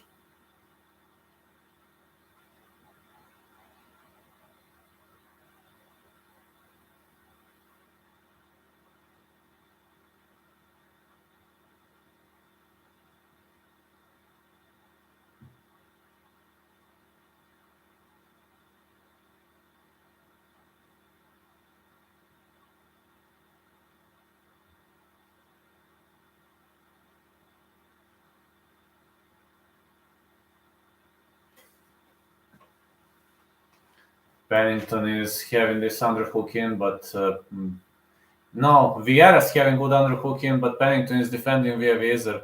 This Vizor is looking pretty much tempted. Let's see. Well, Vieira should be up on the scorecards. Her control time is better. She should be up on the scorecards, but this is very close fight. More punches for Pennington, but Vieira is landing strikes too. Multi clinch, and Pennington is able to set herself free. Good right for Vieira. 1-2 Pennington. Vieira is sprinting forward. Big left hand again. Leg kick Vieira. The big left hook. Pennington is swinging all over the place. Vieira was going for a judo throw, but she was unable to. More knees.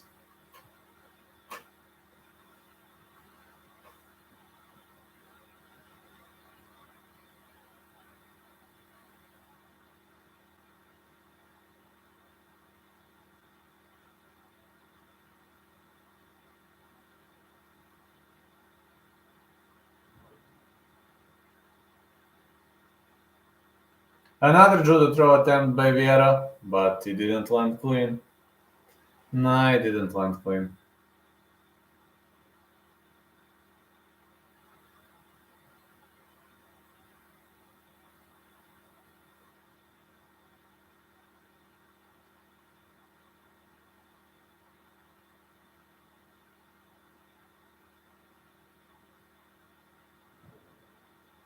More punches been thrown for Ketlen Vieira. And a punch to the body, knees. Some knees been thrown. Vieira with a big right. It was an excellent right hand on the end of Ketlen Vieira.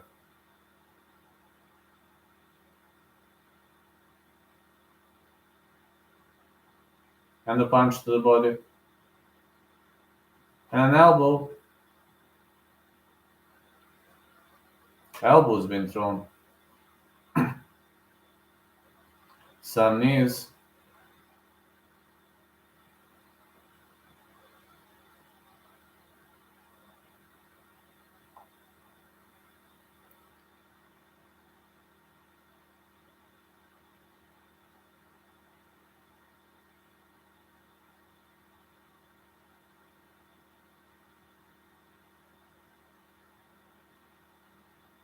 It seems Vieira is showing excellent back control.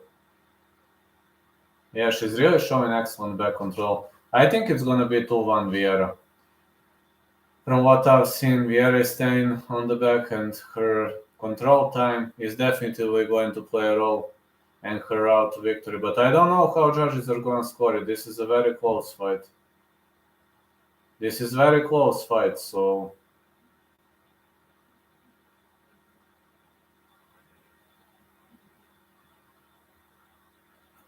More knees by Vieira. Great control time for Vieira, but she's holding her opponent against the fence, but Pennington landed more strikes. I don't know. This is going to be very close. This is very close fight.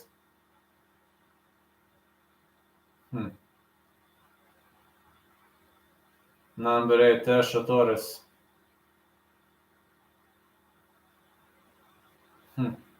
This is close fight, man. This is such a close fight.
Let's see how this is gonna play out. Such a close fight, man. Honestly, got no idea who won.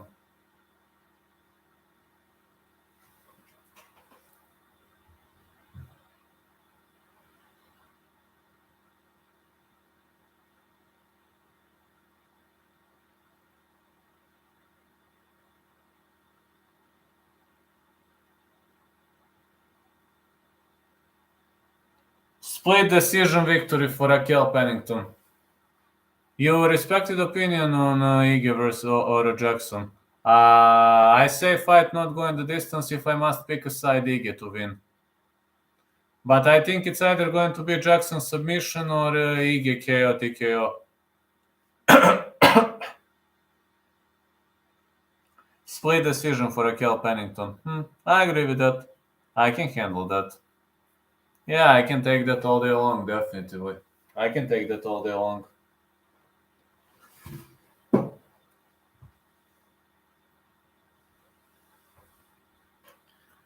All right, next fight. And my final bet for today.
Vlad, do you think I should bet Kopylov? I think Kopylov is going to win. We're having a baby. What a sad life for that baby. Yeah, she said we're having a baby. Yeah, I've heard when she said we're having a baby.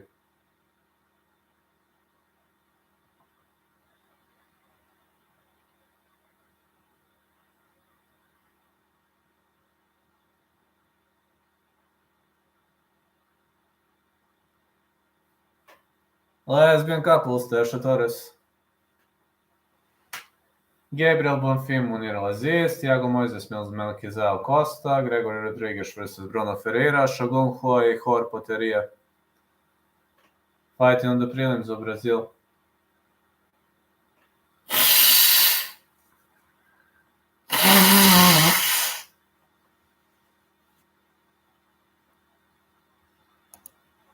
Yeah, it's a laboratory, baby. You're right about that.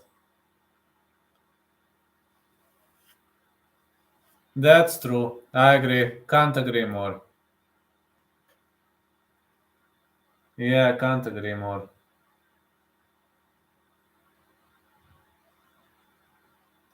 A legendary Shogun Ho is going to have his last fight of the career in Brazil.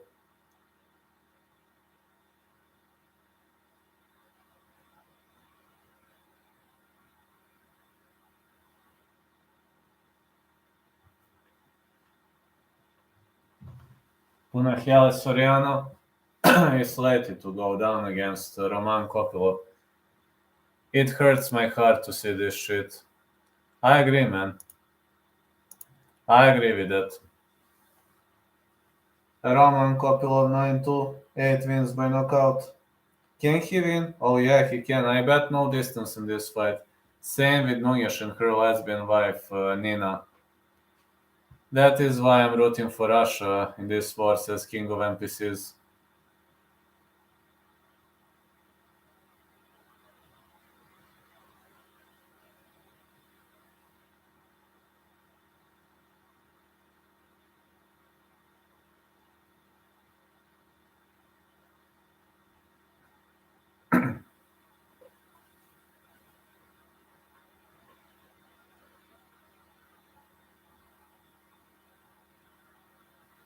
Yeah, we all know which way that is. Fallout. But in that case, 1/6 of the population is going to survive if that happens.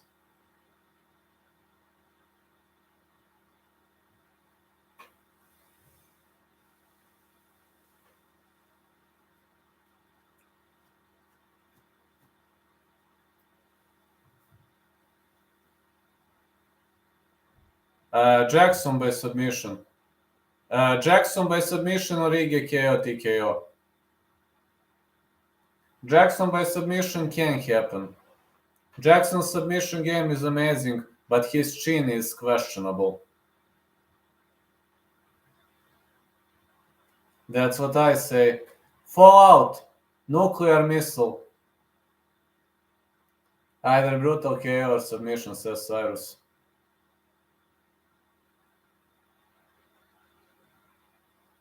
Russia can only win if they fire nuclear missiles. But in that case, only 1 billion of people is going to survive if that happens.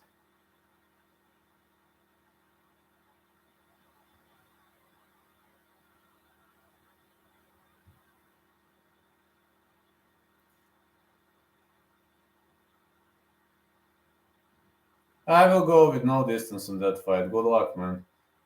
KO for Dan or grappling for Damon. I have no distance for this, no distance for the next, and fight starts round 4 for the main event.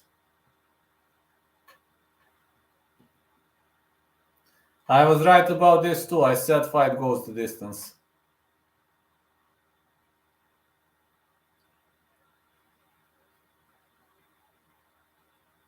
Yeah, I said the same. Come on with your stupid commercial breaks. Just come on, give me a break. Give me a break with your stupid commercial breaks. They'll have all of Donetsk and Luhansk by the end of 2023.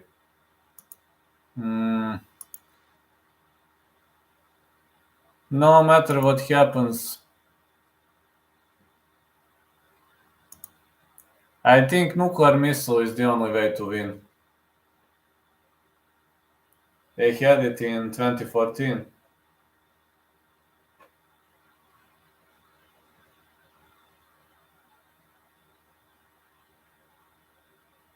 Let's go. Punahele Soriano versus Roman Kopylov.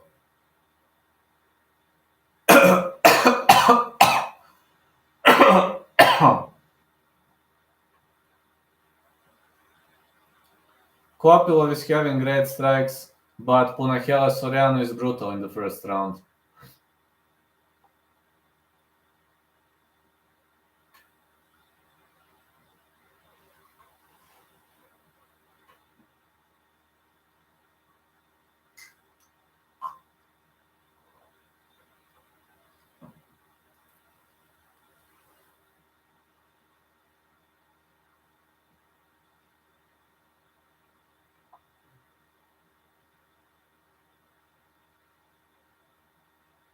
So they have Bakhmut now, right? Roman Kopylov is going to fight Punahele Soriano.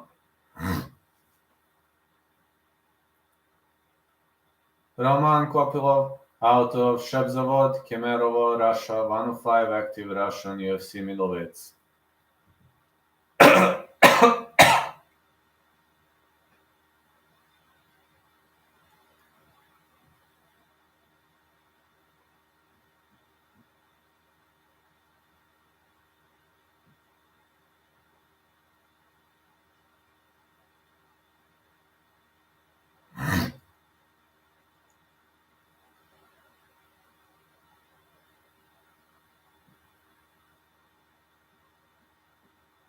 Roman Kopylov.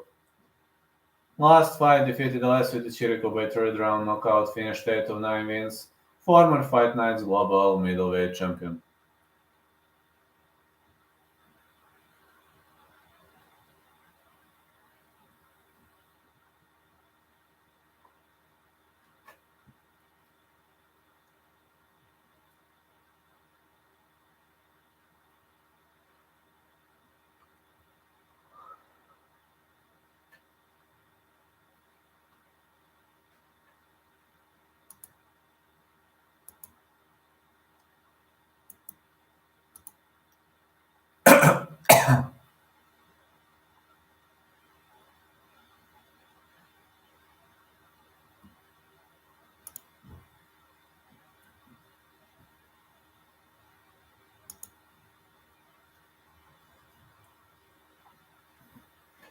They will if they fire nukes. Without nukes, no. Punahele Soriano.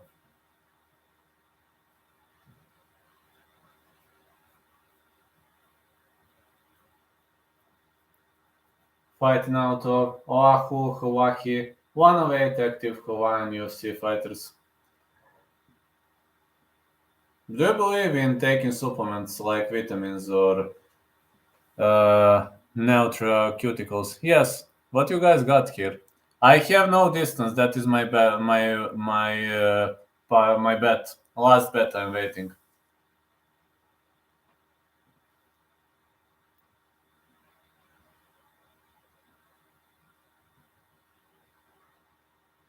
Punahele Soriano finished 8 of 9 wins, 6 knockouts, 2 submissions, highest knockdown rate among active UFC middleweights, 1.72 per 15 minutes.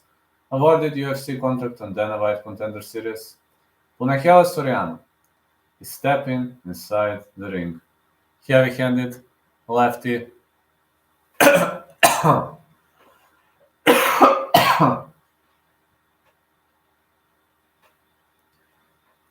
Powerful lefty. Let's see how it plays out for him.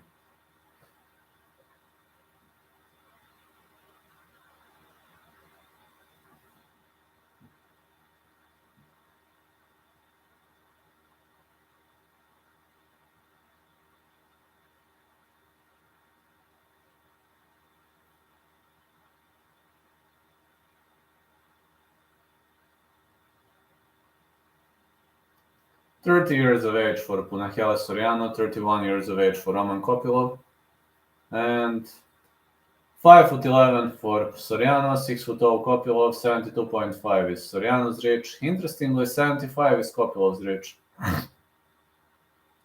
Kopylov is having pretty much solid reach advantage, let's be honest.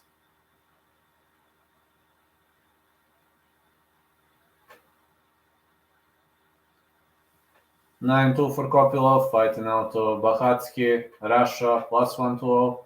He is the underdog in this fight.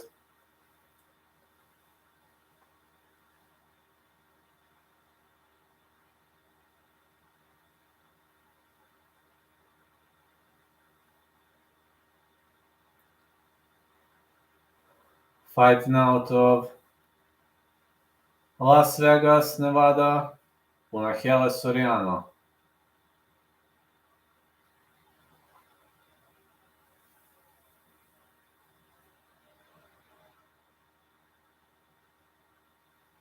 Let's go. The referee in charge of this contest is Kerry Hately. Punahele Soriano. Roman Kopylov. Here we go. You're good. This one is good, Cyrus. Great joke.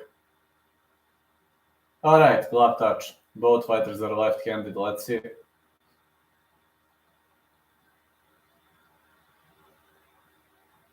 Good left hand by Soriano. And a nice left. Soriano trying to shoot in. Oh, Kopylov stops the takedown attempt instantly. Knees. And the leg kick for Kopylov. Soriano is having big left. Big jab.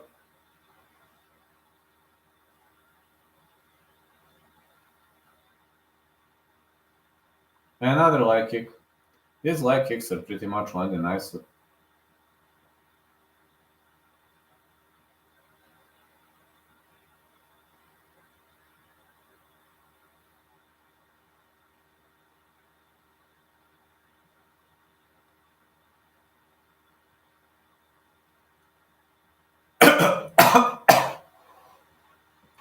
Good left again. And another left for Kopylov. Punahele Soriano marching forward.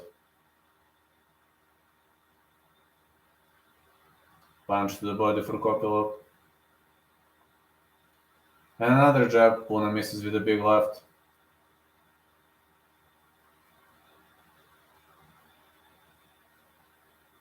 Leg kick, Kopylov. It's another calf kick. Oh, this inside calf kick is creating a significant amount of damage. Big left hand for Soriano. Kopylov is staying away off the fence.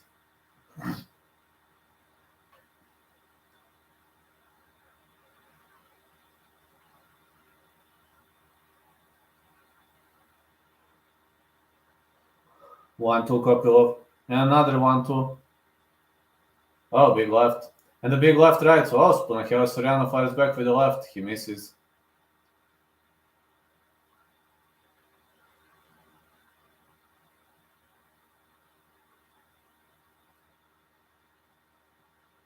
Big left hand again. And again. Soriano is in the clinch. 1-2 for Soriano. And another 1-2. Soriano is bombing with heavy hands. And a leg kick for Kopylov.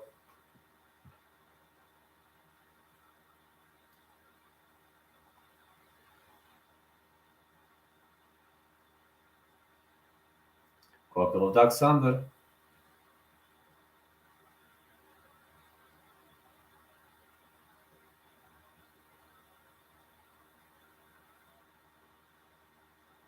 Big left right for Soriano. Oh, it seems Soriano's nose is starting to bleed.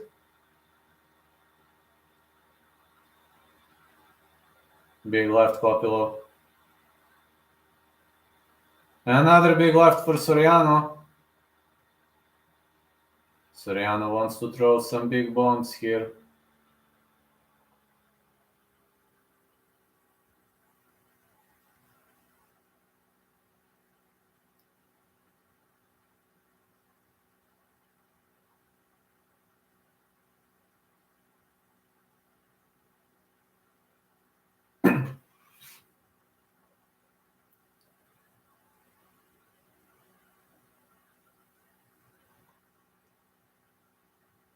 Leg kick for Roman Kopylov.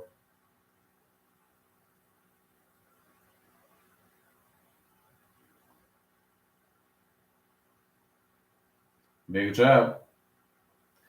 Well, Kopylov stuffs the takedown pretty much easily. He stuffed the takedown pretty much easily. Big left hand for Kopylov. Another big left.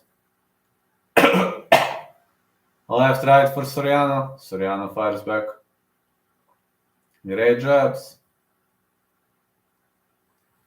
Kopylov tries to shoot in and he drags Soriano to the canvas. He is in the side control. Now he's trying to take the back. Puna's trying to work his way up.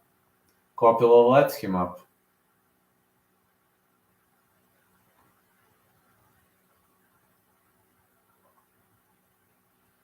Big jab for Kopylov. Oh man, these two guys are really throwing big punches, but not much of a damage in the first round. Got to say, close fight. Close fight so far.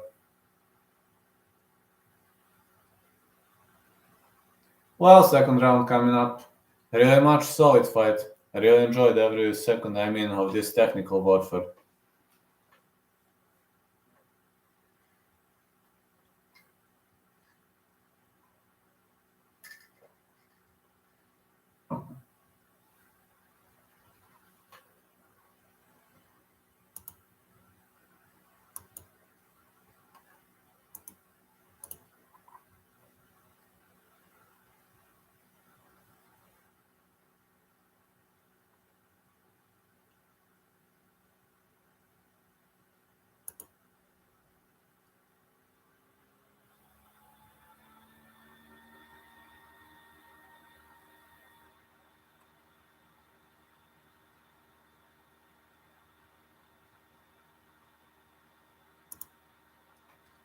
Let's go.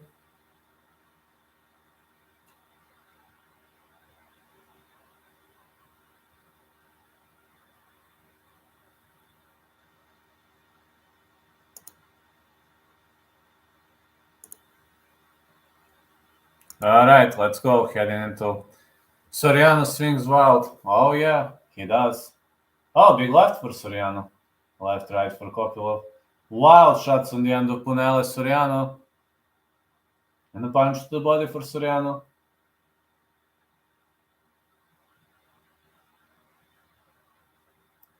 Wild punches. Kopylov fires back.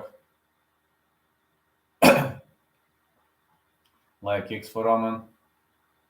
Puna is covering up. It's a big left hand here. Really much big left hand landed. Leg kick.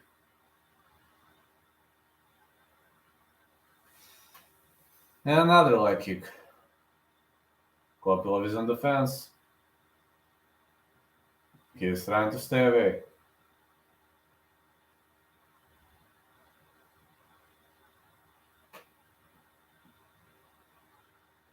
He is pressed against the fence.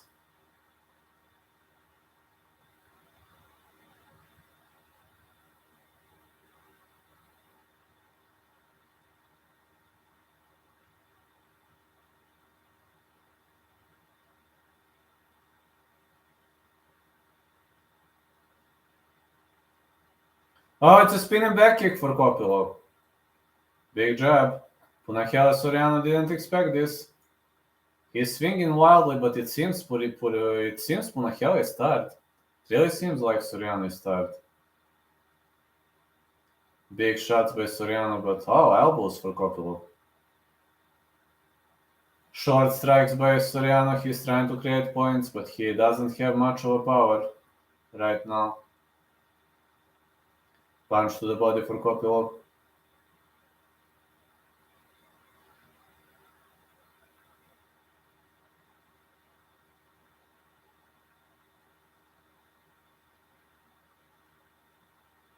Excellent hook counter on the end of Roman Kopylov. And another hook counter. Oh, it's a middle kick. Punch to the body for Kopylov. And another big right hand. Middle kick again. And again big punches for Kopylov. Is Kopylov gonna finish this fight? Middle kick. Punahele Soriano tries to fire back, but man, he looks so tired. He looks so drained. Big left, Soriano counters.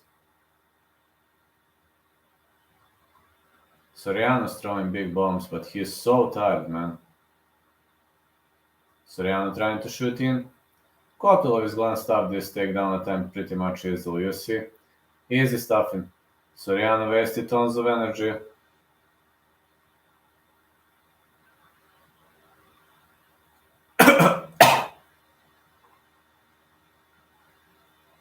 Middle kick.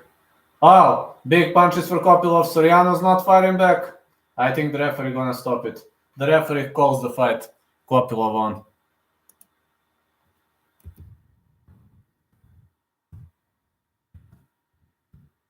My bets are 3 out of 3 now.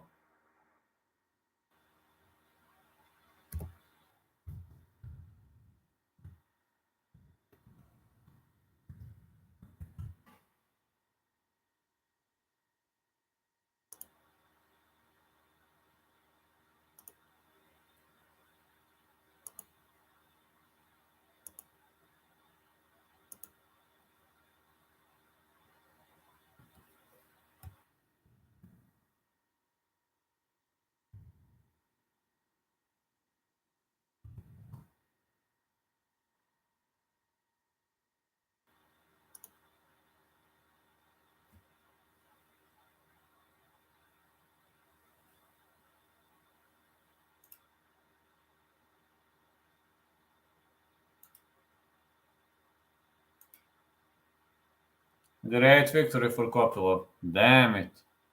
3 out of 3. I nailed tonight with my bets. I should have pulled the trigger. Yeah, I said Kopylov is a decent underdog for the victory. I was right about that one. 8 out of 9, way above my average score.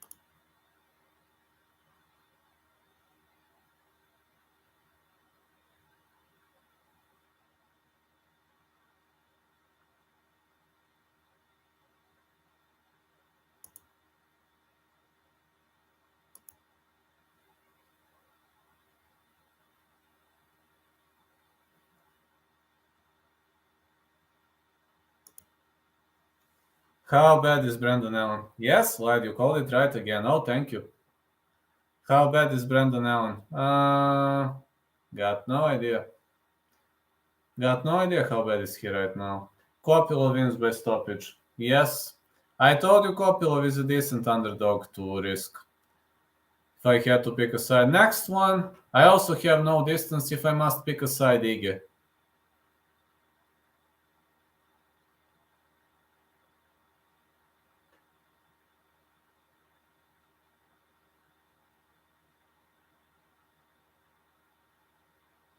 Lad's the man. Thank you, man.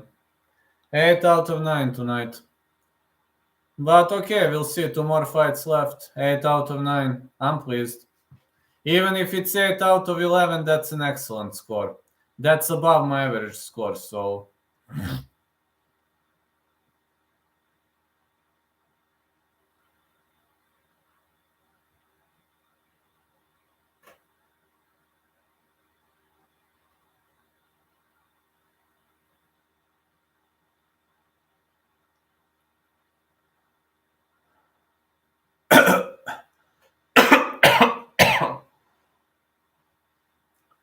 Oh, yeah.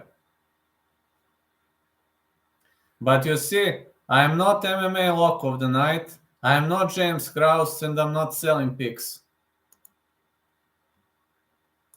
I mean, I don't want to do such things. It's non-honorable. I'm not Scampry Jazz or the Jewel Krause. But yeah, Scamprit Jazz.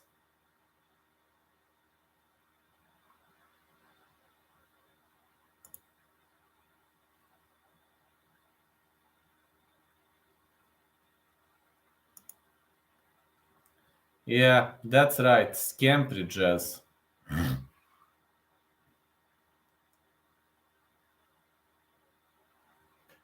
That's funny when you say Scamprit Jazz.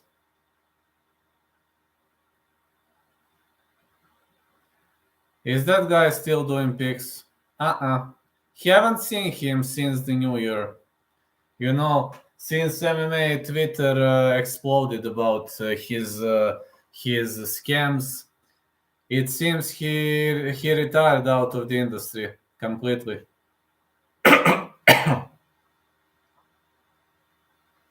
It seems like that guy retired from the industry completely.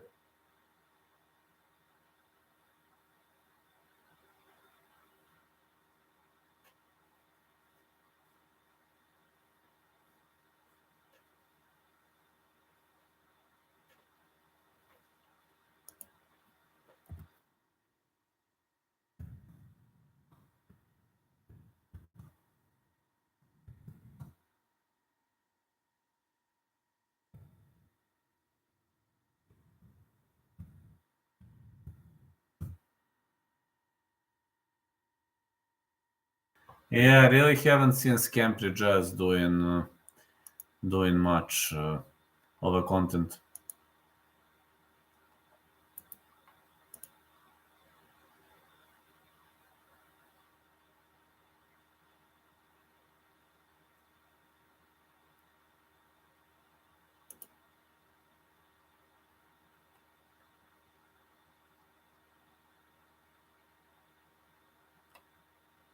But yeah, I like how people gave him a moniker Scampri Jazz. I really like that moniker.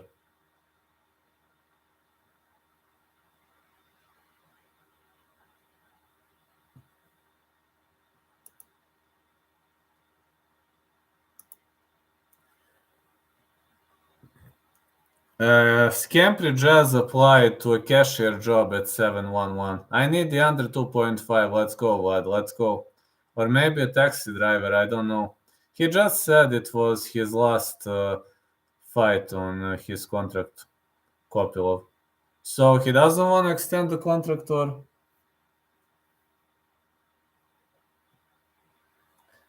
So do you know what is Scampri Jazz doing for a living now? Danige, 15-6. He wants a new one. That's nice. 22-4-1, 1-0 contest. 6th largest control time percentage in UFC featherweight history. Lots of jobs there, mate. He lives in Toronto. So he is cashier, right? Well, Scampri Jazz can do whatever he wants. I mean, he is done, unless he has criminal case. Well, Scampri Jazz is done with MMA. I can tell you that guy is done with MMA for life.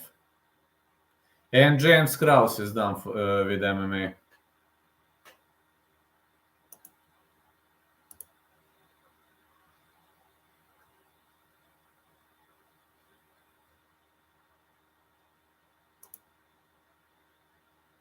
If I must pick a side, gonna go Iggy, but fight not going the distance.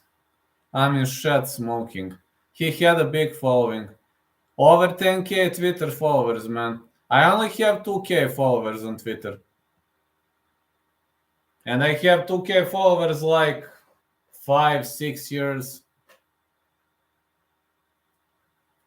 I only have on YouTube 12.6k. But yes, Scampri Jazz had a great follow. Also, James Krause had a great follow. You have then. If I must pick a side, then Iggy, but I have not going the distance. Prediction Guru had a smaller following, so he got away with it, but Scamprit stole big amounts of money. So MMA prediction guru also stole money. I didn't know that. What happened with the MMA prediction guru? Not MMA. I know who is MMA prediction guru. Not MMA guru. The MMA guru is okay, guy. What happened with the MMA prediction guru? Yeah, him and let me see.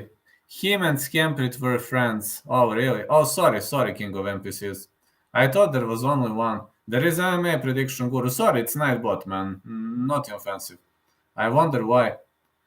Him and Scamprit were friends. Well, they were probably partners in stealing money from regular people.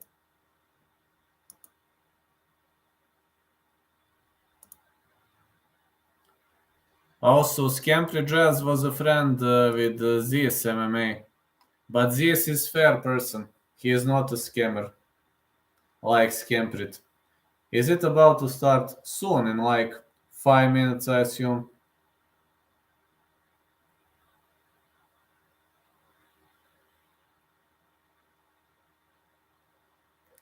Him and Scamprit were probably friends because they were like, similar mentality. They were scamming people. But people also complained about the MMA prediction guru, but I don't know what happened about that. There was something, but I don't know exactly what happened. Can somebody tell me, please, what happened with the MMA prediction guru? And that's what he said. Do you think this goes decision? Nah, hardly. I don't think so. No distance.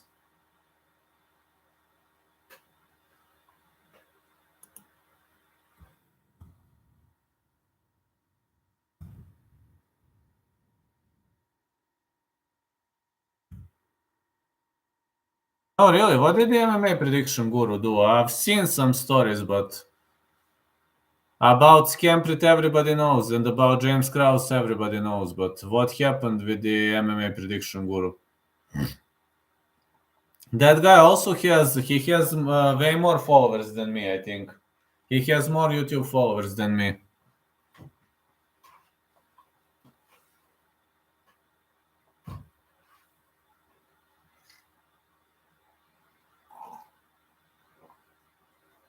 Danny versus Damon Jackson. They did the same thing, making contests and then pocketing the earnings, except Prediction Guru created fake accounts that entered the chat and would say they won the challenge. Oh, thanks a lot, Kausar. Thank you so much for the super chat, man. When it's his own bot accounts. His own bot accounts. His own bot accounts. He literally lied about it. It was the same exact thing, which is why it's so funny. What the heck? Dan will win, or I have the fight will not go the distance for that one, but if I must pick a side, then Ige to win. So either not going the distance, either Dan to win. If I must pick a side, I would give greater chances to Dan. We've got Damon Jackson with excellent submission skills and poor striking game. And we got Dan Ige, very tough with excellent striking game, solid submission defense. I would go Ige. They both did the same shit. They might have been collaborating. Yeah, they might have been collaborating.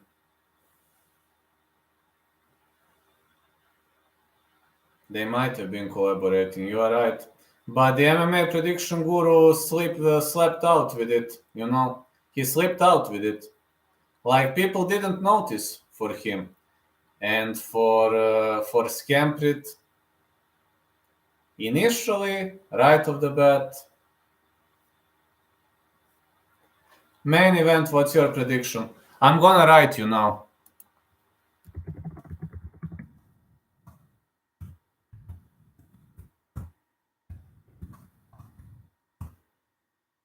$50-50, that for me. Fight starts round 4. I know it's kind of, but it's really 50-50 fight to me. I am scared because Nassourdine Imavov has never fought in a 5-rounder. And on the other side, you got Strickland, who is a master of 5-round wars. No probs. Thank you so much, Kausar. And I don't know. If I really must lean aside, let's say Strickland, but I'm so unsure about the main event. Let's go. Denige versus Damon Jackson. Damon Jackson stepping inside the ring.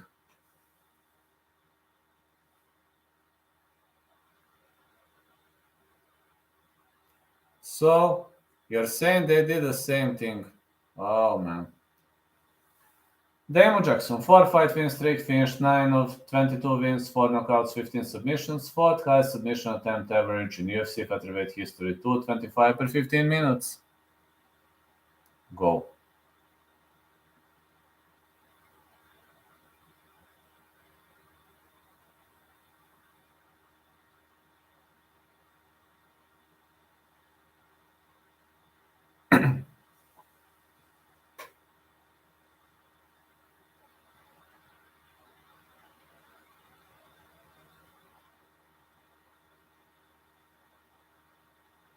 Let's see. Dan Ige should be entering the octagon now.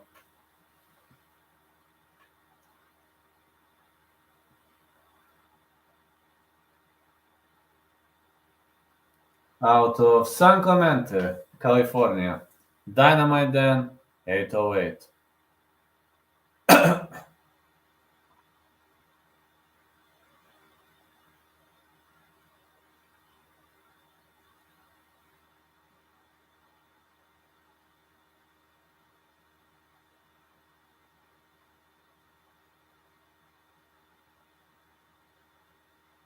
Who owns Kosovo?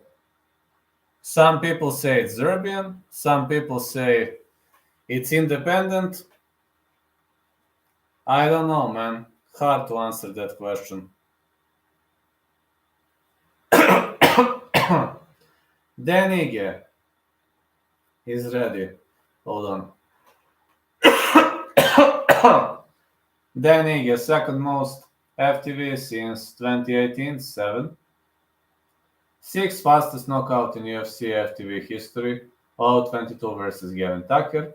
One of 2 FTVs in UFC WC history with 2 sub-minute knockouts. BGG, black belt. Let's go. Dan Ige. Ige to win by KO TKO plus 250. Jackson to win by submission plus 550. Fight will not go the distance plus 100.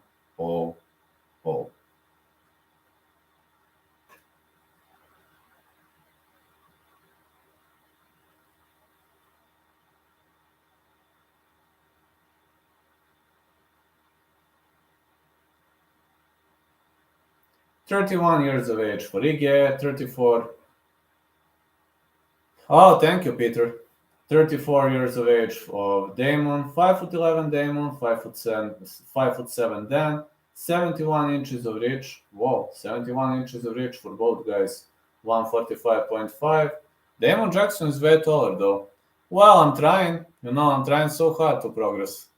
I'm trying so hard to progress.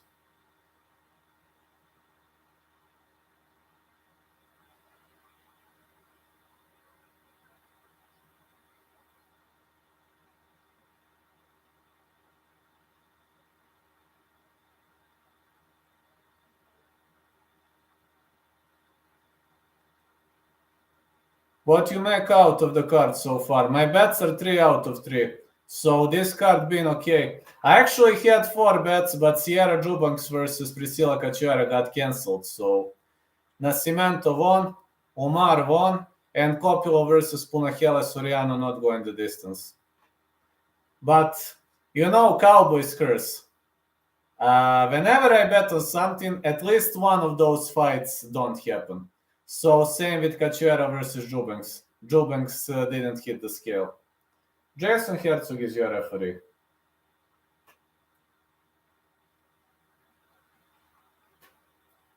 Dan Ige. Damon Jackson.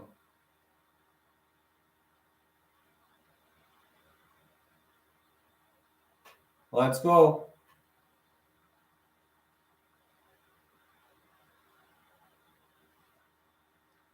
Big right for Jackson. Jackson wants to try to drag the fight to the ground. Ige survives the first wave. Ige has to keep the fight standing if he wants to win. Big punches to the body. Ige must keep this fight standing. Uh-oh, Jackson wants to drag it to the ground. Ige has to be cautious. Good left, right. The high kick. Big right for then Ige. As long as Ige keeps the fight standing, he's gonna win. But if the fight gets dragged to the ground, that's a big problem for him.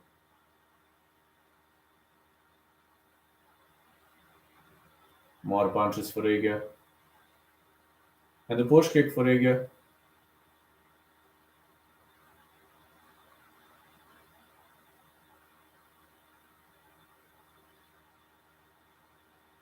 The big right hand. Jackson is running around the circles. Ige with great hooks. Ige is clinching up. This is not smart against a guy like Jackson. Big right for Jackson. And another big right.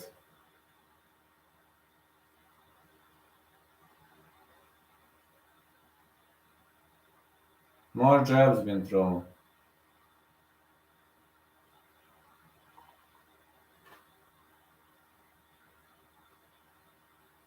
Oh, big right hand again for Ige. Jackson is unable to land big punches, but he is trying to shoot in. He is trying to drag the fight to the ground.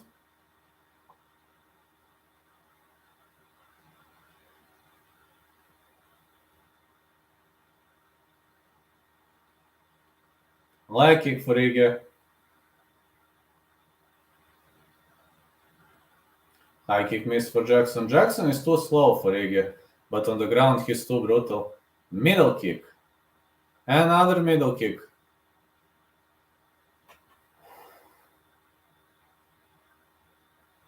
Jackson is marching forward. Ige is trying to shoot in. He fishes for a single leg. Jackson defended. Jackson was trying to shoot in, but Ige defended this single leg, and Jackson complains about an eye poke.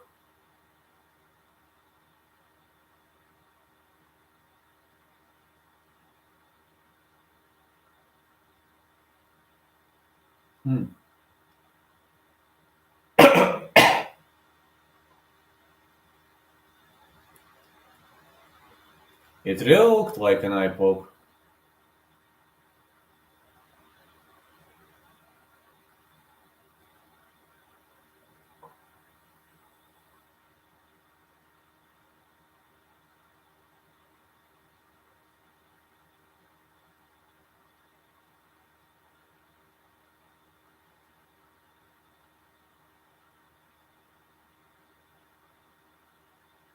While he was trying to defend, he saved the leg.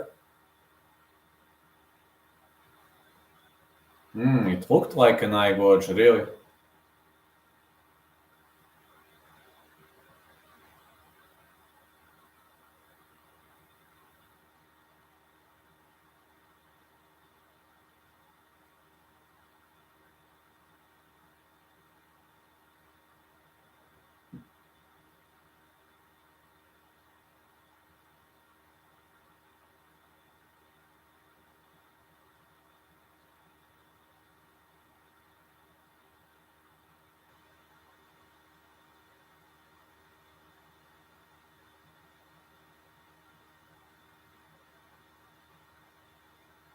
I think Jackson is going to continue.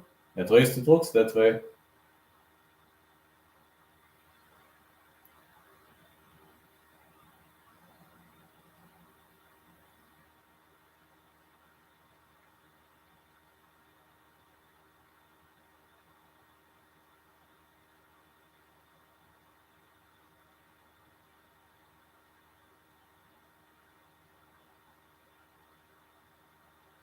More punches for Jackson. The fight is restarted. Ige keeps marching forward. Punch again for Ige and the big left hand. Ige is trying to drag the fight to the canvas. No, it was just a feint.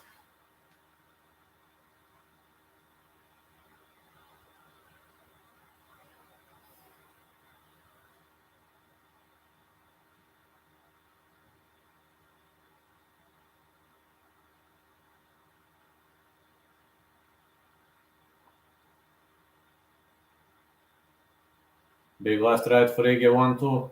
And another 1-2.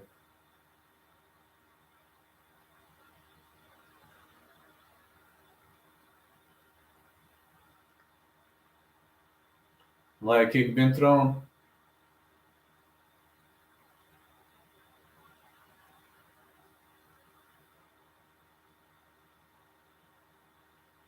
Leg kick again. And again. Seems Ige is pressuring very, very hard. He's got those power punches. Ige is cutting the cage. Jackson is constantly running away. Middle kick for Ige.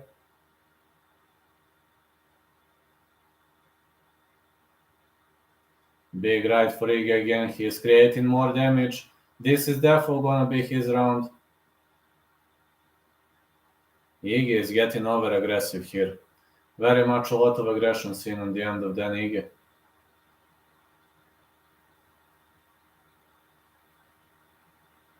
Leg kick.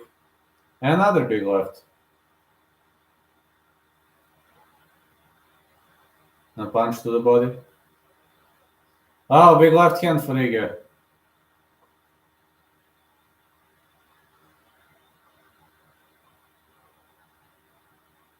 Now he shoots in. Ige drags the fight to the ground. What the heck is he doing? Is he crazy? Is he really crazy? Whoa.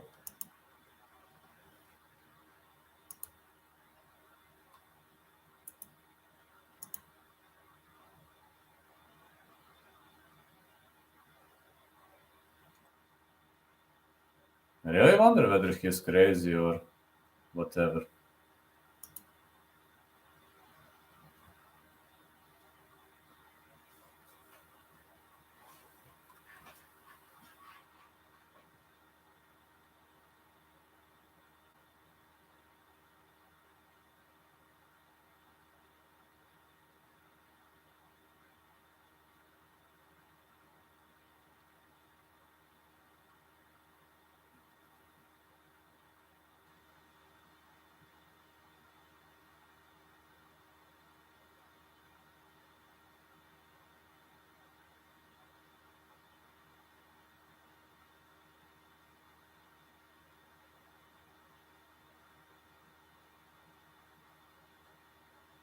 Okay, let's go. Big right hand for Jackson.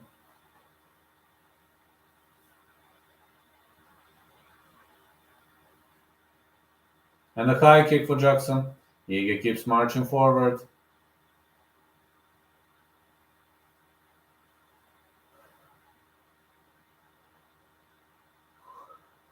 Jackson is unable to create some damage. He's really unable to create damage. He's really unable to land some big shots here.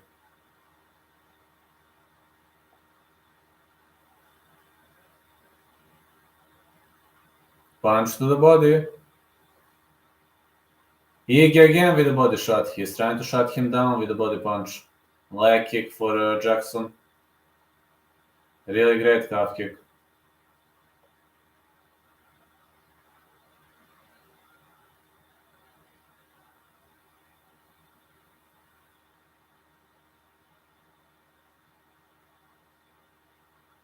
Oh, Ige misses with an uppercut, but this was just a feint, and he's trying to drag the fight to the canvas.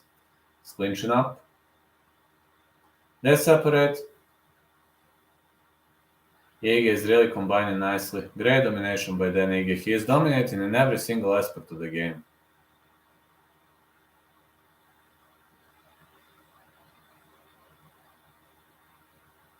Leg kick.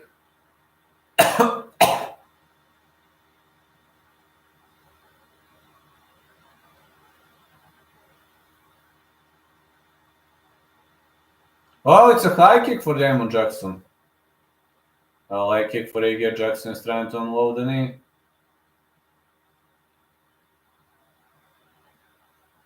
Big right hand. And another big right.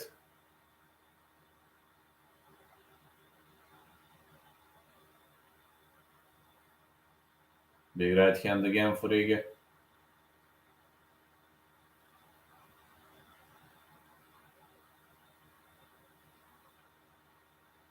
More right hands again. And again. It's another high kick attempt for Damon Jackson. Aguirre counters. He misses. And Aguirre is now trying to cut the cage. High kick missed for Aguirre. Aguirre should try to unload greater punches. You know, he really needs to generate more power in these punches. He needs more power, therefore. With left right again.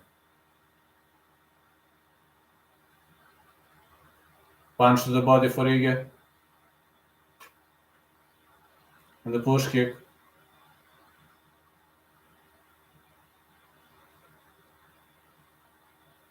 And a big left hand for Aguirre.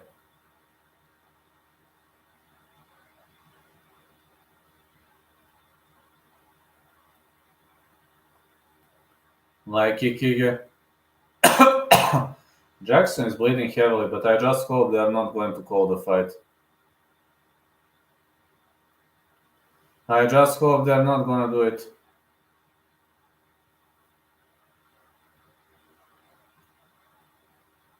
Punches to the body for Damon Jackson. And another power punch.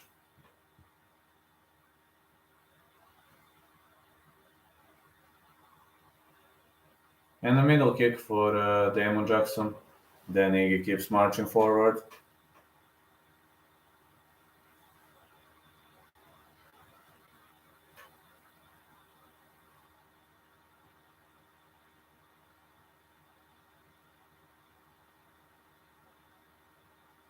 More punches here.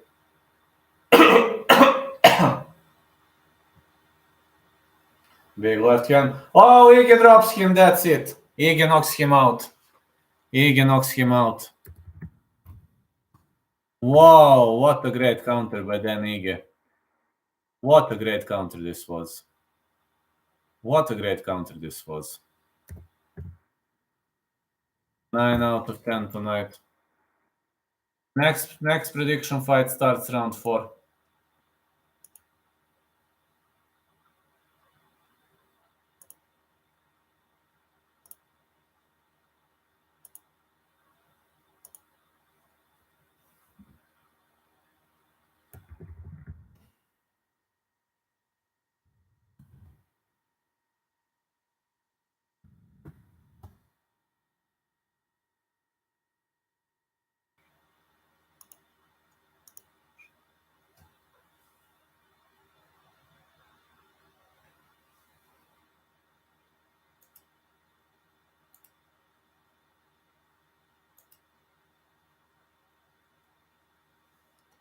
Let's go. I feel bad for Jackson. He strikes like a child. That's true. He doesn't have good striking abilities. I'm getting back in 1 minute. Very quickly getting back.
Hey, Bailey. Dominic Cruz is like, listen to the load when the replay happened. Yeah. Yeah, listen to the load. What a punch Usman does. He had a great run. You're the man, lad, again. Oh, thank you. Jackson overperformed his skill level in the UFC. We should feel happy for him, to be honest.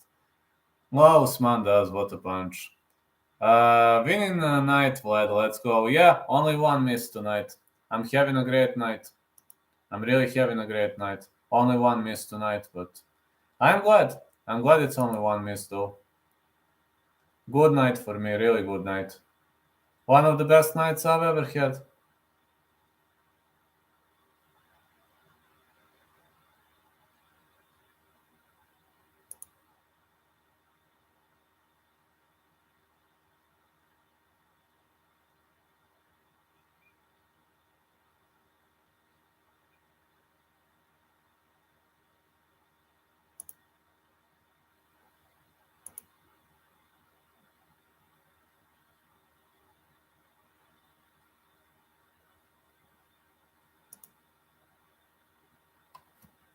Yes, winning night for Vlad.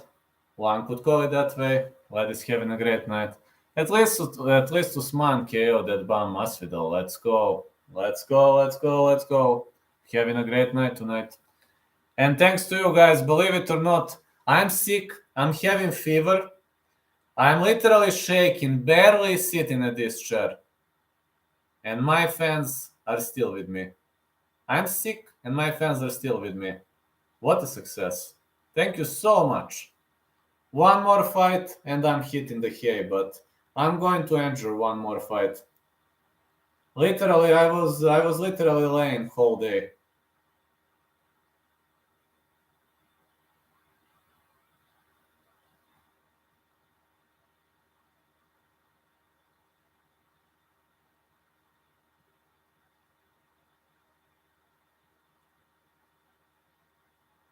Flu game like Michael Jordan for what?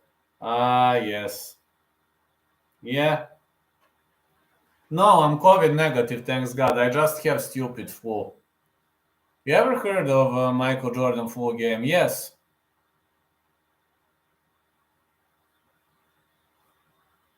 I know what it is. I've heard of that.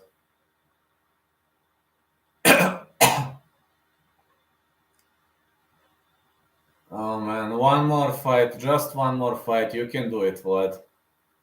Trooper.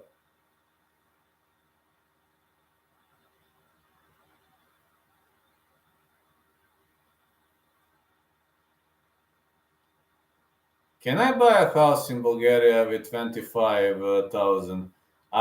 Which part of Bulgaria? If you want to buy a house in the village, you can. But if you want to buy a house in a city, that hardly. If you'd like to buy a house in some village, you can buy it for 25k, no props.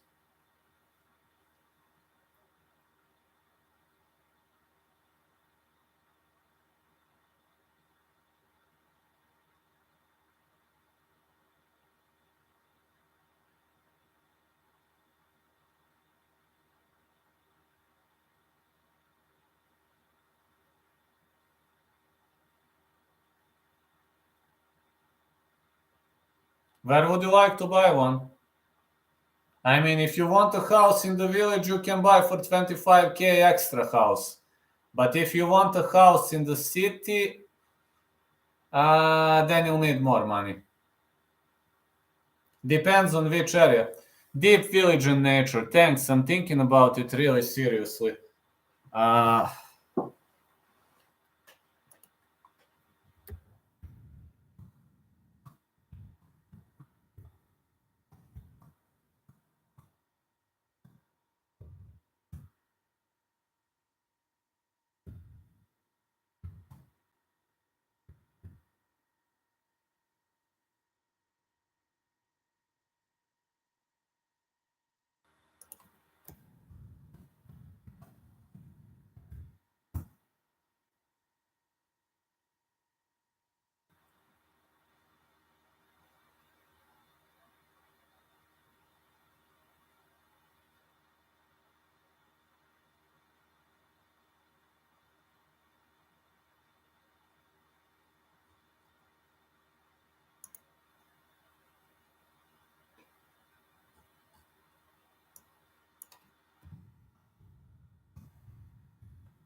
There you go.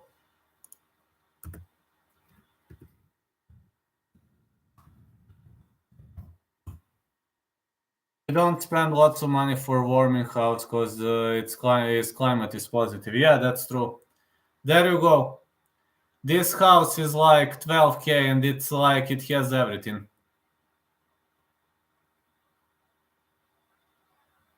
Or you can plot a house if you want to. Let me see.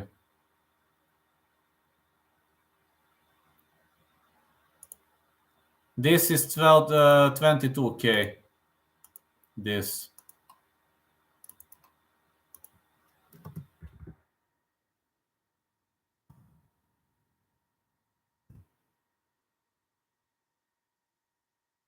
I mean, there are nice places, but it depends. If you want rural house, then it shouldn't be a problem. If you really want like a rural house, then it shouldn't be a problem. But cities are more expensive, so if you want to live like rural, then you shouldn't have much of a hard time finding it. With 25K, you shouldn't have much hard of a time. Yeah, very good prices. Well, you said you want village, so of course. If you want village, nature, that's the way to go, man.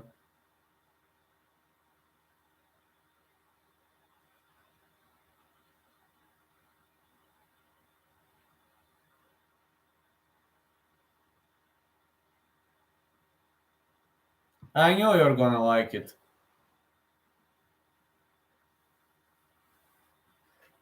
But like, of course, you got to invest some money into that, of course.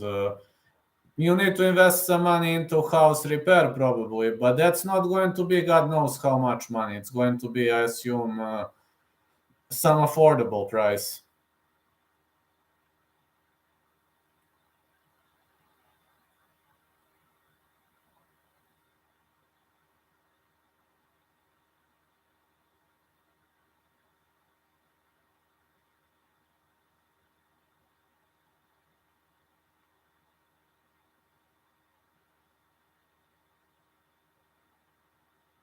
Where I am from, 25K gets you a shed like Guru.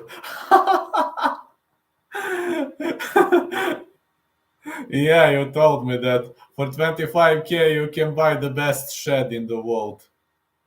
But Guru lives in a shed. Yeah, people troll him about living in a shed. Nassourdine Imavov, born Dagestan, Russia. Imam Nassourdine, he lives in France.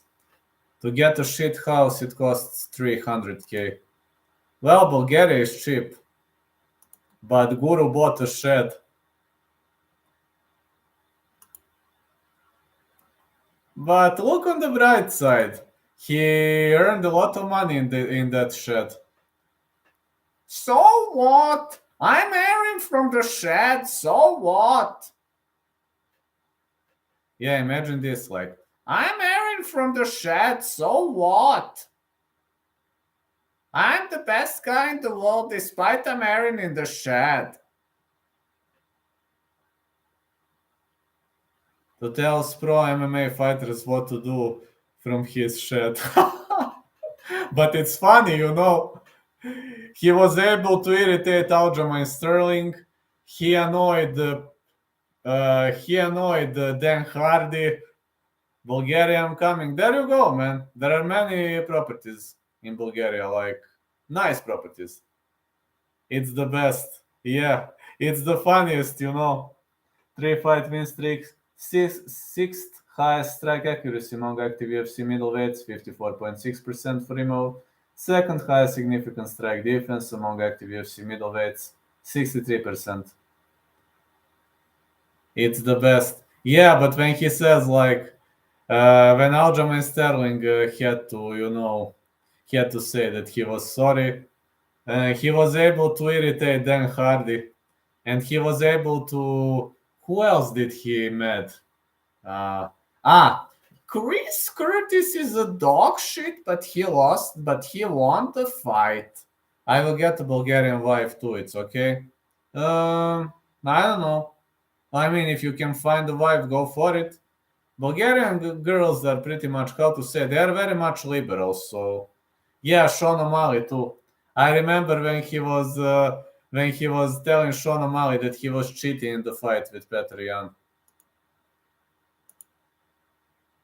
I mean, I'll be honest, I'm single because I want to be single, not because I can't find a wife, but it's just my choice to be a single.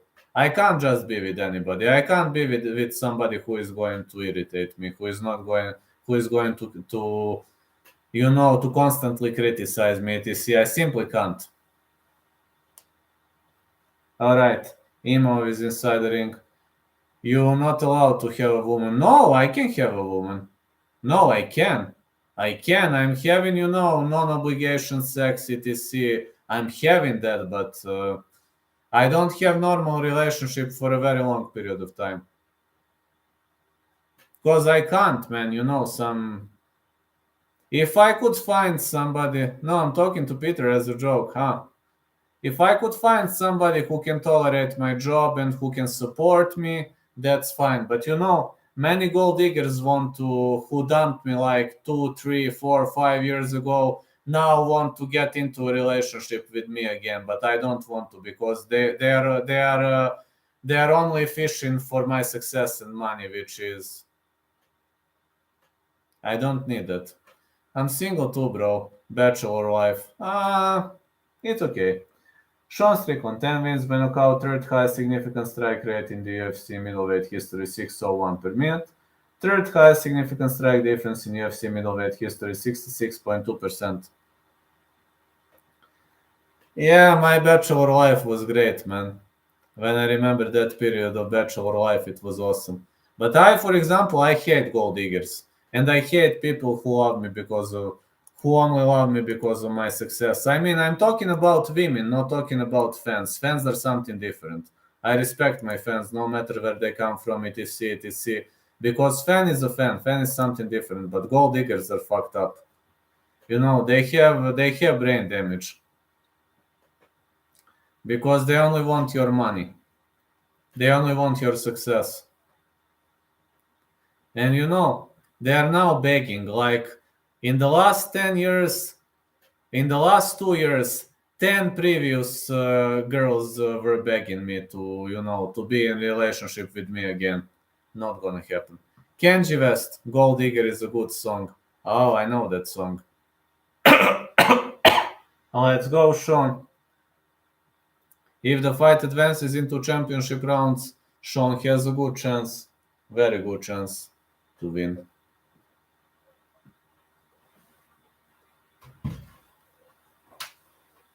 "31 years of age, Strickland, 27 Imavov, 6'1" Strickland, 6'3" Imavov, 76 is Strickland's reach, 75 is Imavov's reach.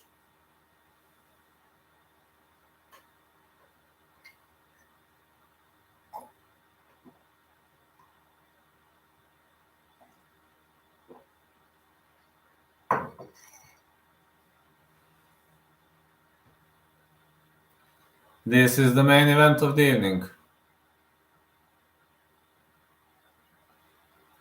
I wonder what Nassourdine's chin is like. It's a hard question. I don't know what to say.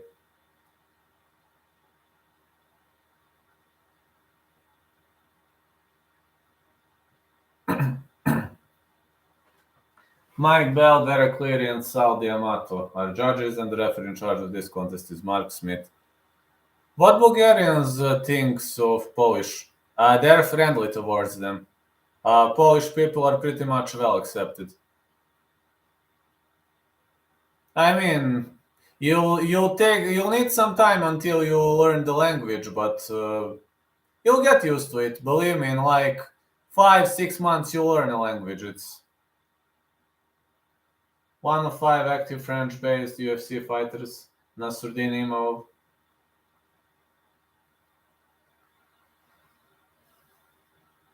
They like Polish people, but you will need some time until you learn a language. But 5-6 months, and you will learn it. You will learn it properly. Sean Strickland, 25-5, fighting out of Corona, California, +110, underdog in this fight.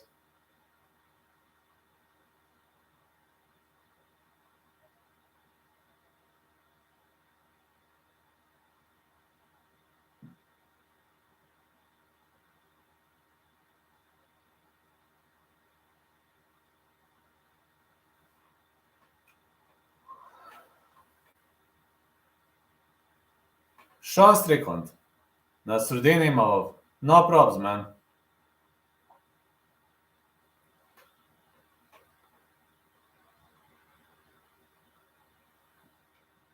Here we go. No glove touch. Strickland is marching forward. Man, Imavov will have to fight wisely. Imavov is moving a lot. Strickland is standing like a log, like kick. Big left hand for Imavov.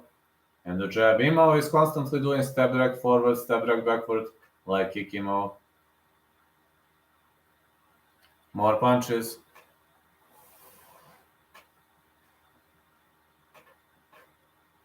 Oh, big right for Strickland. Imavov is chasing him, but Strickland is defending himself nicely.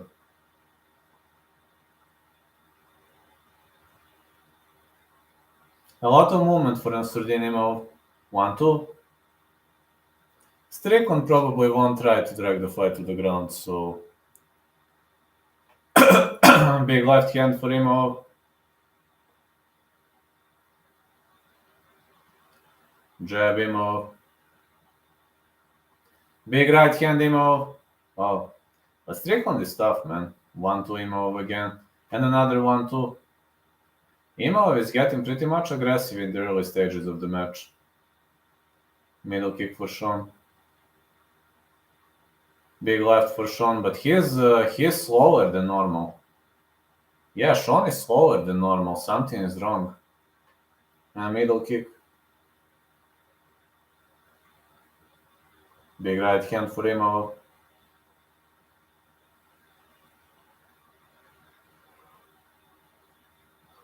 A push kick for Imavov and a leg kick. Big right, Strickland blocks.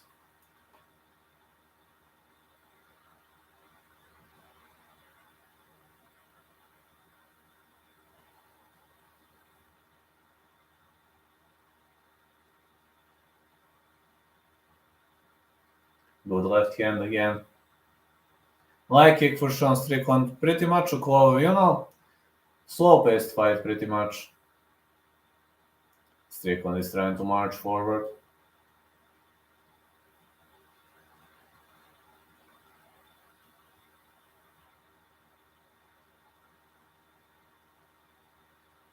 Oh, big uppercut followed by big right.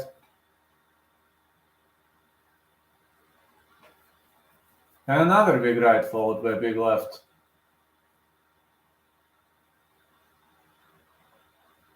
Another big right hand. Strickland with a big right. Strickland fishing for the finish, misses with the big weaving overhand right. Strickland with power punches. Imavov doesn't want to fight toe-to-toe. He's constantly backpedaling. Strickland wants to fight. Another big right, fighters inside the clinch. Strickland is trying to press against the fence. He is 10 pounds heavier. This is normal for him.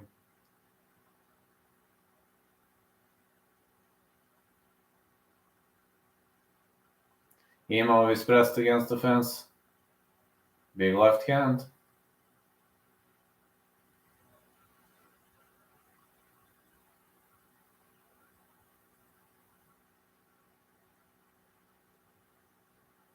It's a Superman punch for Imavov. Yeah, Imavov lands a Superman punch.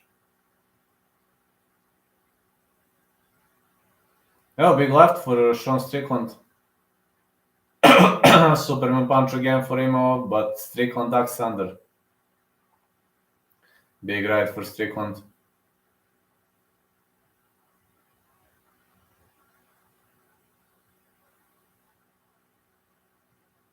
Man, Strickland is fighting like a really, really dangerous boy.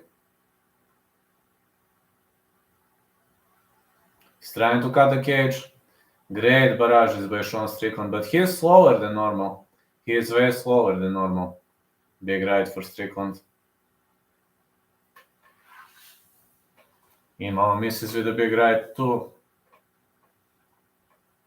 1-2 Sean.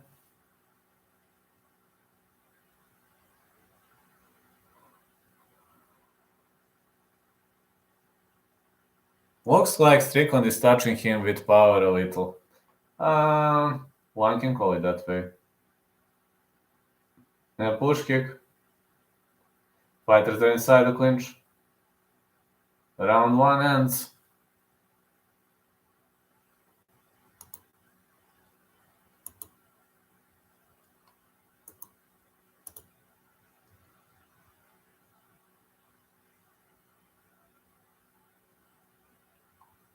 Yeah, round 1 ends.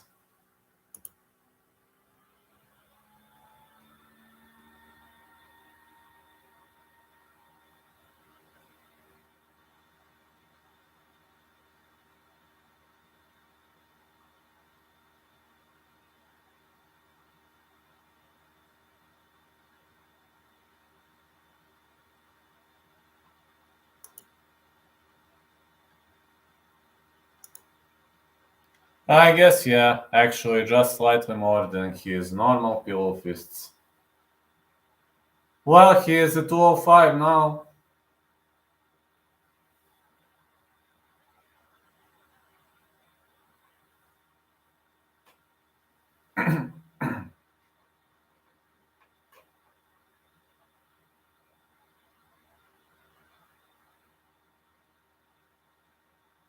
Leg kick for Imavov. Another leg kick. Big leg kick Imavov.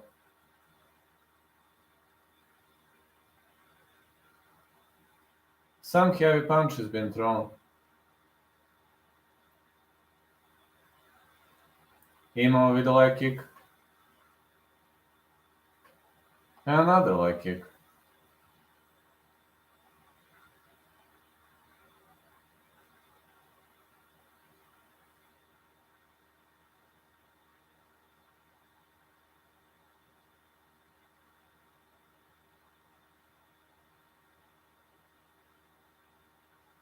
More strikes for Sean Strickland. I guess, yeah, actually just slightly more. We'll see. Strickland is pressing against the fence.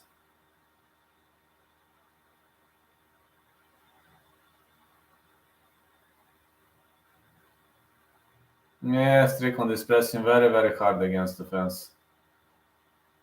This is probably gonna be a slow-paced fight. Close range strikes by Sean Strickland. Oh, foot stomps. Yeah, Strickland is looking like a Wolverine, really. Big punches for Strickland. And a big right hand. Oh, big left for Strickland. Good jabs. Another good jab. Strickland is really pissing his opponent away. Great performance by Strickland. Oh, excellent check hook for him. Oh, great technical stand-up war.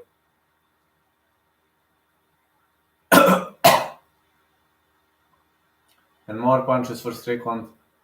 The big left. Another big left.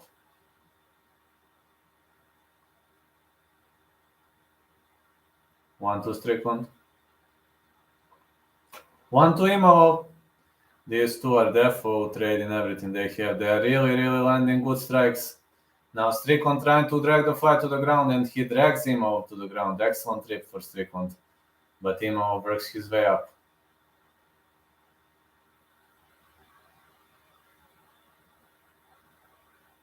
Nice piece of performance for Sean Strickland. He's pressing against the fence. Well, he's heavier. I mean, when you're heavier, it gives you advantage, especially when you wrestle.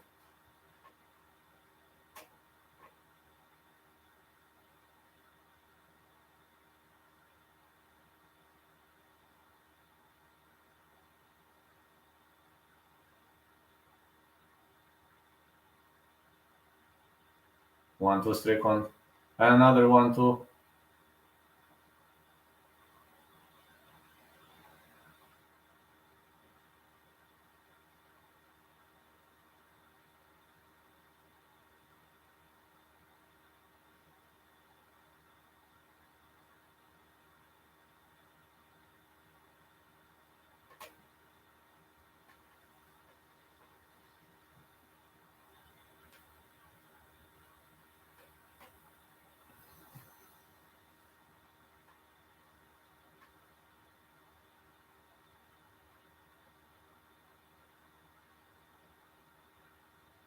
Strickland is pressing against the fence again. What a great pressure on the end of Sean Strickland.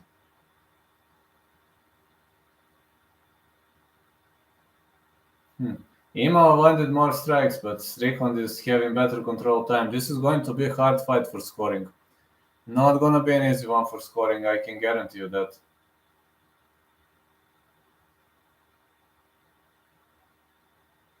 Imavov with a big left and he separates.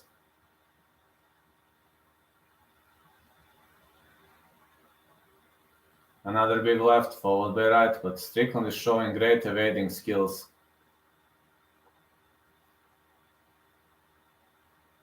One to Imavov. Push kick Strickland. Imavov fires back with a big left. Strickland is trying to duck under, and he presses against the fence. He's really pressing nicely against the fence. Great knees.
We're heading into round 3.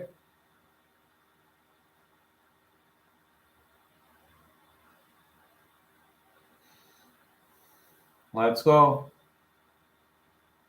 Left touch. Alright. Push kick for Sean Strickland. And the leg kick. Strickland is not throwing many kicks, but he is a master of a stand-up game. He's moving sideways. Should I pull out of the Imavov bet? Maybe you should. I had fight starts round 4.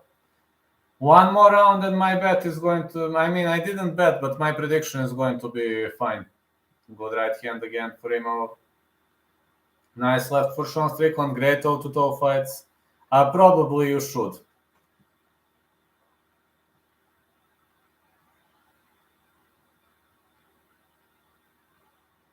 Big waving overhand right for Imavov. And a big left.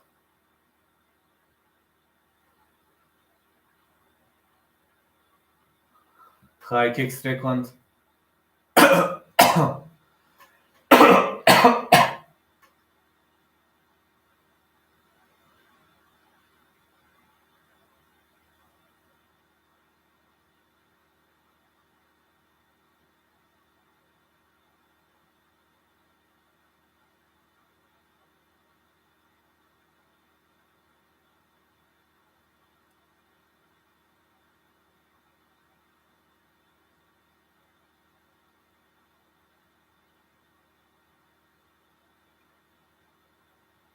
Strickland is constantly trying to march forward, and I think this is going to leave a good impression on the judges.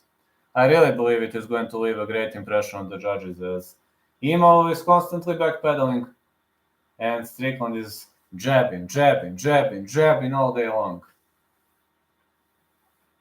And a push kick for Sean Strickland. Big left hand.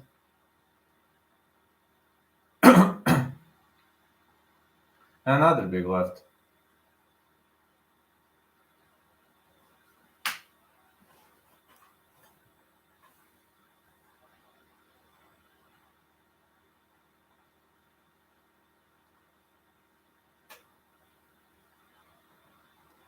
Oh, Imavov shoots in and Strickland is like, what are you doing? Come on. Strickland is even trolling him. Oh, Strickland is trolling him. Big looping uppercut for Nassourdine Imavov. Yeah, Strickland is trolling him. Can you believe it?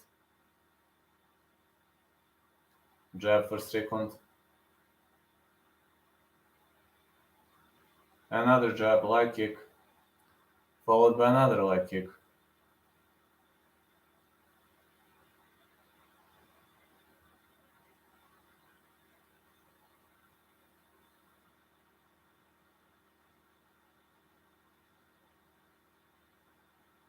Push kick. And another big right hand for Strickland. Uppercut to the body.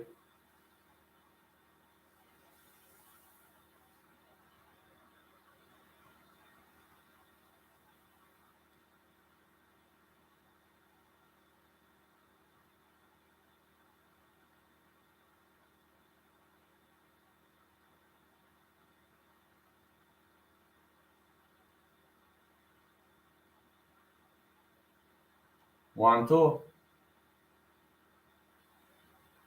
Another 1-2.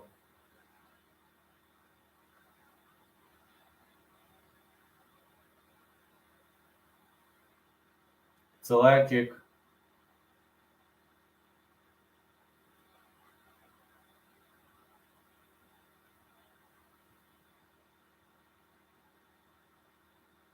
Big left hand.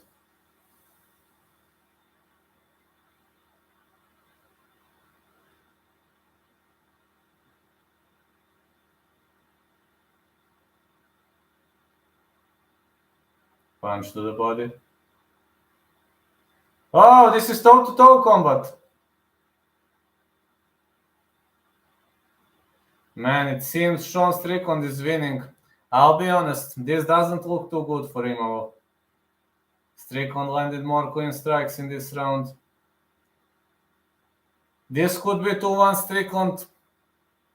And probably is 2-1 Strickland.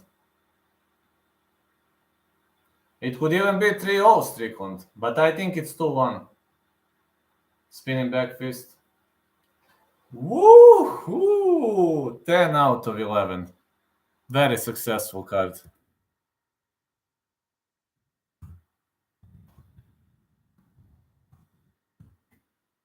Woo-hoo! I won! You know, I like to copycat Charlie Zelenov. When he yells, I won. Oh, look at this bum. He's running away. I won.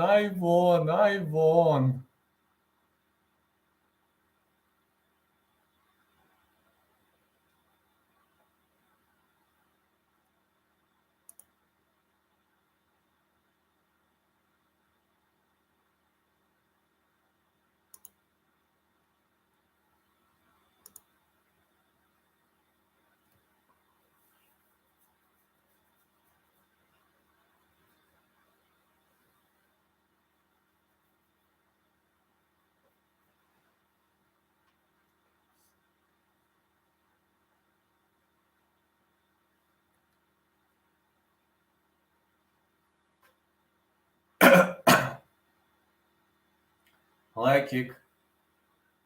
And another leg kick. It's a middle kick for Sean Strickland.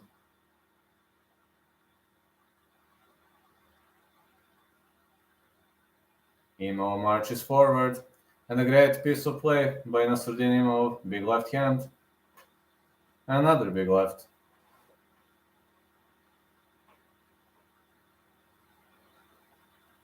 Punch to the body for Strickland. And another punch to the body. Push kick Imavov. 1-2 Strickland. Imavov is fighting back. Big left for Imavov.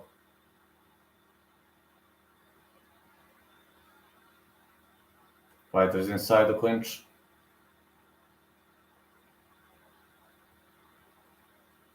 Strickland is pressing hard.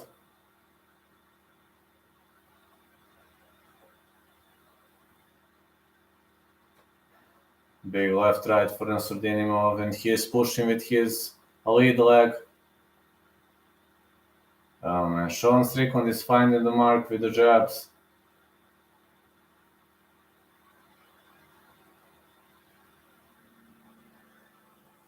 Jab fast on both sides. But Strickland is looking faster than is looking sloppier than normal, slower than normal, and I assume it has something to do with the fact that he is heavier than normal. Imavov landed 85 successful strikes. His previous best was 68, but he has never taken part in a 5-round fight. This is Strickland's area of fighting.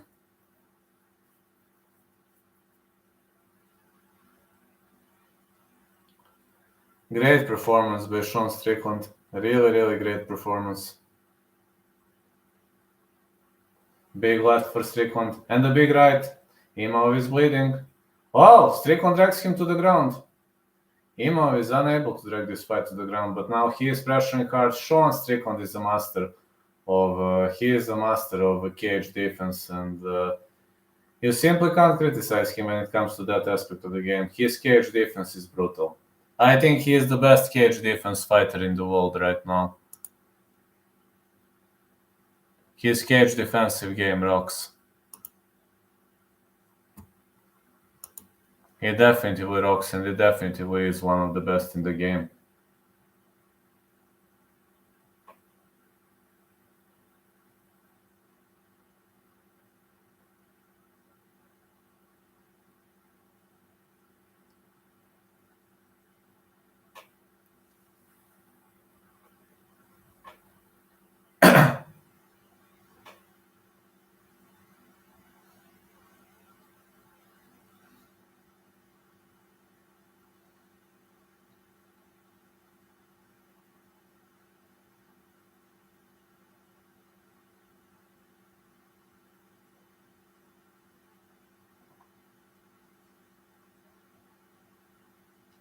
More punches for Imavov.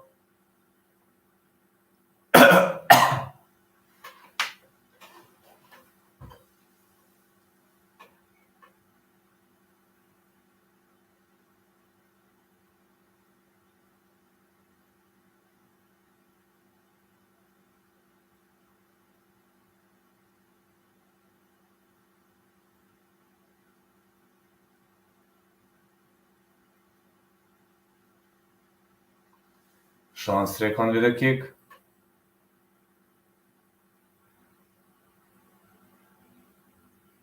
Good left hand again for Sean Strickland. Man, it seems Sean Strickland is controlling this fight. I'll be honest, he is controlling this fight. He likes these 5-round wars, and whoa, 1-1-2 for Strickland. He loves this nice wars. More jabs been thrown. And the big left hand.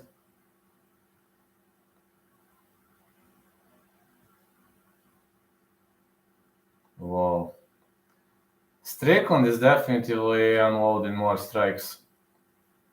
But this is still a close fight. Got to say, this still is a close fight. Very close fight. Fighters are against the fence right now. Oh shit.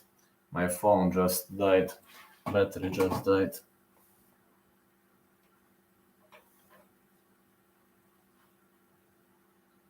Fighters are not looking good on the end of Nassourdine Imavov. Really much not looking good.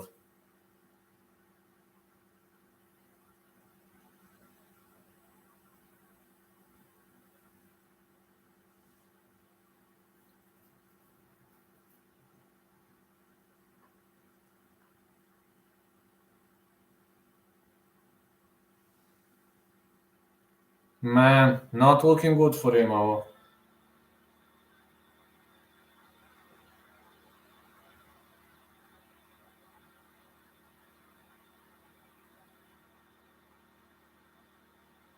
Time for war, he said. His coach is saying good stuff, though. I speak French. You speak French?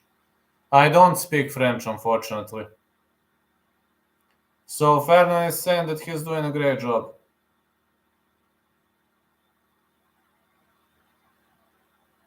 That's interesting. Time for war, he said. I think it's a close fight, though. I really think it's a close fight. We're about to see, but I think it's a close fight. Let's go in the final round. Big right hand. He said he's doing fuck all. Let's go. Let's go. Let's go. Let's go. Strickland with a big right. Strickland definitely came to bang. This one's a hitter. Let's go. Big left right for Strickland.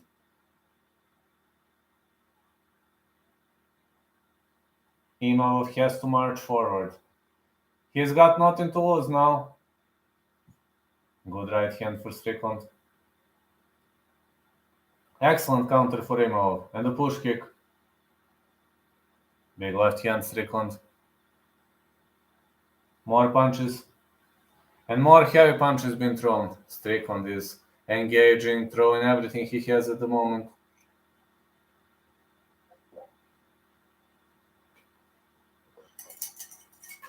Nice piece of performance by Sean Strickland. Imavov is trying to defend. He's trying to dig for those underhooks, but nothing lands at the moment. Really much nothing lands. Not looking good so far for Strickland. Oh, big left, followed by big right. Nice left hand for Imavov. And another left hand for Strickland. Knees. But Strickland is a master of pressure. Strickland is pressing very, very hard, and he is pushing his opponent to the canvas.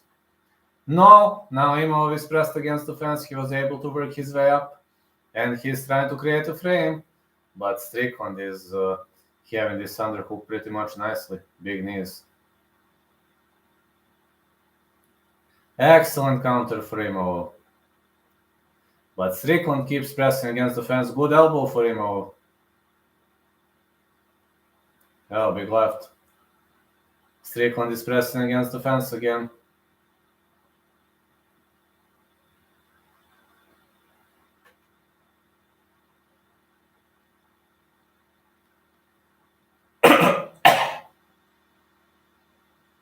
Good left hand. And another good left.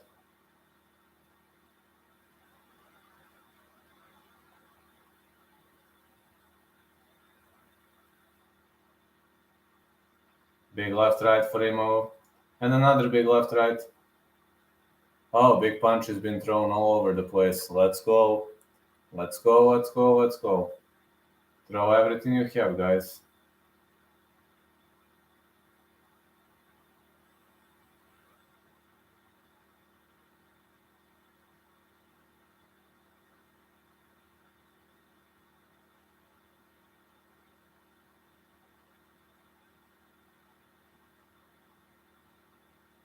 Punches for Strickland.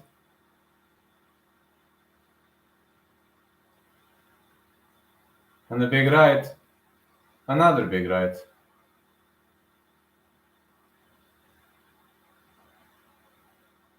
Fighters are pressed inside the ring. Strickland is pushing hard towards the fence. Imavov with a great reversal. But it seems Strickland is stronger. Elbows for Imavov. Some knees. Man, these two guys are throwing everything they have. What a round! This one is going in the favor of Imavov, for sure. Oh, we've seen Yair Rodriguez elbow. Great elbow by Nassourdine Imavov. Great elbow again. Big right hand for Imavov. And a good right. Well, these two guys are definitely trading. They are standing and banging. Celebrating 30 years of UFC. Uppercuts. More uppercuts.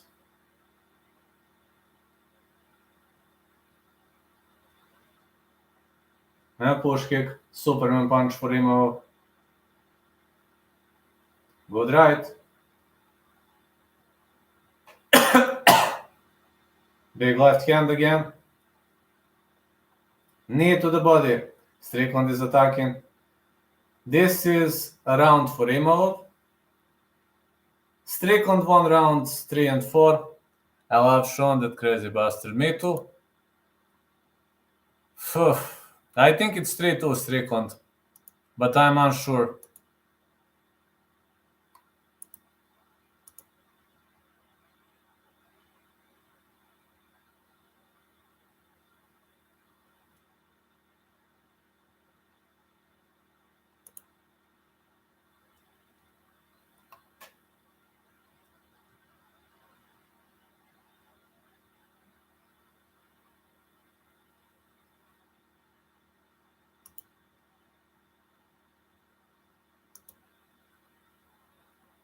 Four-one, I think, but 3-2 is acceptable. Let's see.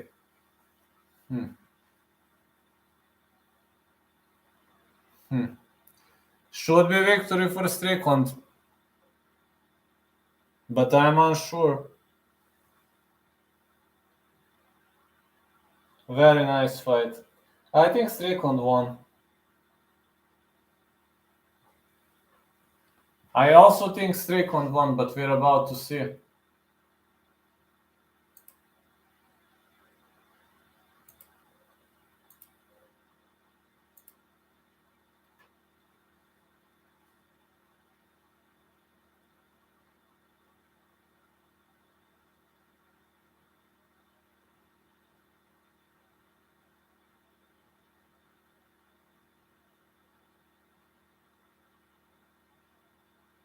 Strickland won. I had 3-2, but most of the judges had 4-1. It's actually a hate crime if he gets robbed. No, he did not get robbed this time.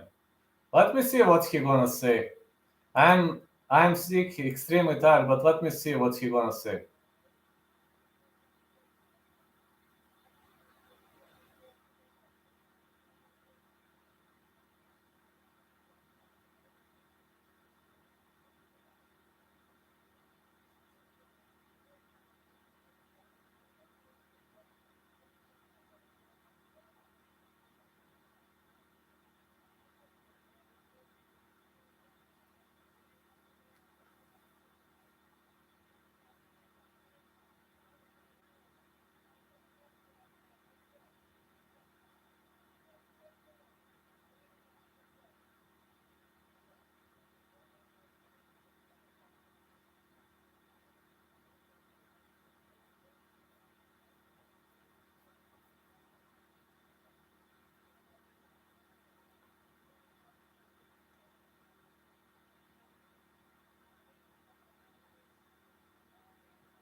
Let me see what he gonna say.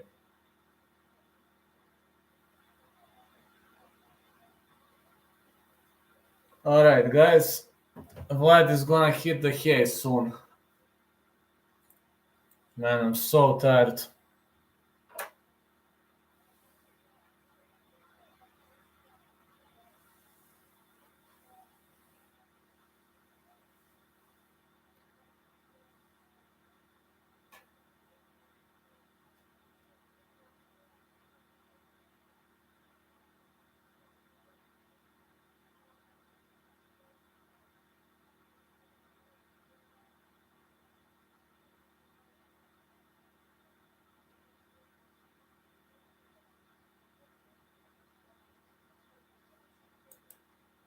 Alright, I've seen enough. Vlad needs to hit the hay now. Okay.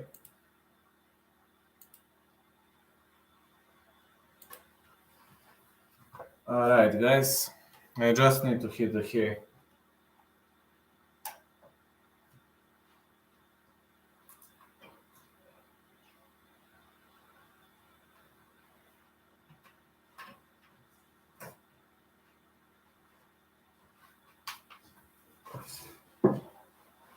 Alright, that's it. Night, everyone. Thank you for following and catch us some other time.